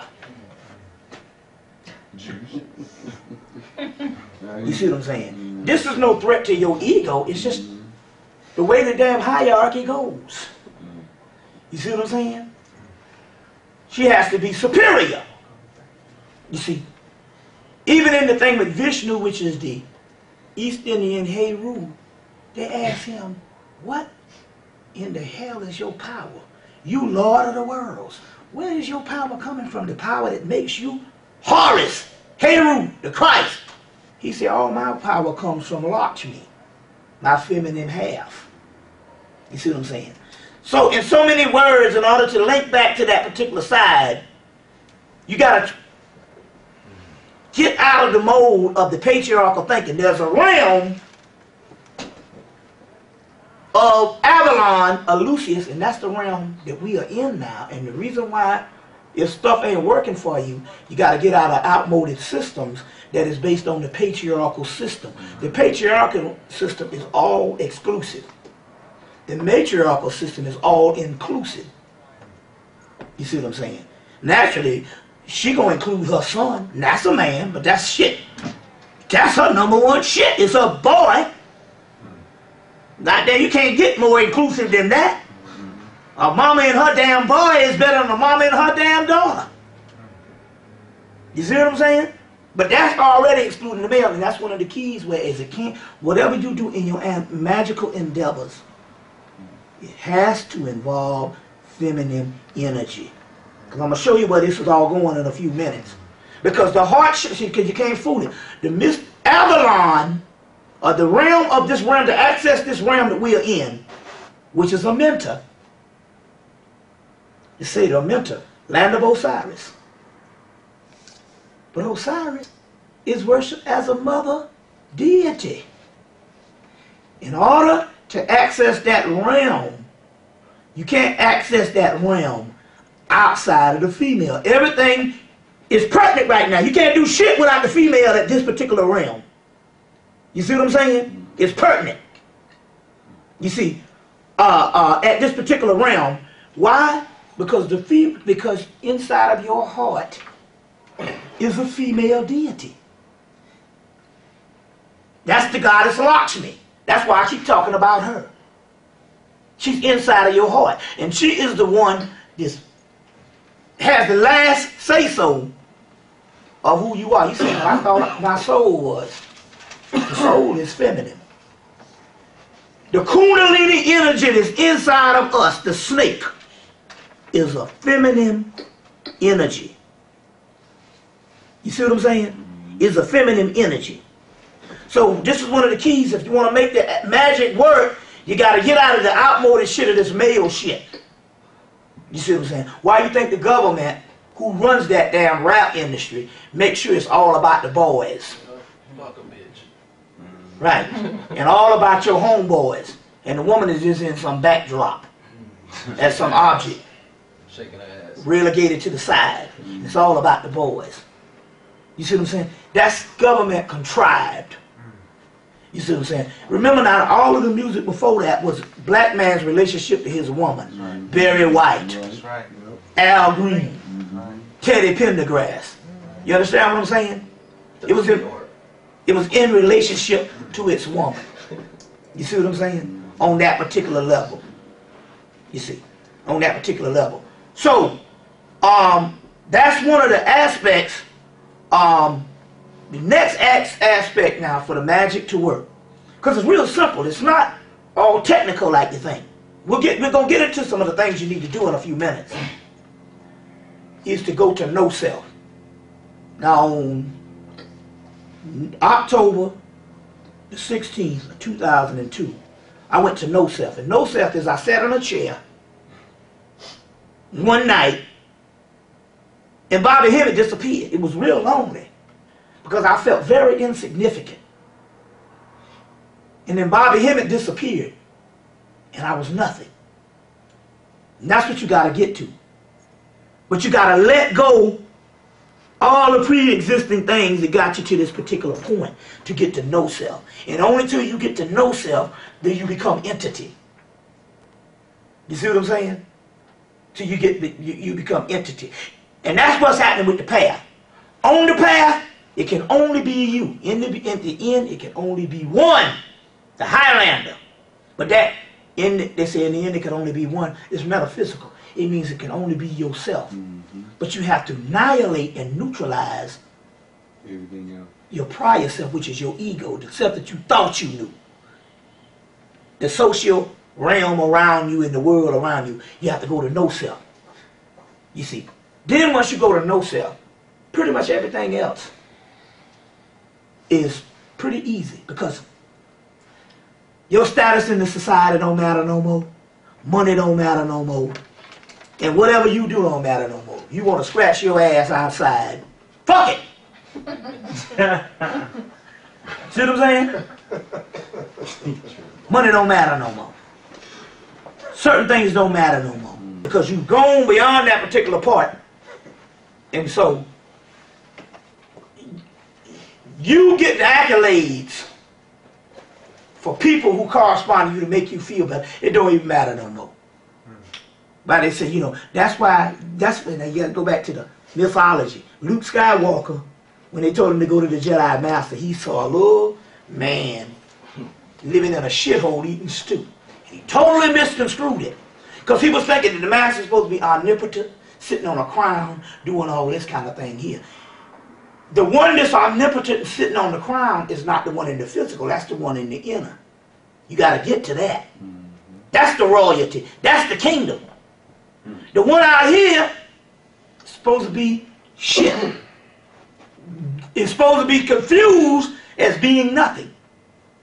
You see what I'm saying? So that's what had to happen when they had to neutralize yourself to the no self energy. You got to get yourself to no self. And it's real simple. You just start devaluing everything around you that you think is important. That's why I said one thing about cutting family loose. So they said the whole thing be in the world of the world. Which means this here. So this is what it means. Okay, when we first come into this particular knowledge and information, we want to beat somebody over the head with it. You go to your family, try to tell them about this shit. Your family got a trick for you. Them motherfuckers, you come with your ass beat over the head. Your family fuck you up every time because niggas just get ignorant on you. Blah, blah, blah. You know what I'm saying? And they get irrational. And illogical. You can't speak to them on this shit. That is so, but because this knowledge and information was not based on you giving it to them. It was based on you learning this particular stuff so your soul can wake up. You see what I'm saying? So the first thing is to go to no self. To go to no self. The next thing here on in the magical thing is to recognize the equinoxes and the solstices. You gotta understand the cardinal points. Spring equinox, fall equinox, winter solstice, summer solstice. So the next big thing up is the summer solstice. You see what I'm saying? That's the first aspect of understanding this particular aspect of how you're going to get the magic to work. Okay. Let me go through some other things right quick. You want to get a book called Basic Magic by Phil Cooper. Same one that got the book Magician. You're going to read the book because it's going to be one of the most basic forms of magic. Then after you read the book, remember what I said again? You add your own shit and you reactivate it. Okay? Basic Magic by Phil Cooper. Then change the magic, creating your own ritual, adding it to the old rituals, and you reactivate it because it's talking about creative physics. Creative physics. That's why the whole world knows. Follow what them niggas do in America. Yeah. Whatever you do in America, they own it. See what I'm saying? They own it. They learned that shit a long time ago. You see what I'm saying? Now,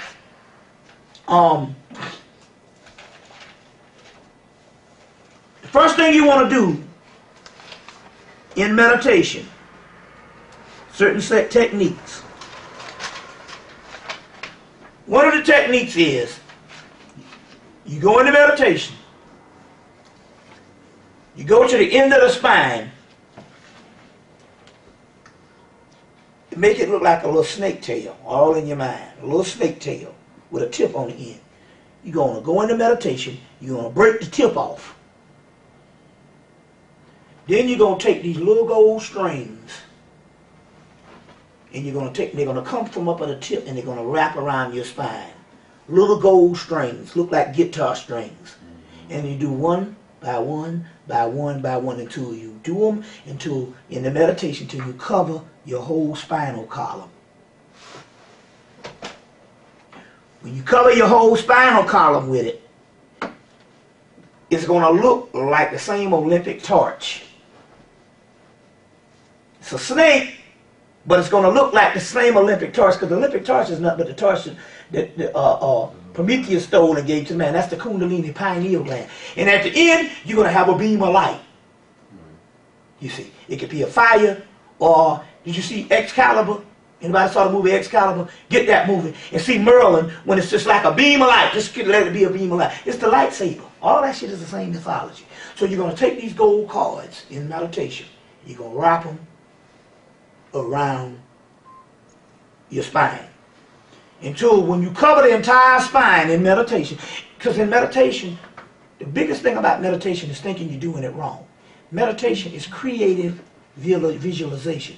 Whatever you create up in there, you are actually doing the right thing. So you take these gold cords and you run it up that spine, and then you imagine a light at the top of the spine. Now, this is what happens. Whenever you're out and about to really use your magic, because all this stuff is creative visualization. So you have to level out a lot of these techniques you see in the book. It can get confused. Now let's say you out and you someplace and you need to get from point A to point Z, and there's somebody standing in your way. Might be some business transaction. Might be some nigga that don't want to do right and give you some money. You know what I'm saying? Or give you a loan or whatever. What you do is you take the white light, you pulsate that light out of your pineal gland, and you hit him in the face with it. But when you hit him in the face with it, you transfer the thought that you want them to have, and the shit will work. I had a dream about that last night. So you keep this thing, you take the white light, and you just hit him in the face with it. Give you an example. So sister sent me I supposed to be at a lecture in Detroit. This is about 10 years ago. Sister sent me a ticket. It had somebody else's name on it. But this was before 9/11 and all that, so you could travel a certain way. And the woman was like, nah, it's going to cost you $40 to reactivate this shit.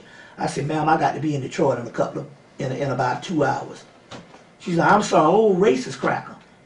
And all I started doing was to take that damn white light and kept hitting her in the face with it until she said, oh, what the hell? Go ahead, put me on the damn plane. So you can do this. One sister went to court and was hitting the judge with the white light, and the judge looked like this and said, he said, he went ahead and gave her what she wanted. She was a lawyer. But he gave her what she wanted. And at the end, when she was walking out, he said, we need to talk sometime, sister. It was a white man.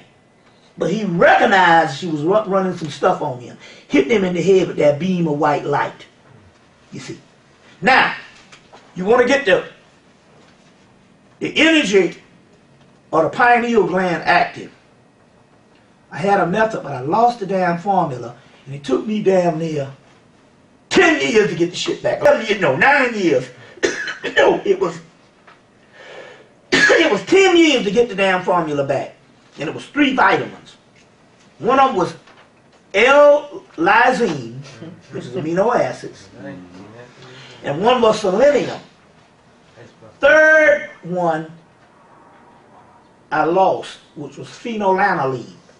So you take L-lysine, phenylalanine, and selenium. You take them 3 vitamins. Now I used to take those vitamins and my pineal gland would become L-lysine. Just spell it, Ebonics. You asked the wrong person to spell it. What about the phenol? Phenylalanine. Alright. Phenylalanine. P-H-E-N-O-L-E. L-lysine, phenylalanine, and selenium.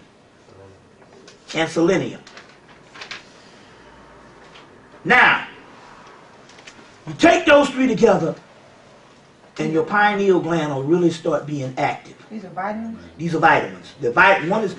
Phenylalanine and L-lysine are amino acid, and selenium is a mineral.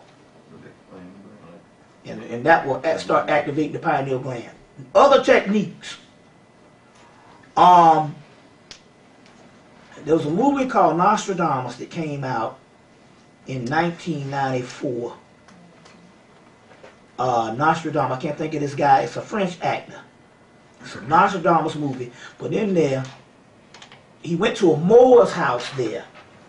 But although they showed the man as a white man, it was a Moor because he was Islamic. He had all these ancient texts. And so in so many words, they were saying that Nostradamus was trained by this Moor. On NBC News the same year, they showed Nostradamus being followed around with this black man. Anytime you see the black man following around, like the guy Hakeem Bey says, that is never the servant, that's the teacher. You'll see them all through history. You'll see a black man with a turban in the background. Most people think those are servants, those are teachers. Now let me give you another thing on how this goes. In the movie, the Moor tells Nostradamus to clear his visions up. He need to take, he said, nutmeg and another elixir. The guy said nutmeg. He said, and other things. So they didn't give the whole system. They didn't give the whole thing. They just said nutmeg. But what it is, you take some nutmeg, some cinnamon, and some honey, and boil it in a tea. And it will clear up your visions. I knew a brother up in New York named Bill Lee. He used to take that nutmeg, and that nigga be on that nutmeg, and we go down town, and he be talking to these spirits, and be having a ball. So nutmeg, cinnamon, and honey. Now, do what with it? You boil it into a tea. You mean put some water. Put some water in there and boil it. Put some nutmeg, some cinnamon, and some honey. You can even put some lemon up in there. Is this a process, or like, I mean, is this something you have to take for a period of time and then start with? It could. It works different for different people. Okay. The next thing here is the realm of sleep. The first thing you got to do is you can't sleep with nothing electrical on in your room. The electromagnetic waves interfere with the pineal gland and the ability to go into sleep time. Now let me explain what sleep time is. When you regular sleep, your body rests. You rarely go into the dream realm. You get residue, but you don't go into what is called a deep sleep. And the reason why you don't really get a deep sleep, for 2 things happening. You might wake up several times a night, go to the bathroom, and although you don't remember it because you still be sleepy, your eyes might open a couple of times before you wake up. Each time you wake up like that, you're breaking sleep. That's called fragmented sleep. In order to get to the dream realm where you can get melanin to heal you or to have the visions, you have to go into what is called deep sleep.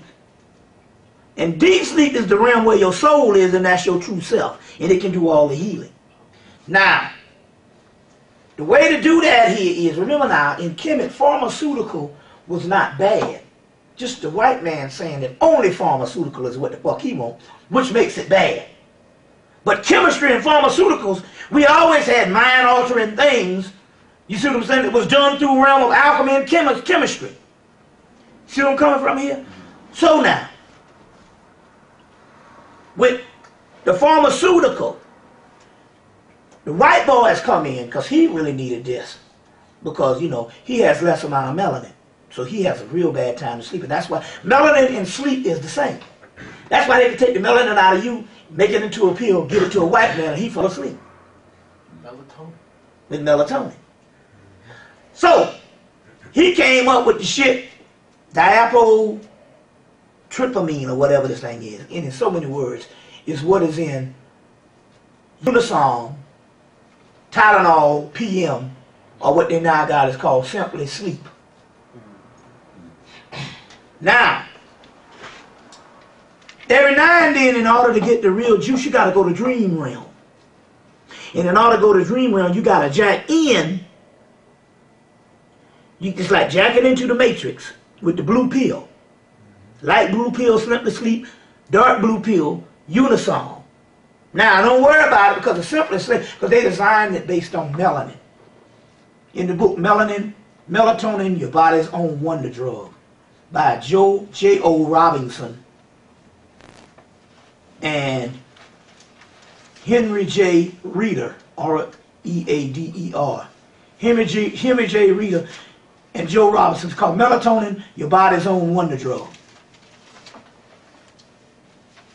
They designed this diapotrypamine or whatever it's called. Anyway, it's Tylenol, Simply Sleep, or Unison. They designed this shit for melanin.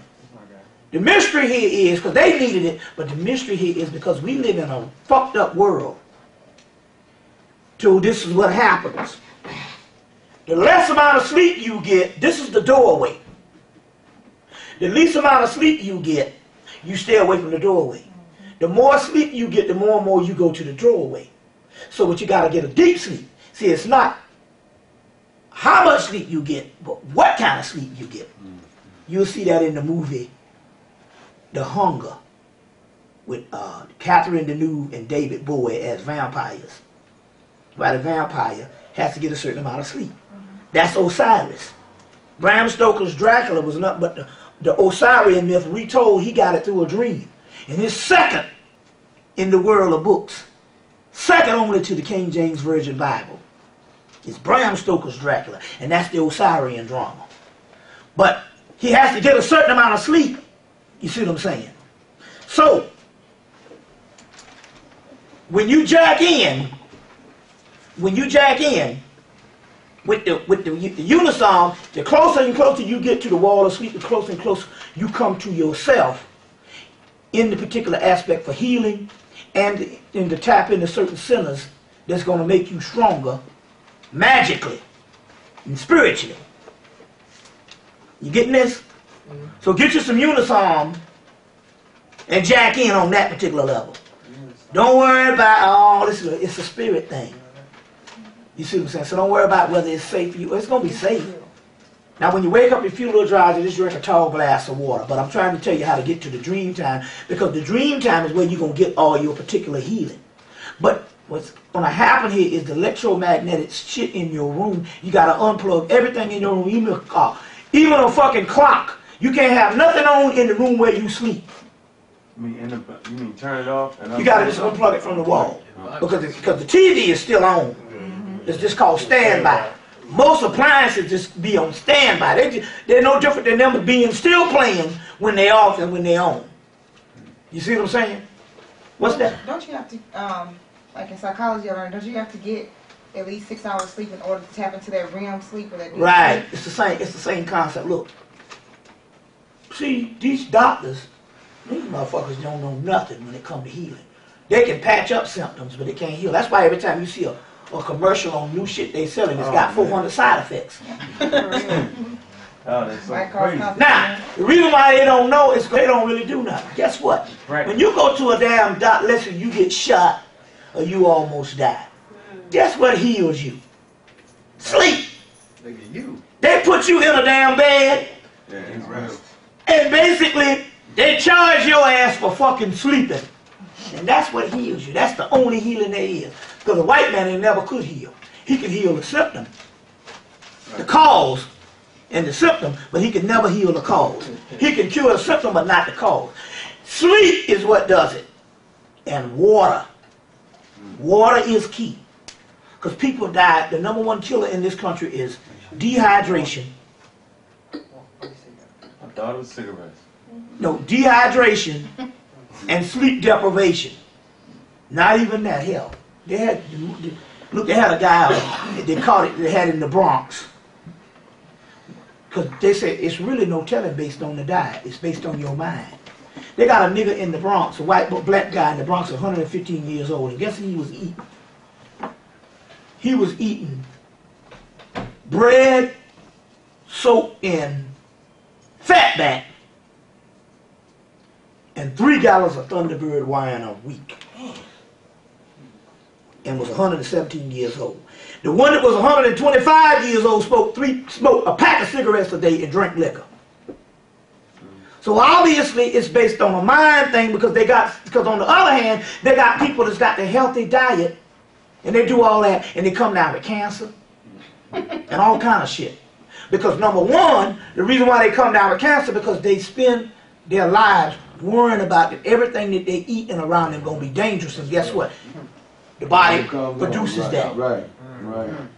You see what I'm saying? It produces that. You think I'm bullshit? Go out there and see them bums. They've been on the street eating out of trash cans. I know some of them been out there And for smoking damn crack. 10 years, Yo, 15 years, and them motherfuckers still walking around. we'll be ass and take your wallet. And yet the niggas is all is dying like flies and all kind of cancer. Number one, what's the method to the bum's madness? Number one, they tell you the only motherfucker free around here is a person without responsibility. Yeah. And because he don't have no responsibility, he's already given up. Stress. He don't have no stress. It's in the movie Fight Club. Motherfucker say you got to give the fuck up. Until you give up, you don't get it. And all it was a dialogue between the man and himself. Fight Club. Yeah, that's the trip. He said, you must remember that God don't even love you.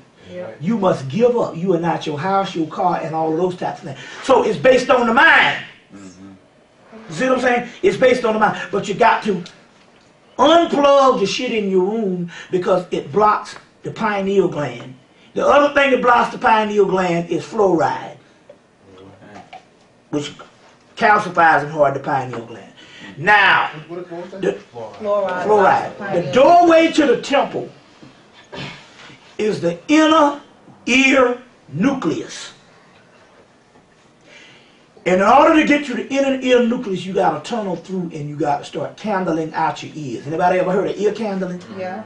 You got to start candling out your ears because what's affecting the pineal gland from the magic is you got enough, the mucus or the wax is walled up and you got to start candling out your ears. The more you candle out your ears, the more and more you get to the doorway to the inner ear temple.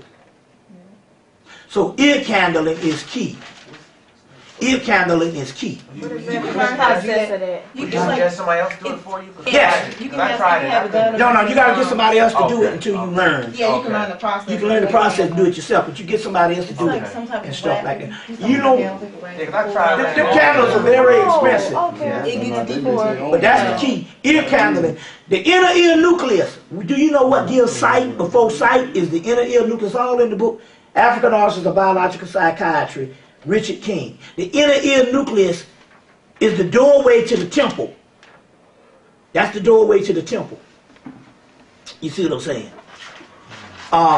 The inner ear nucleus. So you got to clean out your ears. Now, this is Zarabanda. I'm going to leave the book with him. He's going to make copies of the book. Zarabanda has a gateway, which is a black pot. The pot is a gateway to another universe. Zarabanda, this is Paulo Manombe. This is more powerful shit left. So you're going to take these signatures, you see what I'm saying, and you're going to build an altar, and you're going to hang these signatures up over an altar. This is what you need. This is the most powerful shit. That's why we came. This Paulo Manombe. Paulo Manombe. This is the most powerful shit going. But this particular book is out of print. But he's gonna make copies of it and disseminate the book to you.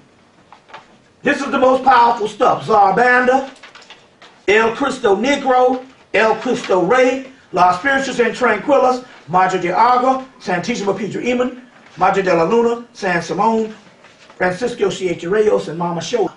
These are the signatures that you're going to make your altar from, but there's also the characteristics that you're going to make your altar from. And then there's an initiation that you're going to initiate yourself into the realm of Zarabanda, or Kumbanda.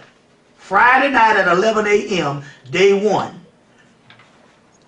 They got day 2, then they got midnight. So you're going to start on day 1, then you're going to go to midnight, and you're going to just say what they say. Now, they got 3 days, they got 7 days initiation.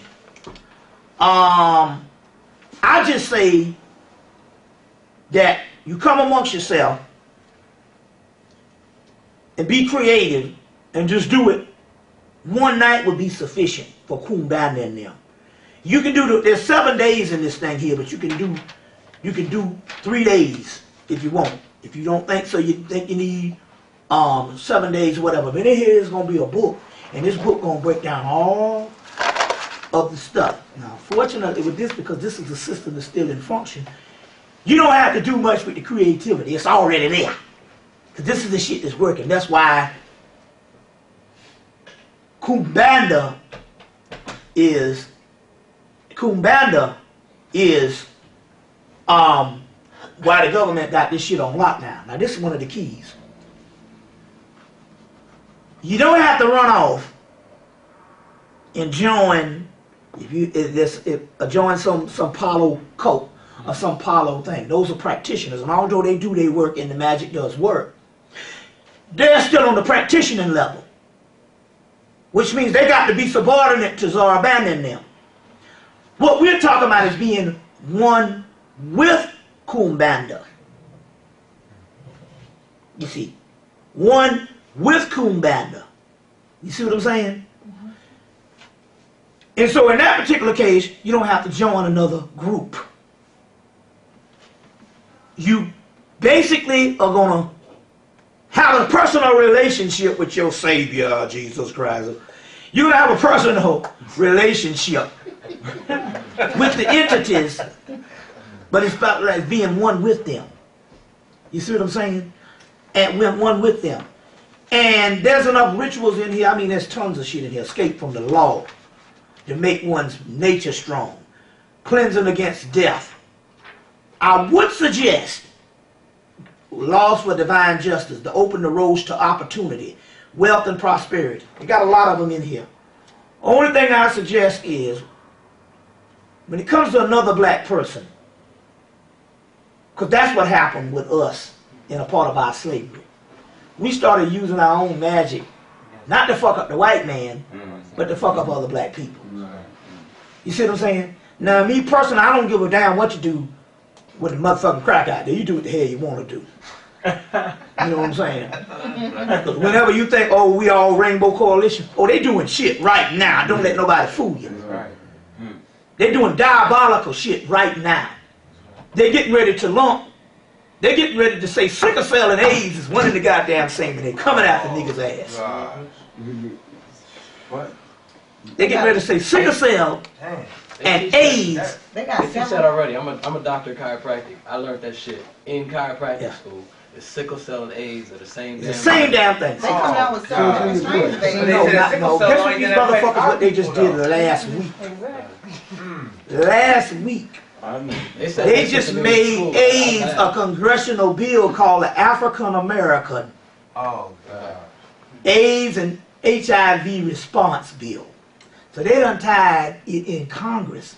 They did it in the Illinois state legislation last week and get ready to sweep the country. So I don't want to hear nothing about this cracker we are the world shit. Right. No, these motherfuckers is, like they said, whenever we sleeping, they working. Them motherfuckers is working. It's even like you heard what happened with Dr. Yard. When the two cops, they gave the two cops who arrested him, they gave him an award. You know what the two cops said? They say, shit, you should be thinking the ADL. They the one that gave us all the information and told us to come after him. The Anti-Defamation League. That's right. This is what the cops said on the damn podium when they was getting their awards. They said, shit, don't celebrate us. You need to thank the ADL. They the motherfuckers gave us all the information. So these crackers is ruling this shit every damn day. Now I will say this about the brother named Clemson Brown up in New York. He said he went to Egypt 15 times. And this might have some reason why they had to lock him on down. The brother Clemson Brown said he went to Egypt 15 times. And said every time you go around the monuments, there's an energy you get around the temples and the pyramids. You can't get nowhere else on the planet. Now this is what he did say. He said, I didn't feel that energy again, only when I went down to fucking Eatonton. Now that's what Clemson Brown did, who went 15 years. He walked around a black pyramid. Right. Now, so that probably is one reason why the ADL in them, but it was the cops said it was the Jews. So my point here is, I would just suggest that it's not really, the reason why I say that here is, they got some stuff to destroy your enemy. But too often we keep thinking our enemy is ourselves. So I be personally with it. I would suggest that you don't use the magic on other black people. Because we got a tradition of that. With the roots and the voodoo. 90% of what we've been doing since we became slaves is using it on other people. Now the cracker, free reign. You do what you do. Party at my house. Now, but the mystery here is,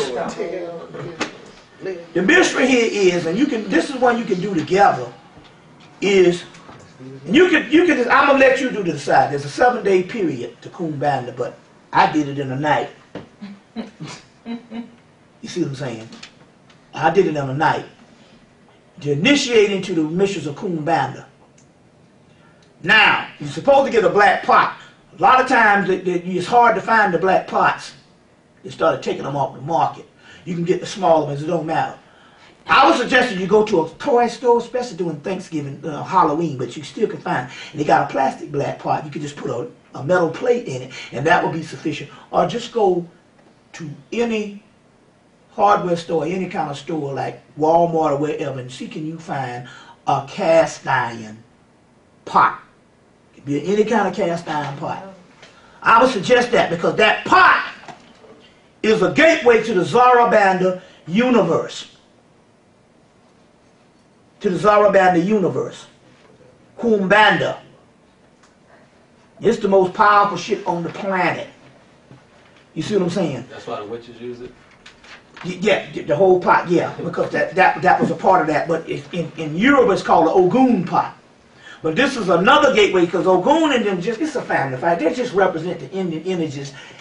They don't want to let us go to the next round, but they ain't got no power now. But the Zarabanda pot, that's a different story. So there's Palo Mate, which is a light side, which is still cool, but Palo Manombe, this is the one. And so I'm going to leave the book, this is, like I said, there's only a few, I'm going to leave this book with him, and he's going to go and copy it, and stuff like that. Copy it and stuff like that. It's just only one thing. Just remember that the further you get with this is the further you deal with the heart chakra. So what it just means you got to be true to yourself. You can't lie to yourself about nothing. You understand what I'm saying?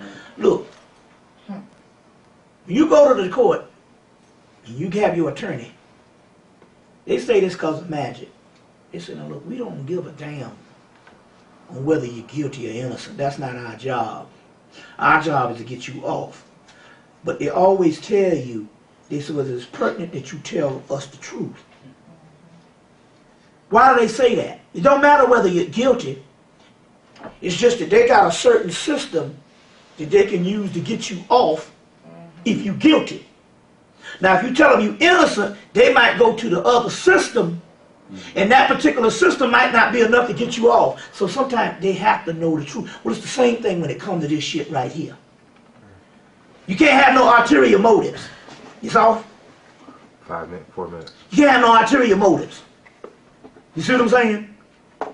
You got to be, that's what this whole balance thing, you got to be true to yourself. Any ulterior motives, they will say, oh, well, fuck that. You know, and sometimes when you don't have the shit working, it's because you didn't tell the truth to yourself. And you ain't got to do it. Now you're saying, is that subordinate? No, because it's all dealing with your own heart. This is just a system that's one of the most powerful shit to get to it. You see what I'm saying? Some of the most powerful stuff to get to it. That's why you don't hear nothing about Paulo. They got all these books. Hardly none. They got one on Paulo Monte, which I still say get the book on Paulo. By Baba Canizares. It's called the Book on Paulo. But this particular one is the one. Now what happened was this book here, when I first got it and tapped into it, I put the Yoruba with it and the Voodoo and nothing happened. Because I crossed the streams and they at odds with each other. Especially Legba and them, which hold Kumbanda down. And so I you know, I do a ritual and I put the shit out there. And I let all the stuff I had on the floor stay down for about a month. So I decided to clean up the living room. And I took up all the stuff and I took up the Yoruba and the Voodoo, because the Voodoo is mixed half with what you call it, with Legba in them. And shit started working. Shit just started working overnight. I left them because it was in a black background on my black, one part of the fireplace has got this black tile, and I left them down and they started working. So they work like that. You can cross the stream with other things, but don't cross the stream with Yoruba. Legba, Ogun, Oshun, Obatala, and them. Don't cross the streams with them. Because they got their equivalent here, which is the underside. So this is the realm of Osiris found. There's even a day of the El Cristo Negro they have on October the 16th every year in Puerto Rico. So can you cross the realm with Egyptian? Like if I took my altar and had stuff for You can cross the realm with the Kamite deities. That's what I got. I'm telling you what works because of the simple fact, like Anubis. Right, right. Anubis is Arbanda. Right.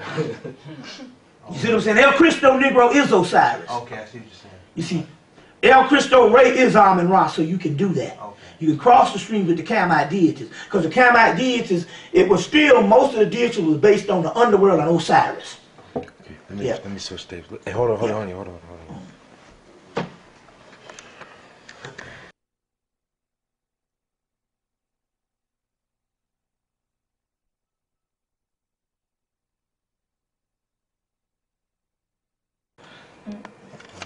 These other techniques here,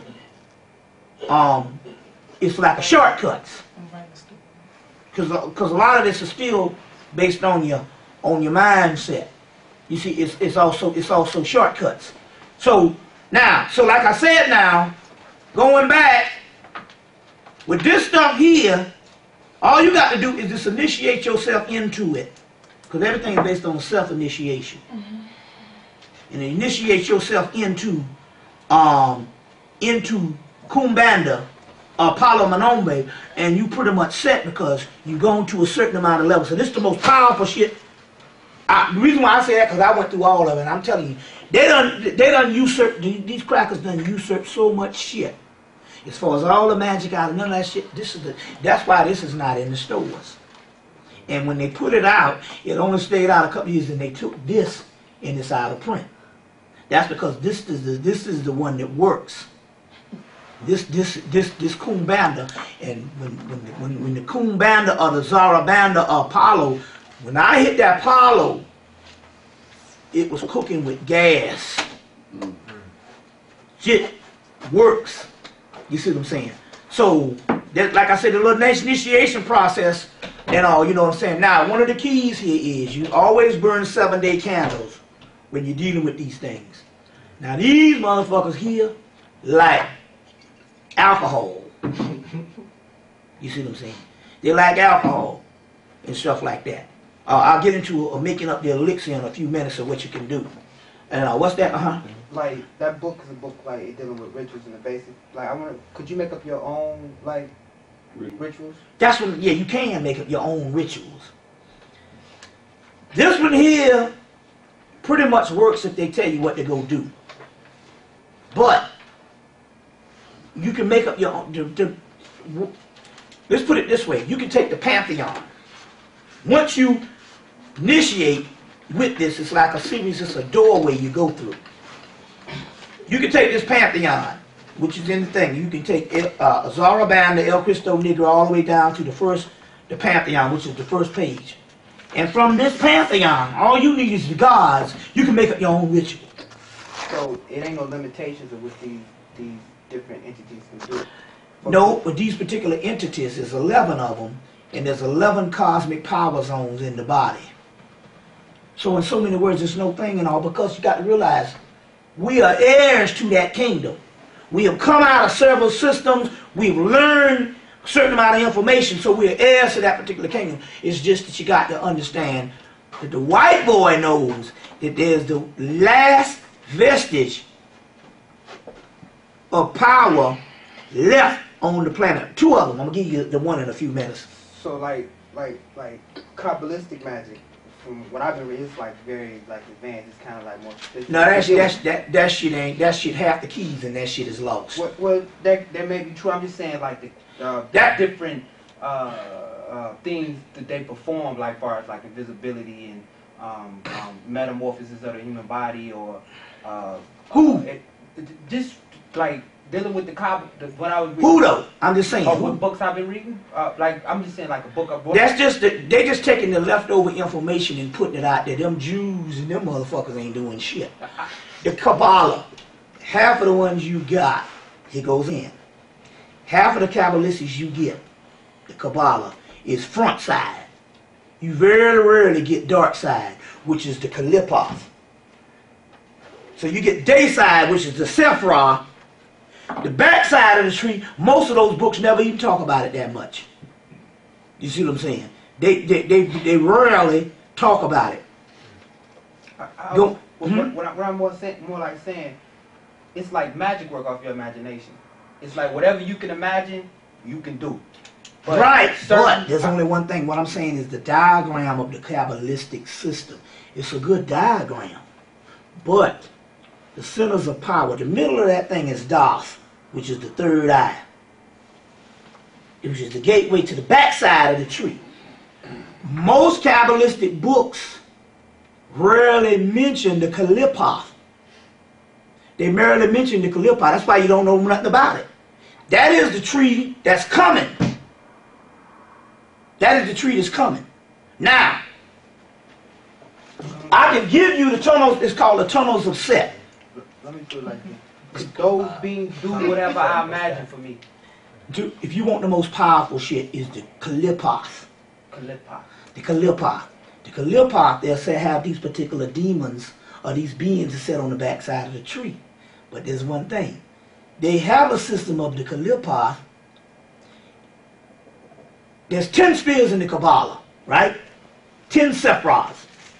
The 11th Sephra, which is the 11th cosmic power zone, is Doth, which gives you gateway to universe B. They got names of the Kalipoth that they know that they've been holding from the people. Even those names don't work. The true names of the Kalipoth that's left behind is these 11 deities of the Palo. Backside of the tree. You see, here you go again. Do you know they got more Kabbalahs in the magic section than anything in any of them stores? Half the keys have been lost because the inroads to the backside of the tree is damn near non-existent. I understand what you're saying about that. What I'm saying is the things they used to do, as far as like the tasks they used to perform with their magic, Like That's defunct because it's on the day side. Huh?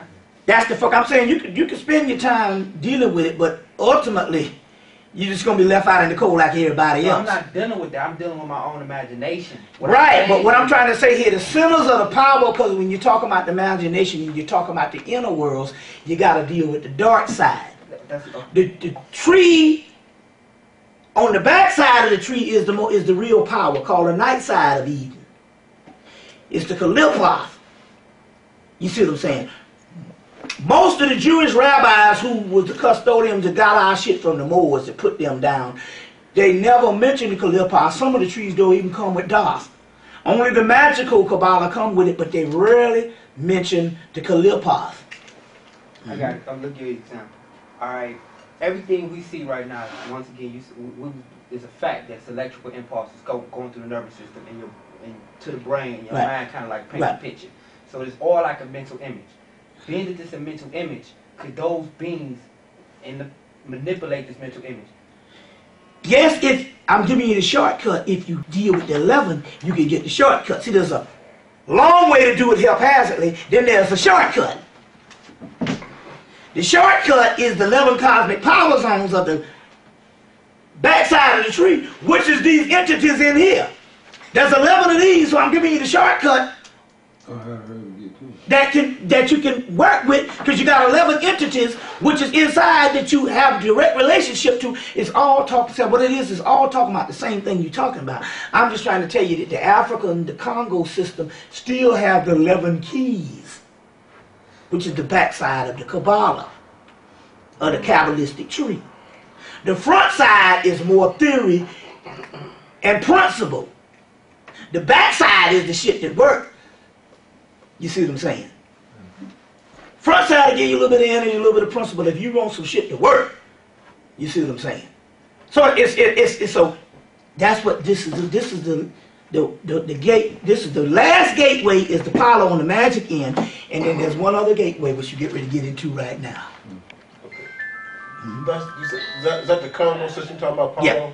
Okay. Am I hearing Spanish, Hispanic, Latin names for those deities? Yes. Okay. Why? Santeria, that's what I'm going to ask you in a minute. Santeria uses Christianity, the saints. The saints and all that. But Santeria uses the saints from Christianity. Right. Paulo are using the saints of deities from Egypt, right? Right, but this is one of the keys that makes it more magical. Okay, but we're getting Paulo, we're getting Hispanic or Latin from the Congo. From the Congo. Let me tell you what it is. Okay. I'll explain exactly what it is. What makes this so powerful is this.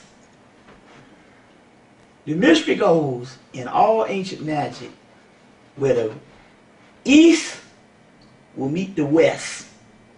And they talk about the Son of God in the West, the Son of Man in the West. The real magic here with these things, that why they're Latin, and what makes this the more powerful and why the government ain't saying nothing about it, is because half the deities that is in the Latin form is pre-Aztec deities. Damn in with the goddamn shit from Africa. It's the Olmec shit. Oh, it's the Olmec shit? What makes this shit happen here, what making it so powerful here is the Latin side, what you get. Santissima Muerte, which is a feminine spirit. Let me show you something. Check this shit out here. This is what's going on. La Santissima. Is this the Olmec son? Check this out. It's a good question you asked, but this is the real thing. And it is what makes it the way it is. Look at this. Santissima Muerte, the beautiful initiation ceremony that is Santissima Muerte. Now check this out. Legendary, the lengthy ceremony calls for 7 days and 7 nights. Now I want to give you the particular part right there. Santissima Muerte, the religion called the making of a saint, the ritual initiation, so and so. Look. The ritual initiation ceremony comes from Vera Cruz in Mexico. Santissima Muerte is the goddess of the ceremony of death. Her powers of historical origin trace back to the pre-Aztec era. What this shit is motherfucking damn Congo and Olmec mixed together. There ain't no Aztec, there ain't no Inca, there's only Olmec. That's what's up. That's what you're here for. That's what the Baptist shit is. That's what I've been trying to tell him. That's why we here. It's not no ad. See, all that Inca, you see, if you go to History International, they'll talk about the Inca, they'll talk about the Mayas, they'll talk about the Aztecs. Guess what? There wasn't nothing but the Olmec civilization. Yeah, I went to the village. I seen them pyramids, right? And I seen the gods. They had the big nose. Big nose shit. I say, damn, that's black people. It's the same motherfuckers built them pyramids. So what you getting here is why they being quiet about this shit. It's just the most powerful because it's the only one that fuses in the Aztec, Olmec, pre-Aztec, which is Olmec. It's the Olmec and the Congo, Africa, fused back in. That's what makes the shit the most powerful. Sound like the Wapu. See what I'm saying? That's how that shit is. So it's the one that's the true power of that East meets West, which was prophesized. Egypt in the West? Egypt in the West. And Olmec and all that shit is fused together. It's Olmec. In the South of America. It's Olmec. That's what this shit is about. That's why they keep it quiet about this. Because the Santeria is Catholic saints. You see what I'm saying? Fused in and stuff like that. Yoruba is the African thing, which was never West. And then you got Voodoo. You got Voodoo, but Voodoo don't have this Olmec shit. That's what makes it. Because Voodoo got some Catholic stuff in it. This is what makes this the most powerful. This is the one that come out of Puerto Rico. And that's why we don't have hands on it. All you got to do is initiate and understand the fusion process of the entity that you're dealing with. You see what I'm saying? Santissima Muerte, Santissima Pedra Eman, those are, although they're Latin terms, you know, based on the area, they come from Olmec, pre-Aztec. That's what you got going on here. Which leads us to, so now you also going to take to strengthen your aura, take a spiritual bath. To strengthen your aura? Yeah, see your aura, see if you strengthen your, most things around you, just like you got feng shui, tells you got to do certain things in your house to get a certain amount of energy. Most things around you is based on your aura not being strong enough, based on you getting hit over the head, bombarded with this negative realm. Right. You want to strengthen and fucked up people. So what you want to do is strengthen your aura. You want to take, the most powerful one is 3 caps of, you might have heard me on the tapes, 3 caps of bleach. Wait a minute now. 3 caps of bleach. In the water? Bath, we're going to use some bath water. Sure, we should take that. You have 3 caps of bleach, 3 caps of ammonia, 3 caps of vinegar. That number the big douche. 3 caps of vinegar and 3 caps of lemon juice. So 3 caps of ammonia, 3 caps of vinegar, 3 caps of bleach, and 3 caps of lemon juice. Put it in your bath water and a half a cup of sea salt. 3 caps of bleach, 3 caps of ammonia, 3 caps of vinegar, 3 caps of lemon juice, and a half a cup of sea salt. You put it in your bath and you burn you a candle. If you survive. Get in your bathtub and you burn your, see, it's spirituals. That's why you see, what happens with most people is they somehow, they can't stop thinking on the spirituals. Like the brother here, I asked him a question at first. The brother was sitting here, he said, I got to go to work. And I said, could you take off? He said he could, but he didn't. But he didn't understand the magical aspect. Had he taken off, what would have happened when he went back to work? Number one, it wouldn't have been nothing. As a matter of fact, he could have, in this spiritual thing, he could have taken off and didn't even call in. And he could have gone to work yesterday and they wouldn't even have met him. Because when you put spiritual stuff first, you see what I'm saying? But we're still trained to think that our world is called out is primary and everything else is secondary. You see? You see, so that's why I was saying, I asked the question, well, could you call in? And he said he could. Well, he should have. Because you never take spiritual things and put them second. That's right. Because when you put spiritual things first, guess what? It operates to the point whenever you think some shit is going to be worse in the physical, it always take care of itself. Even better than what you did had you. That's true. You see what I'm saying? Yeah. You see. So now. So now you take that, you burn a candle. Is there a certain color? See, so you thinking, so you got to think on a God level now. Can't think as what's going to happen physically with a human body by getting in that. Because it's spiritual. You see what I'm saying? It's spiritual. I'm just saying I know bleach and ammonia is toxic. See? I hear you. Okay. Now, let me explain it to you on the spiritual level so you understand this. I got you. Let me explain this on the spiritual level. I guess the water. Is there a certain color of the candle? No? Whatever the spirit tells you. Let me explain on the spiritual level. I first said to clean your aura, because your aura can cure any ailment and everything if it's strong. So already, you are already cleaning the mechanism that would ward off those things being toxic. You got to start thinking on this spiritual level. You know what I'm saying? You can get so spiritual that you can walk through this wall. But you can also get fused in this wall halfway and be stuck in this motherfucker too. It just depends on what mode you doing. Now, you put that, let me give you an example of what I say about this thing, why this works. The Africans got a lot of rituals that they've lost the symbolic reason on why it works. Because the priests had to go underground based on the pillage of Africa. Right. But they still have these rituals. They might not know how they work, but they do. You see what I'm saying? Now, 10 years ago, a guy was getting ready to go to jail. He had a probation officer that hated him, a redneck cracker. So he went to go get a spiritual bath. And the guy said, when you get this bath, when you walk before this man, he won't even, when you walk before this man, he won't even recognize you. So he took the spiritual bath and walked before the probation officer, and the probation officer said, who are you? And that's the end of the story. I said, damn, I wish we had that spiritual bath. 10 years later, the sister, my queen, came into the being, and she had the damn bath. She had the same ritual. That's the one I'm giving you now, about the aura.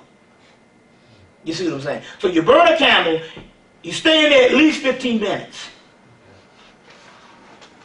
After the 15 minutes, no, a minimum of 15 minutes, you stay in there as long as you want. And before you get out, you put your whole head up under that water. Then you get out and you shower off real good. And then after you get through, you take some of the wax from that candle and you put it on your person like a talisman. That cleans your aura. You don't have to do it every month, but every 2 months you can do it. Put it on your what? Put it on your person. You're taking your ball up, you put it in a pouch and you wear it. You put it on you keep it on you. Okay. The wax. The wax, yeah, a little piece from the candle. Or something like that. You see. You know, you should only deal with 7-day candles in the glass when you're dealing with magic work, because you're going to stand to burn down something if you don't. So all other candles are no-no if they ain't 7-day, because that's safer. You're not what? 7 days? 7 day in the glass. Yeah, Never use no candles outside of that glass. You know what the glass candles are? That's in the glass. Make sure it's in the glass. You stand to burn down your house. Now, Except for the pictures on because we're in this particular realm, this Mayati and Lakshmi realm, get the book Mayat Magic by Nima. Mayat Magic by Nima. And read that book. Read that book. After you get through reading that book, just remember, you got to put some of your own spells in it. You got that. How you reactivate it. Create something of your own when you're doing the ritual in it. But it's a good book, Mayat Magic by Nima. Nima. N-E-M-A. Nima. Create your own. But put something else in and you can activate that particular, what you call it. To understand these two sides, because remember now, Zeus went together with the Titan. The Titans are pre-cosmic deities, pre-creation deities. Zeus went to war with them and defeated them and burnt them up and then took their ashes and turned it into humans. So that's the melanin, ash, carbon. 6 protons, 6 electrons, 6 neutrons, which is carbon, which is the basis of melanin. We are carbon beings. White folks are carbon-based beings. We are carbon-based beings. You see what I'm saying? It's set to come off a match. Yeah, you take a match extractor and put it on this wall, you'll see that soot. But that soot is the melanin is being produced from one little small little light particle that's down in your gastrointestinal tract. It's producing that soot, the melanin inside of your central nervous system. That is your soul. That's what makes the inner melanin. Your soul is an invisible particle light, and all that's invisible is no different than the same fire that's throughout the universe or in the suns. And that's what's producing that black soot. Soot. Yeah. Melanin. Now, melanin. The key here is,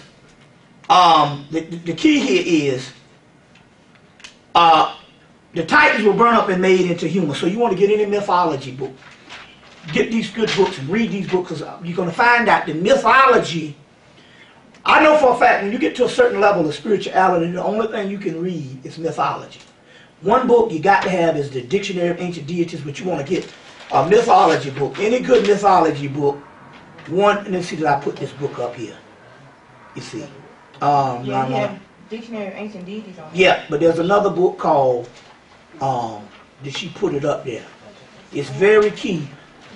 One is called The World of Myth. One is called The World of Myth by David Adams Leeming. The World of Myth. I don't think she, the sister who put this together, I don't think she put that up there. By David Adams Leeming.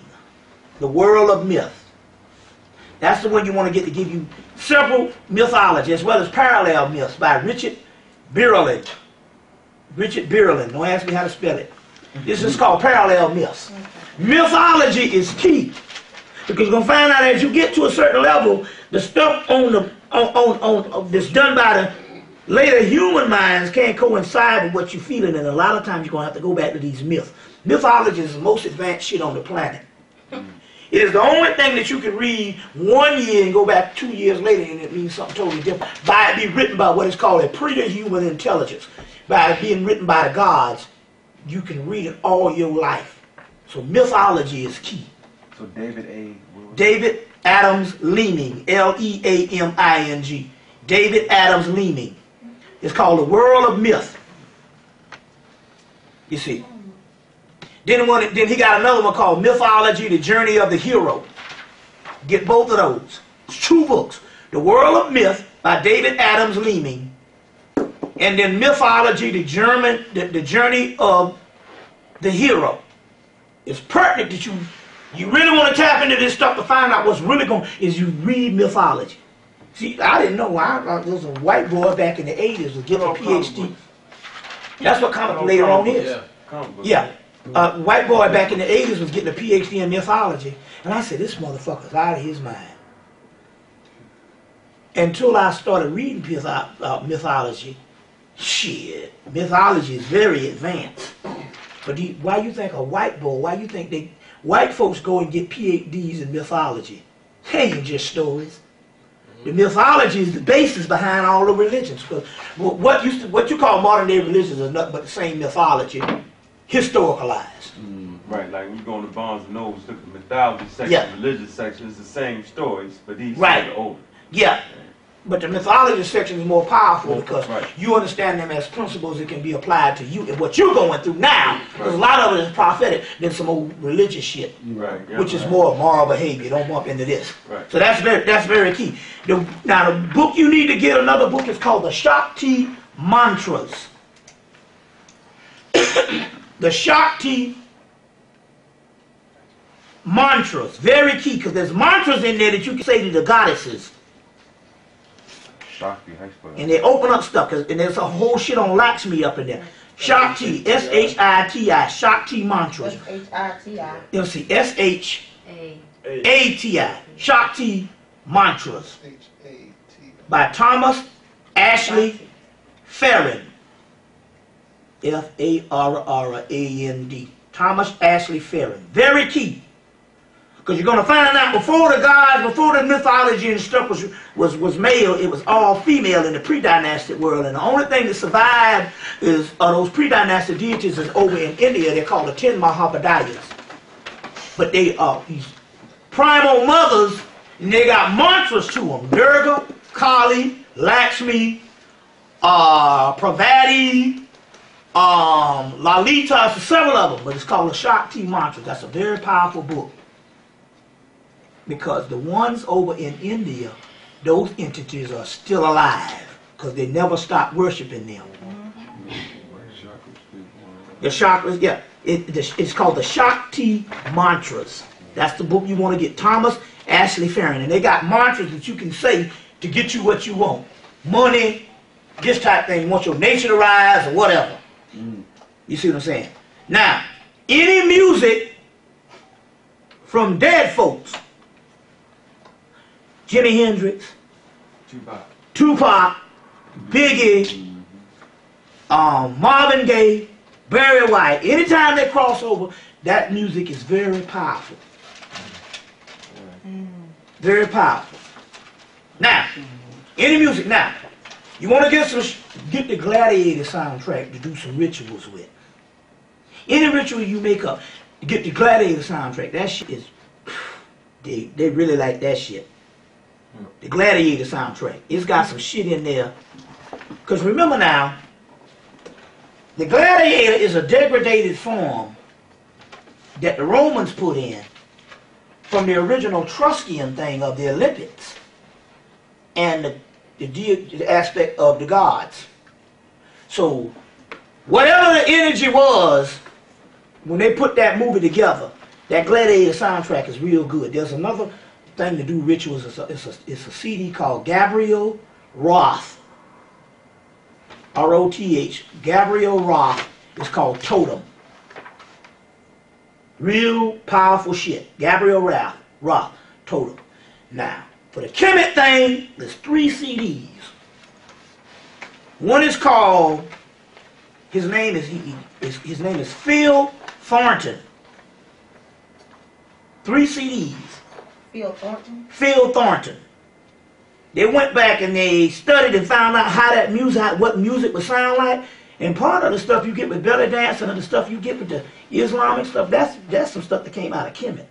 But it's called Phil Thornton. The name of one of the tapes is Eternal Egypt. The next tape is Immortal Egypt. And the new tape is called Enchanted Egypt. So Eternal Egypt, Immortal Egypt, and Enchanted Egypt. Very key on the Kemetic thing is that particular music to do some rituals with. Immortal Egypt, Eternal Egypt, and Enchanted Egypt. You see what I'm saying? And Enchanted Egypt. Phil Thornton, get some of that music. It's real powerful. Another one to meditate on is called the Tibetan Bells. Get the Tibetan Bells to meditate with. Then you want to deal with some East Indian stuff, because that's a lot of the Lakshmi energy and Shiva and Vishnu. You need to get a guy by the name of J-A-I, that's his first name, Jai Uttal. The last name is U-T-T-A-L. J-A-I, first name, U-T-T-A-L, Uttal, the last name, and the Pagan Love Orchestra.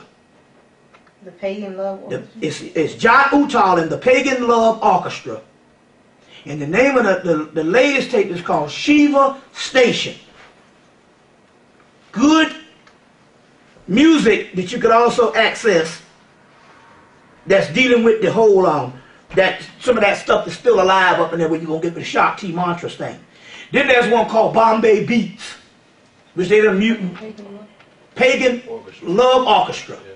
Then there's one called Bombay Beats. That's one where they mixed in that East Indian sound with the beats. Just like the Beatles and all them in the 60s mixed that East Indian sound in and stuff. You see what I'm saying? With their stuff. Well, now they took some beat shit. That's all basically what Jay-Z and your girl Missy Elliott and a couple of them was dealing with. Even Timberland and even the last what's the girl name? Rakim? No, to do all the sex shit. Little Kim. Little Kim album. Yeah. She mixed some of that stuff in, and the Timberland stuff. That's all that whole. That's that whole East Indian thing. There's one called Bombay Beats also. There's some stuff also. I don't know the name of it. It's just sometimes you can still get it. Bombay Beats. How you can still access some of this stuff here is you can just go to Tower Records might have it, or you can go to like these metaphysical bookstores like Phoenix and the Dragon or the Hoot Owl, and they'll either have them in store or they can order them from New Leaf, the metaphysical book company, and in like 2 days. Another book, Get Paxed with the Devil. Very key, because you're going to find out in the magical system of Paxed with the Devil, what you thinking is ironic, by Jason Black and Lon Milo Duquette.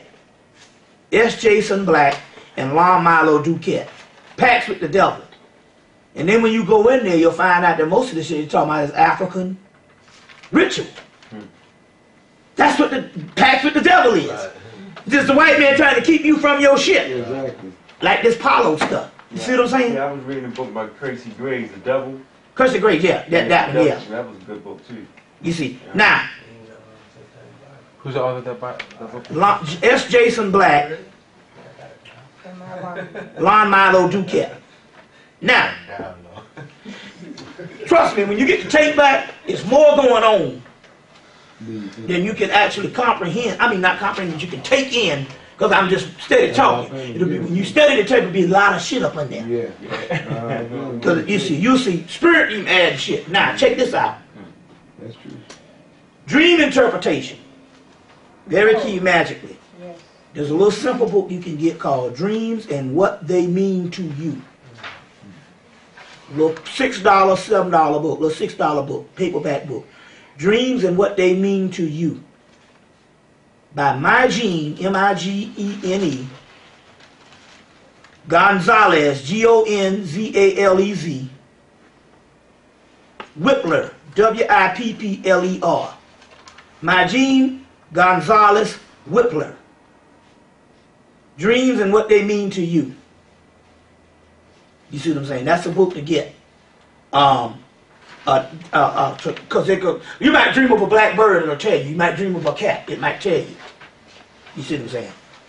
The next thing to tap into psychic energy, two things that happen when people's psychics start coming on. It's a series of yes and no questions come. And then after the yes and no questions, you'll start hearing voices, but the voices are not going to come. When they first come, they're going to come like a thought voice. So it sounds like yourself, right? It sounds like yourself. Okay. Then you'll actually start hearing voices later on.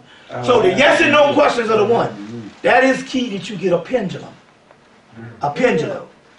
Buy you a pendulum. And you ask the pendulum yes and no questions. And if it swing one way, that's yes. Swing the other way, that's no. So what you do is now, let's say if you ask Arabanda, you don't want to just ask the pendulum, because guess what? The universe got all kind of assholes out here. And if you just ask it like that with the universe, never say the universe gonna take care of me, or the universe this and the universe that. The universe houses all kind of fucked up beings. So you got to be specific. So when you got the pendulum and you asking the pendulum something, make sure you direct it to a deity that's on your side. So you say Zarbanda and ask the deity. You see what I'm saying? The deity that's on your side. How do you know which deities are on your side? Well, I'm giving you the ones right here with the Apollo. Oh. They on, and a lot of the Egyptian deities, if the energy is still around, you see what I'm saying, and stuff like that, and all, and if you look in all you got to do in the voodoo thing, especially if you get a book called Voodoo Visions, or go and get the book New Orleans Voodoo Tarot Deck, which has a big, nice book in it, and look at the ones that's the graveyard deities, or what they call Guade, or Gade, which is Papa Gade or Papa Guade, which is one over the underworld or the nether world. Anything you the graveyard deities, that's our shit. That's our ancestors, that's our energy. Other than the leg bar and them that sit over that shit too. So, you ask, anything you can ask certain questions, but you ask the question and they'll give you yes and no at first. Based on the way the pendulum. You'll know, first you do is you ask the pendulum to swing a certain way to give you yes. It'll swing that way in your hand. Then you ask the pendulum to swing a certain way to give you no. And then so you establish which polarity is going to give you yes and no at the pendulum. And then you start asking the question, say, Zarbanda, so-and-so, what happened? And it'll tell you all the mundane shit that's going on, like this motherfucker fucked over you or something. And it'll do that. And after a course of you asking the pendulum, then the yes and no questions will start coming in thought form, and then they'll start talking to you. Most sisters, you could just go in and ask Zarbana, and they'll just come and open you up. It's easier for a sister to get to the other side than a lot of brothers. You know, because we got a lot of rational behavior about us, logic, rational, and left brain thinking.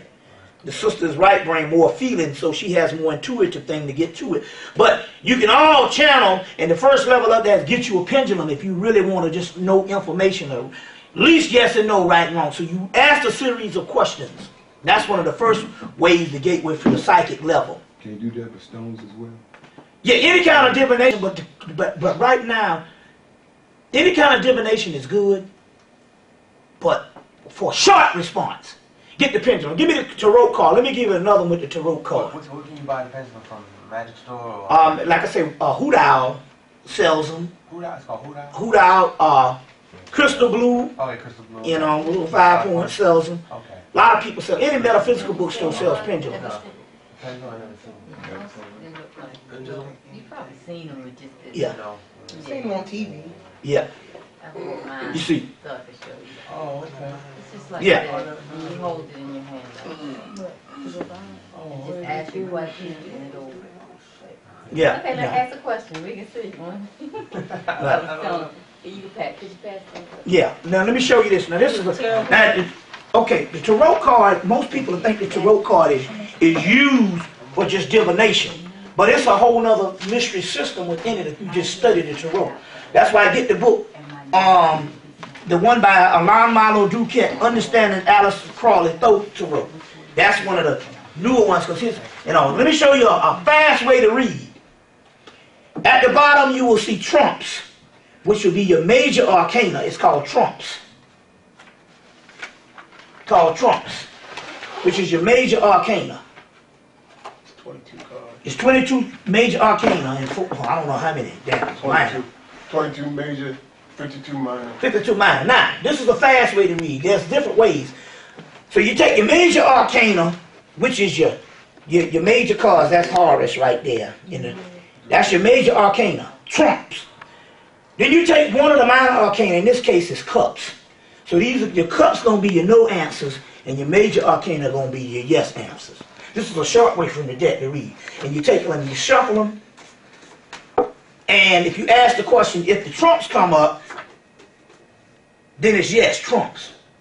If the cups come up, then it's no. That's a fast way to do it.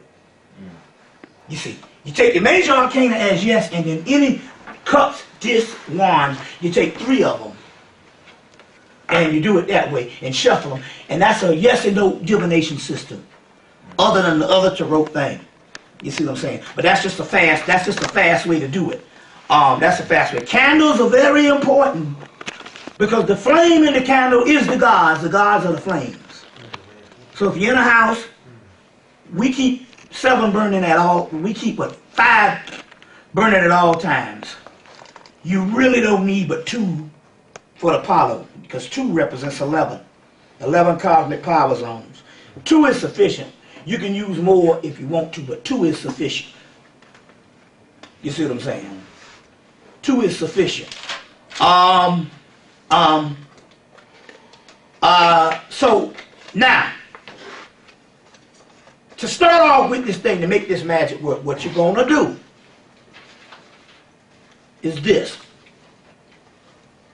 In the mystery school, they had a play, so all that shit come out of Egypt. The plays, then later on, they're attributed to Greece, and then Shakespeare and all that old bullshit. All that shit came out of HEMMITT and in the mystery schools. So one of the mystery schools, because we are now in the Eleusinian period, one of the mystery schools, they had an Isis and Osiris play called The Rites of Eleusis.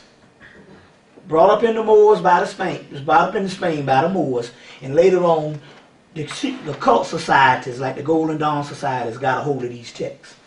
So Aleister Crowley in the early 1900s got a hold of something called the Rites of Eleusis. He took it on the damn road to Cambridge, Oxford, and all these colleges, and he was doing these plays, and as a result, it started putting people in altered states of consciousness. Altered states of consciousness. So then they banned the shit in England. But the play comes from HEMMITT. It's one of the few plays that's left behind in HEMMITT. Now the book, Rites of Eleusis by Crowley, used to cost about $90 for the damn book. One of the keys here is Lon Milo Duquette just came out with a little, I think his book is like $16 or maybe $19 now. The book Magic of the Lemma, which is the magical system of Aleister Crowley. And in the back of the book, he reprinted the ancient Egyptian text in a modified version of the Rites of the Eleusis. Magic of the Lemma? They call it Magic of the Lemma by Lon Milo Duquette. L-O-N Milo, M-I-L-O. M-I-L-O, and Duquette. Lon Milo Duquette. Magic of the Lemma. But in the book came out 10 years ago. The new revised version that came out last year, 2003, 2004, has it has a modified version of that Rites of Eleusis. Here again, get that shit and perform it. And sometimes performing is just saying it out loud. Add a few of your little ideas up in there, and you can go into altered states of consciousness. That's an ancient text that survived, the Rites of Eleusis. You're going to find a lot of the ancient texts that survive in this book, Hermetic Magic, if you put your own magic to it. See, if you put your own magic, magic to it, you know, Jimi Hendrix, his music used to put people in altered states of consciousness. You see, a lot of people now to this day, when they hear Jimi Hendrix, he come to them.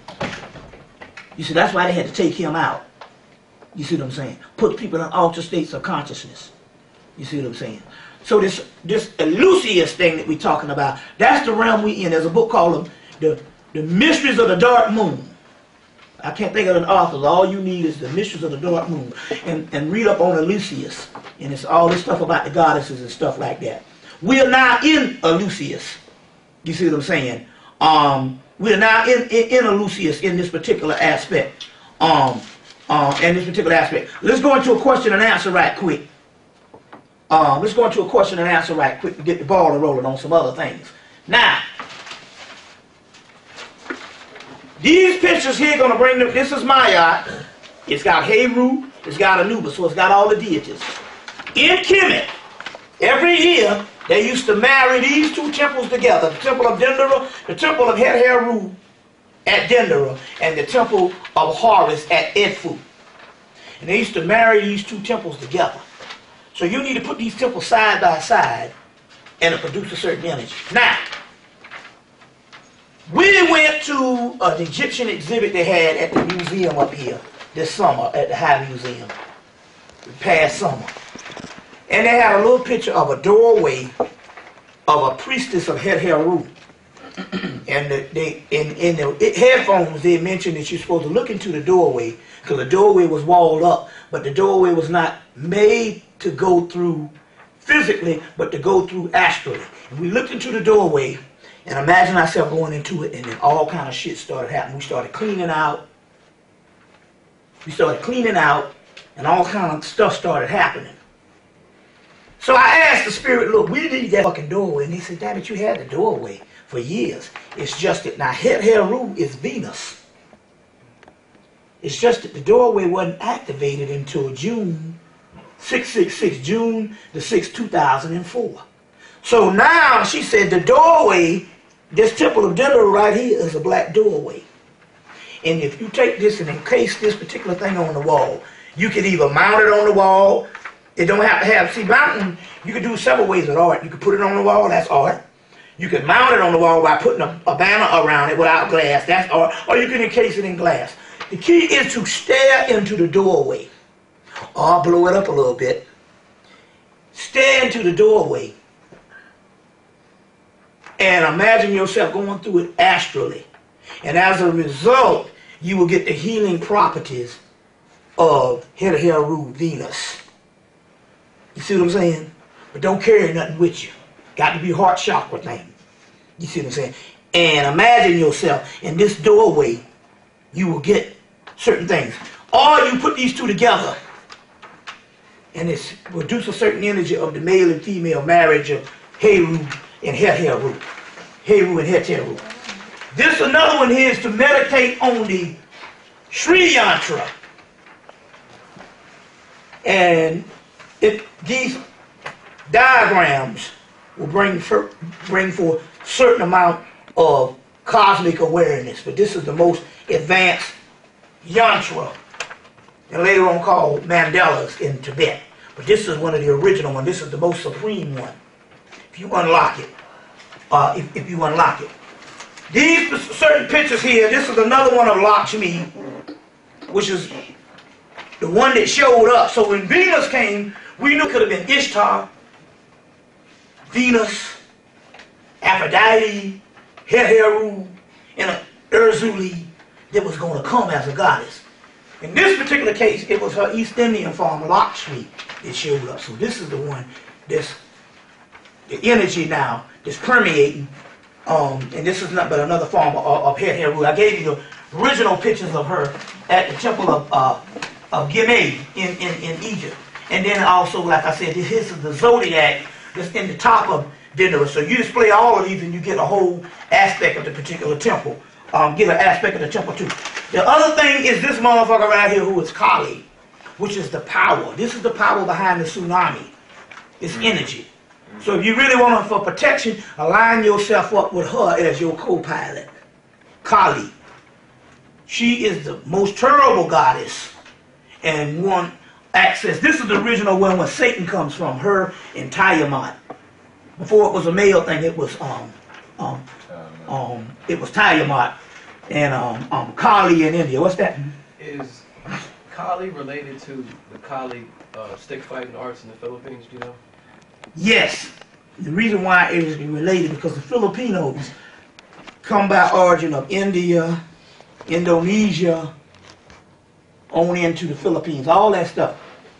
All of that, because you know, they're real dark people. The Vietnamese and all of that. So all of that stuff that comes out of that, it's a trail of that. So yeah. Yeah. Isn't Kali the bringer of death?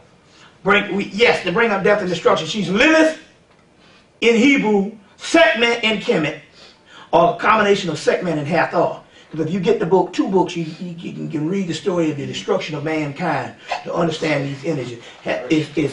Destruction of mankind is in Budge's book, From Fetish to God in Ancient Egypt. In the back of the book, they have these texts.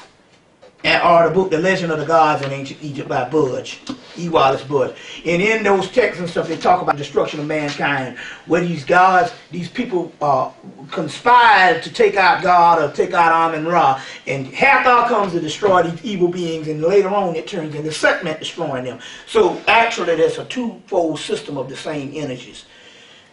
The last frontier of magic is sexual magic. Is sexual magic, tantric magic. Tantric magic is for you to hold out enough for the sister to get a certain amount of orgasms. She can get a certain amount of orgasms. There's a ray of light that come on around you and the sister, and you both get the energy around that ray of light.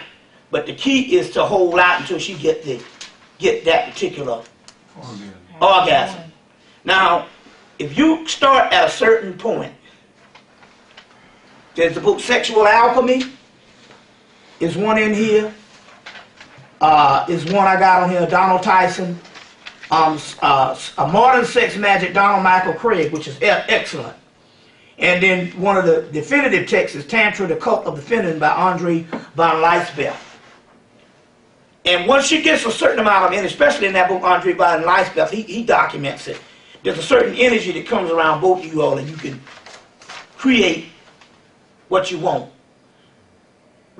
Let's say you want a certain amount of energy, create a certain amount of thing for the community, for the job, for your job, or whatever you want to do, to manipulate this physical down here.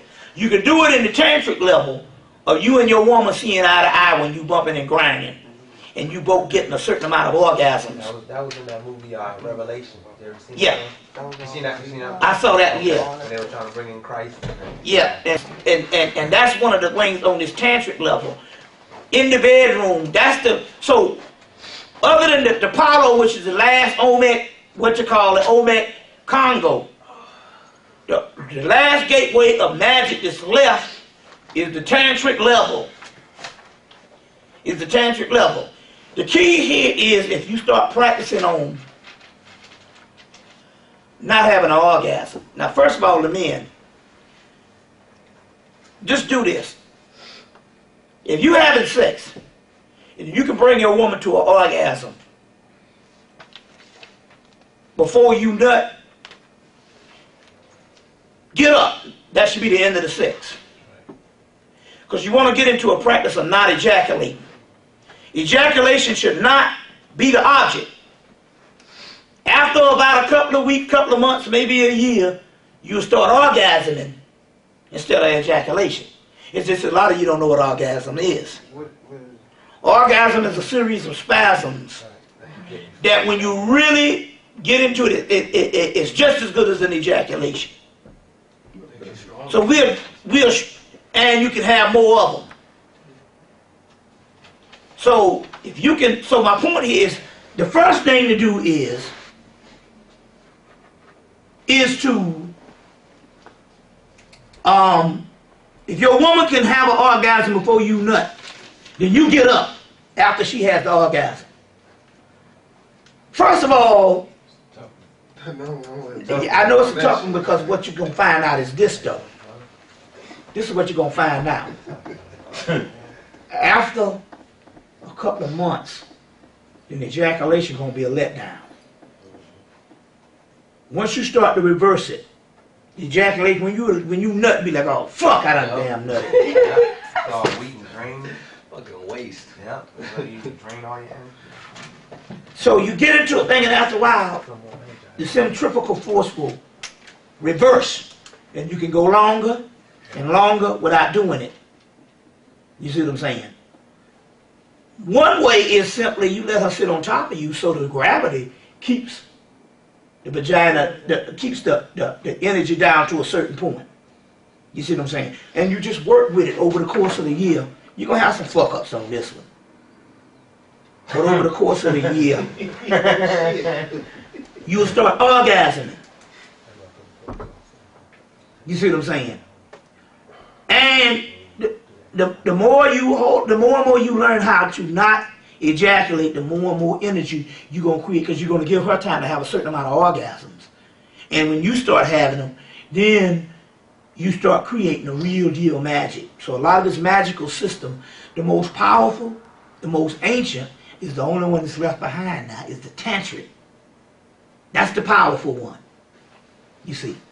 And the first step of a lot of stuff with the tantric is not as complex as some of these books make it out. The first step is the man to stop, to learn how to prolong his ejaculation. So if you can get up, believe me, it's psychological. Now you can go back 2 or 3 times a night, as long as you are set in the mode that you're not going to ejaculate. You see what I'm saying? Oh yeah, okay, go ahead. Then we're going to go into question and answer. Look.